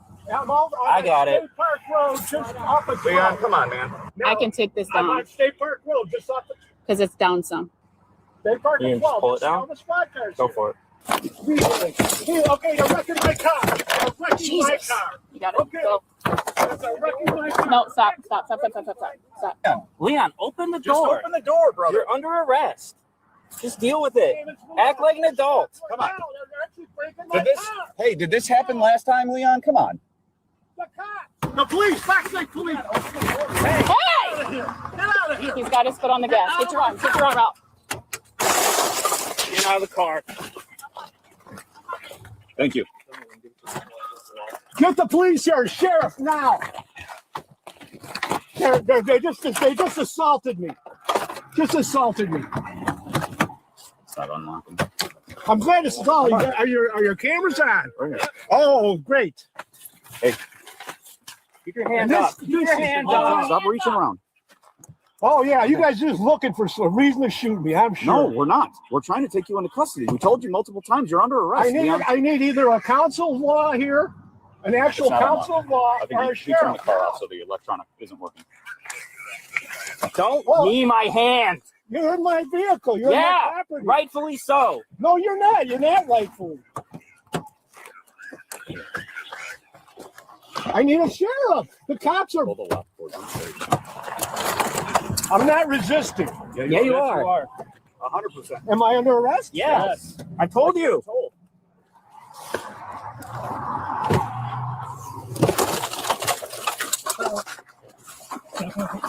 Step out of the car. Okay. Hands on your back. Don't tense them up. Who's got cuffs? I got Don't grab my hand. Don't grab my hand. I need to spit. Well, you say you need just to spit? wait and we'll let you spit on the ground. Spit on your car, don't spit on us. Otherwise, we're putting Spit on you. I just need to spit. Okay. Well, let go of my thumb, please. Leon, thank you. Okay, I hope you guys. All right. Yes, it's all being recorded. The yellow button is the double. So you denied me a sheriff? You denied American State National. Stop. Do you have anything on you that's going to poke me, stick me, or hurt me, Leon? You know what? No, I don't. And all that paperwork goes with me. Every bit of it. That's everything I have to say right there. So all that, I'm going to grab all that stuff and I'm taking it with me. We'll grab it for you. I'm going to tell you which ones to grab, or I'll make sure. Well, you know what? What are you doing? That's my name. Searching you. You got my paperwork. You're the fault. Come to think of it, I just recognize your name. Right here, okay? Well, this is going to happen again, but now it's 30 million. Sorry. Hey, wait a minute. I got to get that paperwork. I have to get that paperwork. We'll grab it. I need the. All right, the big folder and the small folder on the seat. Okay. Before I get in, can I see it? No. Because we're going to go in and we're going to catalog every piece that's in there that I tried to offer you. We're going to photograph everything. Oh, good. That's great. I'm glad. All my paperwork? Watch your leg. Everything that's in the car. Leon. I need that paperwork now. That's my. That's my. Watch your face. Then there's a smaller folder on the seat, please. Okay. So we got your phone. Do you want your passport also? I grabbed the ID that you had with your paperwork, but do you want your passport as well? It's in there? Yeah, please. Okay. I'm going to put it in the big black binder. It's with your phone, okay? Okay, thank you. No problem. The man was charged with driving with a suspended license, operating an uninsured motor vehicle, resisting arrest, obstruction, 2 counts of aggravated battery to a police officer, and possession of fictitious plates. Okay, y'all, that was amazing. Shout out for sure. That was a lot of fun. Okay, let me show y'all my bingo board, y'all. I'm killing it over here. I didn't think I was gonna make it. I didn't think I was gonna do it. All right, so I got bingo going left to right, from right to left. I got bingo. I need open air sniff, and I need a taser. Come on, y'all. We gotta do it. Come on. Come on. We stacking the deck, y'all. What y'all thinking? How'd y'all like it? Tell me what your thoughts were. What do y'all think about body cam bingo? Is body cam bingo a thing? Can we add it to our Friday, Saturday night shenanigans? What? What does it say?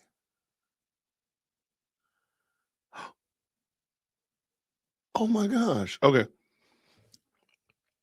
All right. Y'all like it. Okay.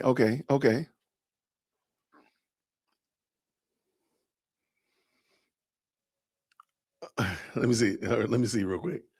Shout out to Future. I appreciate you, Future. Oh. Okay, this one looks hilarious. This one looks hilarious from the word go. I haven't even seen it yet. All right. Okay. My intent, let me tell y'all real quick. My intent was not to be doing videos all night, but one just popped up on my screen. Shout out to YouTube. They said, "Oh, we're gonna make you stay here all night, Jason." Oh my gosh. Okay, we're gonna watch this one that Future just did. Shout out to Future. I appreciate you. I got another one after this one. Oh my gosh, y'all, we're not gonna be here all night. Yes, we are. We are gonna be here all night, Jason. Just tell the truth. All right, so real quick, this one is Uber driver picks up cop during a foot chase. What in the world? These things are so funny to me. Oh my gosh. Yo, thank you so much for the $5 super sticker.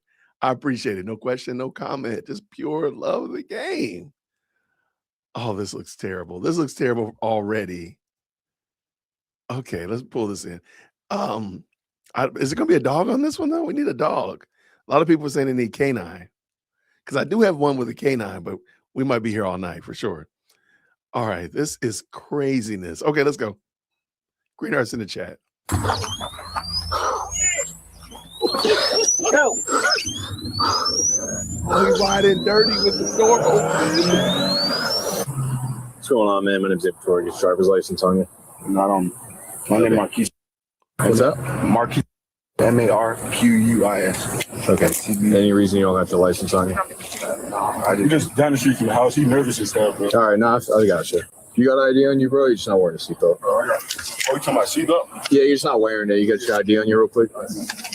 You're the owner of the car, right? Yes. You got the registration? Just get your name off that. No problem. When was the last time y'all smoked in here? You smoked nearby. Yeah. That's all right. I could just smell it in the area. All right, I'll be right back, okay?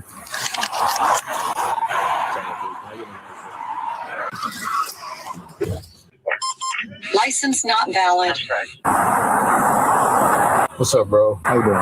Driver's suspended. He's nervous. Car just smells like weed. So the passenger's been talking for the driver, though. So Okay. I'm just trying to figure out if the driver knew or not. I'll hang it up here with them so I can see what's going on.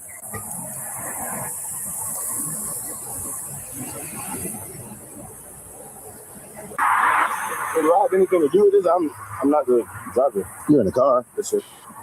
Just keep your hands where I can see them, man.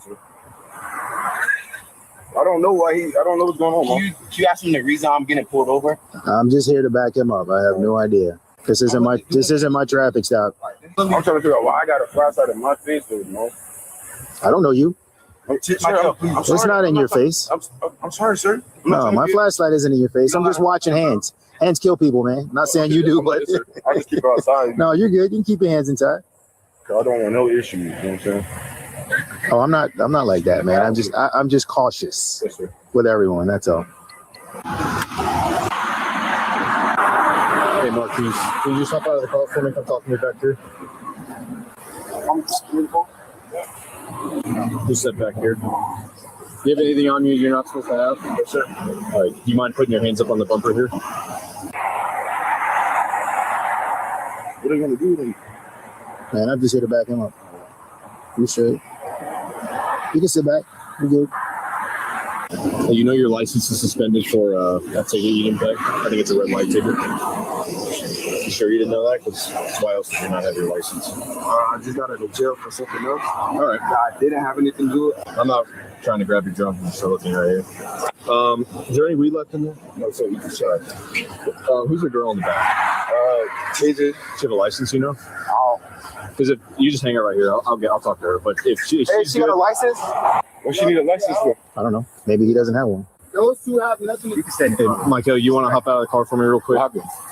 So he doesn't have a. Stay over there, boss, please. Yeah, stay back Thank here you. by the front of the car. He's suspended. The car smells like weed. I'm just going to do a search and make sure it's nothing. We have weed right here, sir. Open Okay, air. no problem. That's literally It's still illegal. I'm just going to make sure there's nothing else. No problem. Right, bro. Open air. Just leave it right there.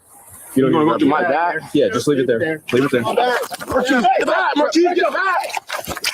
Marquise. Take the free dog. Anyone running? All right. Go get him, bro. Go get him. I'm gonna go speed away. I'm taking speed away on that one. Run, bro. You got a black male running east side over to the road. Stop. Fighting, bro. Bro, it's a zip of weed, bro. It's a zip of weed on me. Marquise, run! Keep running! Tango 3, give me the channel, please. I'm fighting with a guy actively. Bro, it's a zip of weed, bro. Eastbound. It's a zip of weed after a black male. It's a zip of weed, black.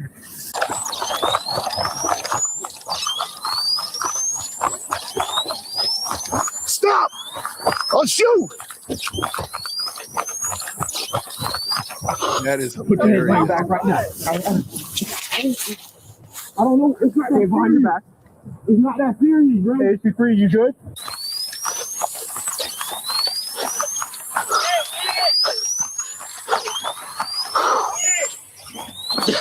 Go.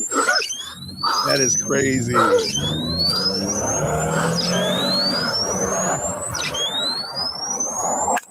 No!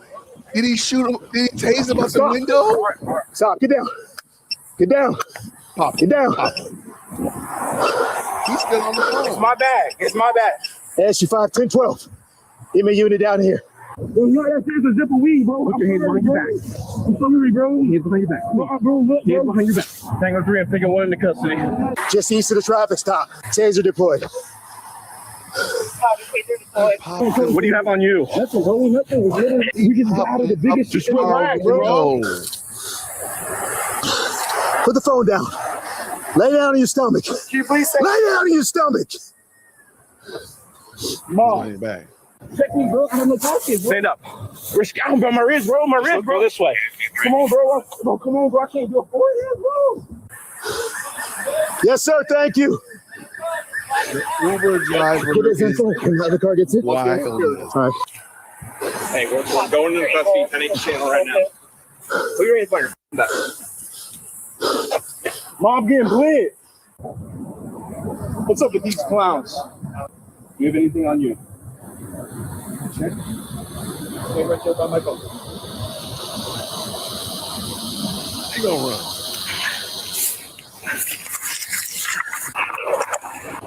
Hey, check that bag. He threw the bag at the passenger as he was running. I don't know if he dumped anything on the road. We got weed on us, Mom. There's weed on us. Yeah, I'm tired. He tossed that bag to him. Toss that bag where? The other guy tossed him the bag, and he ran with it. Who are these guys? You're in the car with them. What? I don't know. Okay. You want to go to jail too for whatever they got? Because you're the only one being cooperative. But if you're in the car with a bunch that's in that bag, I'm gonna take you to jail too. I understand that. But if you don't tell me what's going on right now, you're gonna be the guy. Listen, let me talk now. I'll let you talk. How can I tell you what's absolutely. going on? I don't know what's going on. Do you have an idea? My purse is in the I will car. grab it. Just wait. Yeah, I have my weed card. I'm getting down, dude. Shut the fuck up. All right, bro. No, I'm cool. I'm cool. Sit up on your butt. You're gonna stand up, okay? Where's your car at? They just took me out of my car. Way back there. What did I get arrested for? I mean, what did I get pulled over for? They didn't even tell me. My purse. It's not your car. Oh, I got it. This is craziness, y'all. Did he have something under the shirt? No, there's a probe that hit him. Felt like it hit something underneath the shirt. Like he was wearing a thicker shirt underneath there, I guess. The police shot him with a taser while he was driving, hanging out the side of a minivan Uber. Like, let that settle in. This was the most gangster stuff I've seen all day. Put a drone. Yeah. Secure those. Grab them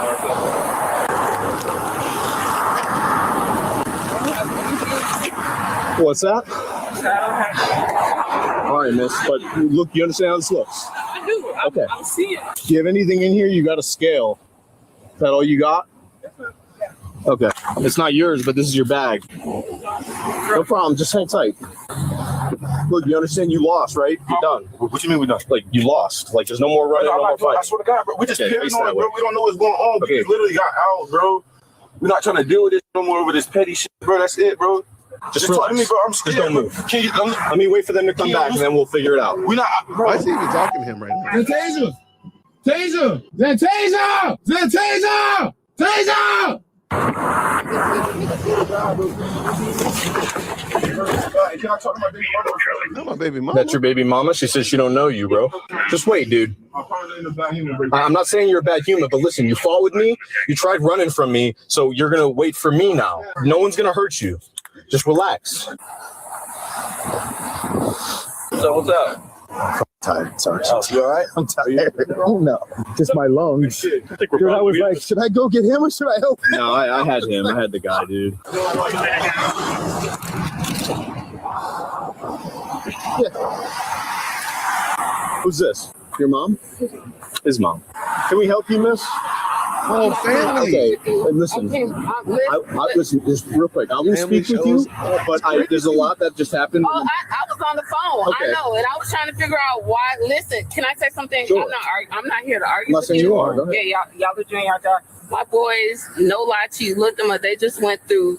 They are terrified of the fucking police right now. I understand. That just happened. And I will speak with you. Just let me get some intel first. Does she have to wait with you? Can she get in the car? Yes. They're all detained. Just give me 10 minutes. I will speak with you. Stay in the car. Arguing with you. Okay. The mother is referring to another previous incident where the two brothers were charged with sale, manufacturing, or delivery of marijuana that resulted in them being on probation. The question officers have now is whether they simply are in possession of marijuana, driving under its influence, or if they're intending to sell it again. Was there anything in there? Just a bunch of weed.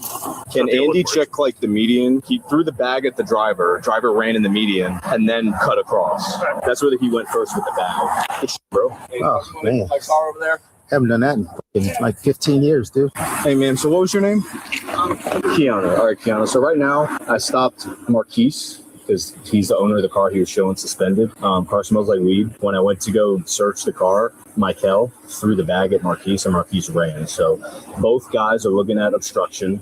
There's 100 and something grams of weed in the bag that he threw. So we're just looking at weed and running for right now. He's not dealing. I'm not saying they're dealing, but they're just holding it. Yeah. But I'm not, what's the female's name? Mom's intuition. I'm not looking at any charges for her right now, so in about 10 minutes, I'm going to let her go. So, Marquise, I'm going to read you your rights, okay? You also tell me what I was getting pulled over for in the first place? Because the registered owner, which is you, is showing suspended, that's why. You have the right to remain silent. Do you understand all of your rights? Having your rights in mind, would you like to answer my questions? All right, so you're being charged with driving with a suspended license, resisting, and felony marijuana. All right. All right, you have the right to remain silent. Do you understand all of your rights? Yes, sir. Having your rights in mind, would you like to speak with me? What would it do for me? Nothing. I mean, I want to ask you some questions about what's going on. Yes, sir. So, having your rights in mind, would you like to speak with me? I'm saying, can it get me to walk away? Like, no. Or like, could it lighten my sentence? I don't sentence people, so I don't know. So you not put me on like, bro, I did not know that, bro. If I would have known, I would have laid my eyes down, bro, and let you slam it. I swear to God, bro. Having your rights in mind, the police, though, I'll tell you what you're charged with, but I'm trying to ask you questions. Can you let me know? So what's going on here today? Why are we here? He literally just pumped his tire up, went on about his business, and then this happened. We ran into this. So immediately before you guys are filling up a tire? Filling up tires. So when I get you out of the car, yes, sir, to search you, what happened there? Why'd you throw that the part? bag? I didn't want my brother in trouble. He literally just got out last week. If you look our name up, we literally just got out of trouble last week, bro. So let me ask you a question. Yes, sir. Throwing him a bag that has weed in it and telling him to run from the police, you think it's going to get him in less trouble than if I just found it on my own? Listen, hang on, it's a yes or no? We're dumb, bro. It's just dumb decisions out of terror, bro. We're scared, bro. You heard it in his voice. Okay, I understand you're scared. I mean, but law-abiding people aren't scared. Can we get like at least without for it? We didn't try to do nothing, bro. No felony. Like, please, bro. Like, it's all. Well, the weed's a felony, so like it's 115 grams of weed. 115? Yes. How is it 115? Because I just weighed it. You put it with the bag. Correct. Yes, sir. It's not supposed to be with the bag. The bag. It can't be over 20. So I bet you the bag is not 80 grams. During this interaction, the both of you had possession of it, so the both of you are getting charged for it. Oh, come on, bro. Please, I can't get charged with that. I'm gonna go, bro. I'm on probation, bro. I'm done. Can you, bro? If you care, bro, please, bro. Stay in the car. I'll screw that. Please, bro. Bro, please, if you can do, like, just give me the without, please. Without what? Because what you're looking at right now is resisting an officer. Can I get the resisting only, bro? Please, bro. Resisting felony weed, and you're tampering with evidence because you're throwing weed away from me. I'm sorry. I did not want my brother to go back to jail, bro. I don't want my brother to go to jail. That's the only reason I did the dumb shit I did, sir. Well, you made it worse. I understand that, but I did not know this. If you could light in that, sir, I'm going to be. I cannot light. I'm going to be in jail for 5 years over this. Well, I'm sorry. This? I didn't make that decision. Look at the baby, sir. Sorry, man. I'm sorry. I'm really sorry. Please get a hug. I'm not even going to feel her in a minute. Please. I'm sorry. I'm not doing nothing else, bro. This is all I asked for, bro. Please, bro. Please, bro. Please. She want to say goodbye to him? Please. Yeah, she does. Please, I get a kiss or something, bro. I'm about to go to jail, Say bro. goodbye? Come here. Please, bro. Please, bro. Please, bro. Please, bro. Please, bro. Please. What? Bro, say goodbye to him. Bro, this is, bro. Look, you know this up, bro. You know this up, bro. Kiss me, bro. Kiss me. Bro, kiss me, bro. Kiss me up, bro. Kiss me bro, up. that's not fair, bro. So we would have let you, what would have happened? I probably so we know would for have next, just... for next time, like, we don't know what's going on, bro. If nothing happened, I probably just would have arrested you for just weed, and that's it. All right, thank you. Sorry, though, bro. I'm sorry, bro. A Facebook post from the sheriff's office about this incident says, what started as a traffic stop turned intense foot chase, got a serious power-up when the most legendary rideshare driver in history rolled up and told the deputy, "Let's-a go," complete with Mario Kart in the backseat because apparently this driver stays ready for any kind of race. Mamma mia, what a save. Thanks again for the lift. Marquise was charged with felony possession of a controlled substance and resisting obstructing without violence. His brother, Michael, was charged with 2 felony counts of probation violation, felony tampering with evidence, felony possession of a controlled substance, and resisting obstructing without violence. They are innocent unless proven guilty in a court of law. Dangerous people don't always come out swinging. Sometimes they come out acting over-compliant with a soft voice like everything's fine until the second they think that you're not watching. It was actually in the passenger's eyes, their look that said whatever's in this car matters more than what happens next. That's a feeling that most cops know far too well. Now, the second the driver stepped away with the officer, the passenger isn't deciding whether to run. He already decided before the tires even stopped rolling. The line between routine and foot pursuit is awareness, and these officers were extremely on point because training always teaches you to watch hands, but experience teaches you to watch intent. And the best part about this video was the driver because he chose courage over comfort and actually helped catch one of these guys. That's what I call a community showing up to help police keep the community safe. To me, that's what policing at its best looks like: prepared officers, trained instincts, and citizens who refuse to just stand by. All right, shout out. Okay, that was crazy, y'all. Okay, I did not intend to get like I got bingo on multiple fronts right up in the air. Let me show you this real quick. Shout out. Wow, that was crazy. All right, I don't have land yacht. I don't have anybody that's drunk. No field sobriety test, and I don't have a pepper spray. I cannot believe this, man. Look, I'm embarrassed at myself. Well, what do you mean, Jason? Why are you saying that? Because I'm going to pull up one more. It's a short one that I think will at least get me pepper spray because I at least want to get 4-way bingo. I mean, 6 bingos. Well, crazy, right? All right, let's pull this in. This is a short one, but it should be fun. Let's go. All right. As always, make sure the volume's hot. All right, let's go. Have you ever wondered if you could really get pepper sprayed just for refusing to show your ID? This woman was stopped for speeding, but kept yelling about federal courts and how she was a free woman. She thought her legal jargon was bulletproof. The officer gave her one final chance. The choice was simple: compliance or force. She risked the escalating confrontation, but she physically refused every command to exit. Therefore, the officer used the shortest path to detention: pepper spray. All that yelling about treason was replaced by screaming, "I can't breathe." The result of her legal theory: she went from a simple speeding ticket to a criminal arrest, a police tow, and blinding pain. Subscribe to Short Law. Have you ever wondered if you could really get pepper spray just for refusing to show your ID? All right, I got pepper spray, y'all. This is craziness. All right, you guys are wondering, like, what in the world's wrong with Jason? Somebody wanted body cam bingo, and we give the people what they asked for over here at the J-Wit podcast. So anyway, now we got body cam bingo. What do y'all think about it? It's pretty good. Your thoughts overall? What's your overall consensus of the game? Pepper spray, I can't see. So we got a window break, we got pepper spray, we got taser. All we need to do is get a dog in there. I was trying to find one too, by the way. Actually, hold on. Actually, I do have a dog one. I do have a dog one. It's longer though. It's a longer one. Dark on it. See a dog on it. See what I did there? All right. See, somebody said, yeah, we gotta give everybody what they're looking for. We give the people what they're looking for here. Hold on, let me pull it up because I saw this one earlier today. It does have a dog in it. I know that for a fact. Okay, yeah, this one. All right, this one's good. And it's got that same guy that you guys like, Midwest Safety. All right, let's pull this one in. These people are Oh, if you need shoplifting, this guy is actually shoplifting. Shout out to that. We're just having a good time tonight. Play it, doggone it. Okay, yes. So give the people what they're asking for here. We give the people what they're asking for. All right, let's go. Shout out to the best live chat in the chat and on the internet. You know what to do. Green hearts in the chat when you can hear. Get a crew to the sheriff's office. You guys are being stopped. You guys are being stopped. You guys are being stopped. I just want this. You listen here.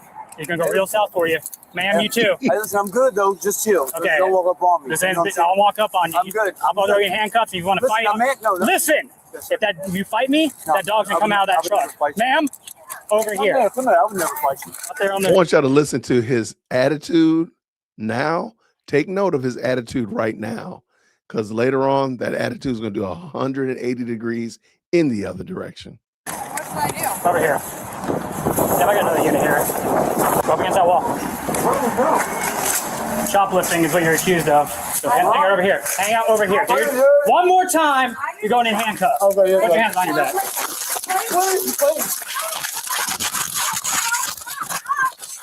Okay, I'm not. Oh, you got the charge, motherfucker.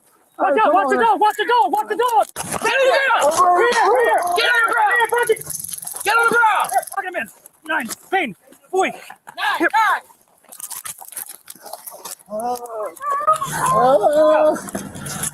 Stop. Stop fighting.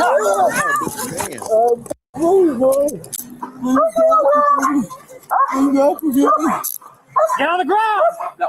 Get on the ground! Get on your back. Hey, I need another pair of cuffs.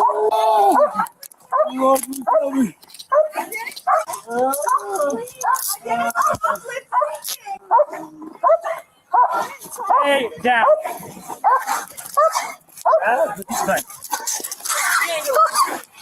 Here, taser. I didn't. No, chill out. Oh, no, please. Sir, I didn't do anything. Stay in here. My phone. My phone. We got you in custody. Please don't hit me up, buddy. Private. Oh, please. You want to swing on me and punch me in the face? No, I would never punch you. You would punch me in the fucking face. No, would never do something like that. You good? I'm good. I almost got hit by a car. No, we're not. You're going to jail for resisting with violence. Bro, I need the help. Well, we got EMS coming, but you. These are the decisions you made. Oh, please, Lord, forgive me for all that I've done. Ow! Ow! Shut up. You're detained for suspicion of shoplifting. Because they saw you stuffing books up in your yellow bag. I don't steal ever. You should have punched him in the face. Punched who? I don't know. He started hitting me. I didn't do nothing. But you failed to realize I was right across the road. My man resorted to praying, Father, forgive them. I told you, this one was crazy. Okay. All right, let me real quick, because we got to do a commercial break. All right, real quick. Yeah, I'm killing it. I want to say this guy's drunk. I really want that guy to be drunk. But I got bingo so many different ways. I done lost count. Shout out to the best live chat. This is so ridiculous, man. Who came up with this game? Who came up with this? What's wrong with you, man? Please get the handcuff off my arm, please. No, man, sit down. Come on, Bubba. Sit down. Hey, please. Sit down. Take the handcuff off my right arm. Please take it off my right arm. We ain't taking it off. Please, gentlemen. I swear I'm taking the gun out. Shut the up. Ow! I can't. It hurts too bad. Come on, help me up. Fall, Damn. Damn, I'm hurting. Don't fight the police. No, don't walk up on me and get a pistol and fucking talking shit to me. Tell that to the judge. It hurts so bad. Look at this. It hurts so bad. Yeah, my face hurts from where you punched me in the face. No, I didn't punch me, sir. No, I grabbed you. Look at me. Look at me. Hey, No. please help me, sir. No. I didn't do nothing wrong. Tell it to the judge. Please don't. I don't want to go to prison Oh, you're going to again. prison. No, please don't. Absolutely, you're going. Bro, please don't. Sit down. Sit down and talk to me. You have a heart. No. You're just like me. You're a righteous, honest, great man. Nope. You don't lie. You don't steal. Yes, you're just like I don't. me.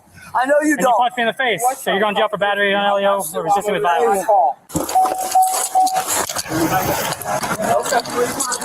Oh, I'm hurting so bad. Yeah, me too. My own dog bit me. Hey, are you good if I just put her in the car? Okay, put her in the car. I haven't even got a chance to do any of the investigation yet for any of this He stuff. literally was talking to him there, walked up there, and then I watched him just cold cock my partner.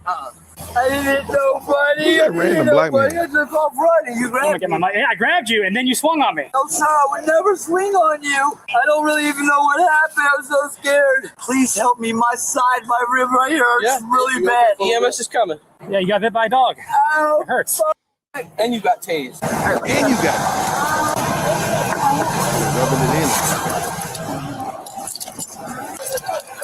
I don't lie. You know I don't lie. I'm just like you. I think you lie a lot. You punch the police in the face. Ow, please, dear Lord, help me. Ow, please, Lord, help me. Give me some ice. You don't want it.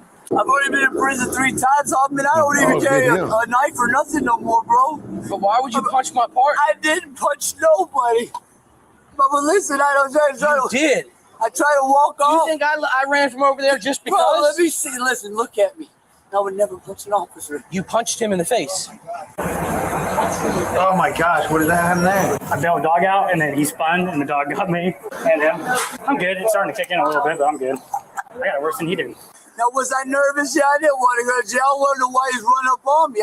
I'm nervous. First off, he didn't run up on you. You guys were talking right there, and you went back to here. I watched the whole thing from over there. Hey there. What's your name? My name's Rodney. Hey, can you help me, please, please? Mama, please, Mama. What happened? Listen, the dog bite.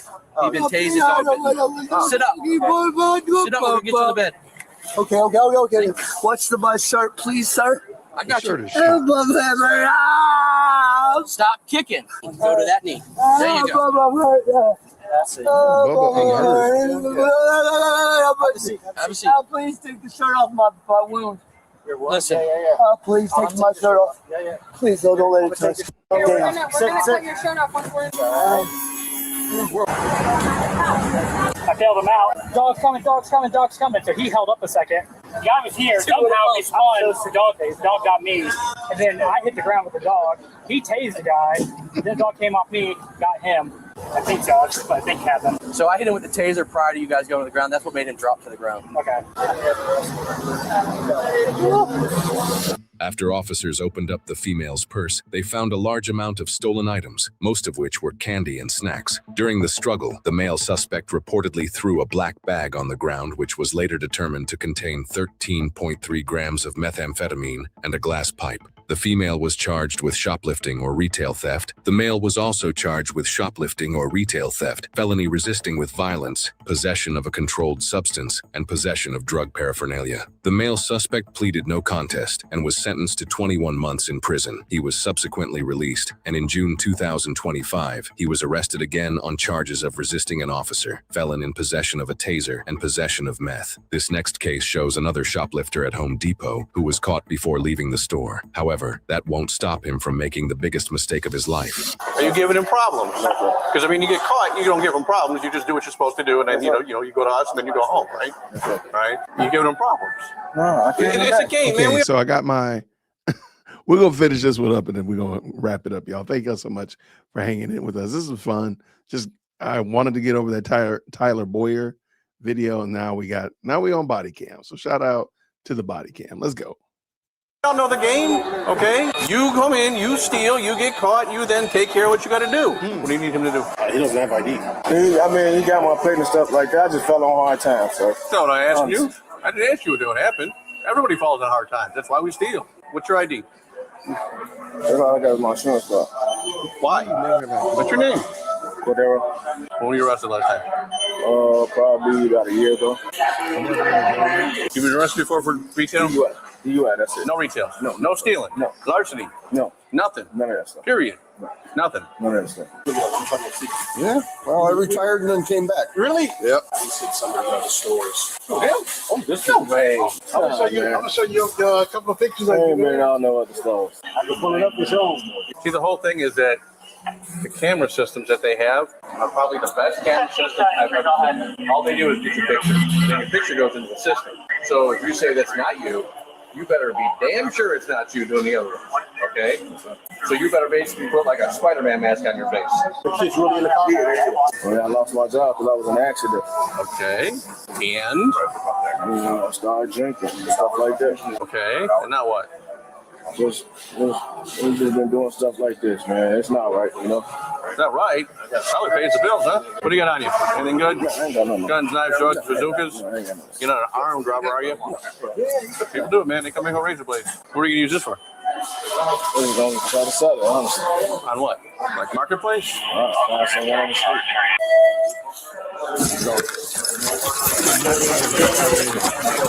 He did not try to run. Oh, man. I got my kids. He did not try to run. No, he did not. Come on, man. They right there. I got my kids, man. You got them down? Yeah. I got him. He's down.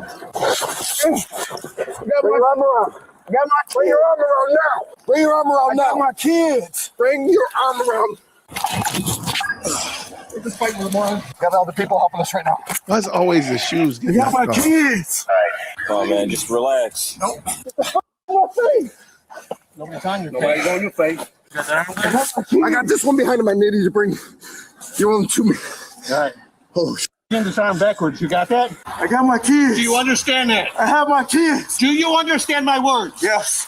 I can't breathe. My ass. I can't breathe. Bring your arm around. I can't breathe. I can't breathe. Give me a second. I got asthma. I can't breathe. I'm not fighting no more. You are fighting. Bring your arm behind you. Put it behind you. Bring your arm behind you. Put your arm behind you. I can't breathe. I promise. I'm not gonna roll you over in a minute. I'm not gonna fight. I'm gonna roll you over. Bring your arm around. Bring your arm around now. Bring your arm around now. Hold on a second. Stay right there. 790 is in custody. Can you breathe now? No. Your bags for the hitter? Yes, I got it in my pocket. All that. Where's it at? In my pocket. Let him get it for you. He can get your head. Listen, you got to sit up. You got to roll you over and sit you up. Okay, okay. All right? I can't. Sit up. Sit up.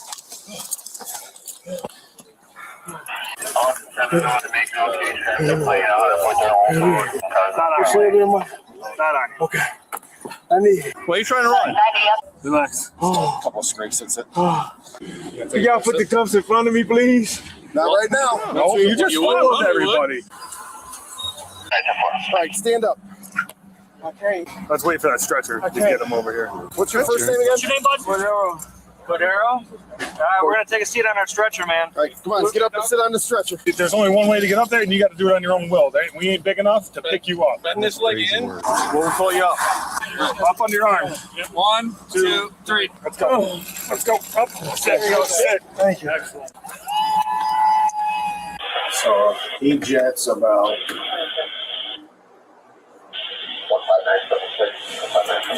10:51. He jets out, and this will be the best outdoor camera. It's gonna come right here. So there he is. Right there. Coming out. It's at that point. Grab his foot. Is that you that grabbed his foot? Yeah, look, he's a big guy. God, that is crazy. You just have a pen to actually handcuff him then? Yep. Want to hear something funny? I bumped into him in Indiana gas station about 3 weeks ago. And we had some words. This suspect was charged with retail theft greater than $300, resisting arrest, and an outstanding warrant for his arrest that he had prior to the incident. He is innocent unless proven guilty in a court of law. Why do shoplifters always act surprised when somebody calls them out? Like the world's just supposed to let them walk out the door without paying. Today we've got 2 videos, 2 different stores, but the same attitude, entitlement dressed up as innocence. One of the most frustrating things about being a cop is you pick up on shady situations long before words are even exchanged. The problem with that is that doesn't fly in a courtroom. And there's always that turning point with dealing with thieves because their hesitation usually turns into survival mode the second they sense their excuses aren't working. It's like watching somebody sprint from denial straight into desperation. What sticks out in the first clip is how 2 people can team up for the same bad plan, but the moment police got close, that plan crumbled fast. But that's the thing about partnership in crime. Loyalty only lasts until reality shows up. Pressure doesn't just expose character, it exposes intent. And these 2 realized real quick that the storyline they rehearsed wasn't built to survive. That's why watching the Home Depot guy is almost comical if it wasn't so predictable. The small talk, the fake calm, that I'm totally chill routine, and people actually think that works on cops. But the moment he softens his shoulders and tries to sell that relaxed vibe, you know something's coming. And that's what makes thieves so dangerous, because they're the ones who pretend to be harmless, but they're usually sizing up the exit. This behavior is always difficult to explain to the public because they see the takedown, not the moment where everything could have gone left for anyone standing nearby. And the cops watching this know exactly what I'm talking about. Now, it's sad that some of these people treat consequences like they're non-existent, like it's something they can just ignore whenever it's inconvenient. And until that mentality changes, everyone else ends up living with the fallout of their choices. All right. Woo. Shout out. That was fun. That was good. I like that. Thank y'all so much. That was a lot of fun. Shout out to everybody that rolled through on this evening. I just wanted to have some fun, do something different. It didn't have to be candy specific. I also wanted to test out body cam video bingo, so we can see if we can do that in the future. So shout out if you did get bingo. Let me know if you got bingo. I moved here sight unseen. Where are you talking about? Where'd y'all move from? But let me know if you did get bingo. How many did you get? Let me see how many did I get, by the way. Let me pull mine in. 1, 2, 3, 4, 5, 6, 7. I got 7 bingos. That would have been 8 and 9 and 10. Wait, 8 and 9 and 10. Yeah, I would have. Man, I got a lot of bingos. That's crazy. You can only get 7. I would have got 9 bingos if I could have, but yeah, 1, 2, 3. Yep. All right, so I did pretty well. That was fun. That's what's up. That was what's up, y'all. Appreciate it. All right.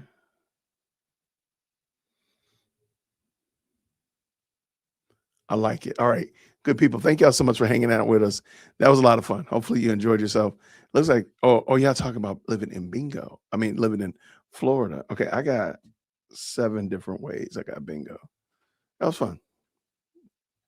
Got to Eddie goodbye kiss. I've never seen that one before. I ain't gonna lie. I've never seen that before. I don't want to add a whole bunch of real niche thing. Again, I've never, and hear me, I've seen a lot of body cam footage. I've never seen that one before. Oh, me too. That's the same ones I was missing. I'm missing field sobriety, drunk, and land yacht. That's what I'm missing.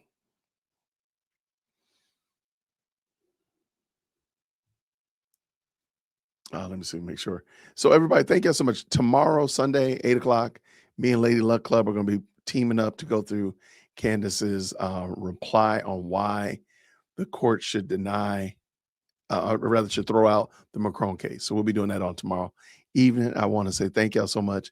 Man, we had almost 200 people, 201 people are watching on X and only 191 on YouTube. Shout out to the X people. Shout out to y'all. Thank y'all so much for hanging in on this evening. If you played bingo, shout out. Okay, shout out to everybody who tapped in with us on this evening. Looking forward to a great Lord's Day on tomorrow. Got some things I'm gonna be doing, and I'm gonna go to Raising Cane. I'm gonna tell you all about it. Maybe I'll live stream from Raising Cane tomorrow after church. Maybe I'll do that. My daughter already said she don't want to come, so I'll just go by myself. I'll go check it out. I'll take one for the team. But everybody, thank you so much for hanging in with us. I really appreciate it. You're gonna be judging them tomorrow. There we go. I love it. I love it. Everybody, please have a fantastic evening wherever you are. Make sure you tip your waiters on the way out the door. Green hearts on the chat on the way out. Everybody have a blessed evening. I'll see you all tomorrow, Lord willing. So until then, grace and peace. Take care. Thank you so much for tuning in to another episode of the Jay Witt Podcast. If you enjoyed today's show, please do me a favor and hit me up with that 3-piece special. Like the video, subscribe, and of course, share it with somebody who would also enjoy this type of content. And make sure you leave a comment because I do pin the best comments to the top. So thank you so much for tuning in today. And until next time, everybody, grace and peace.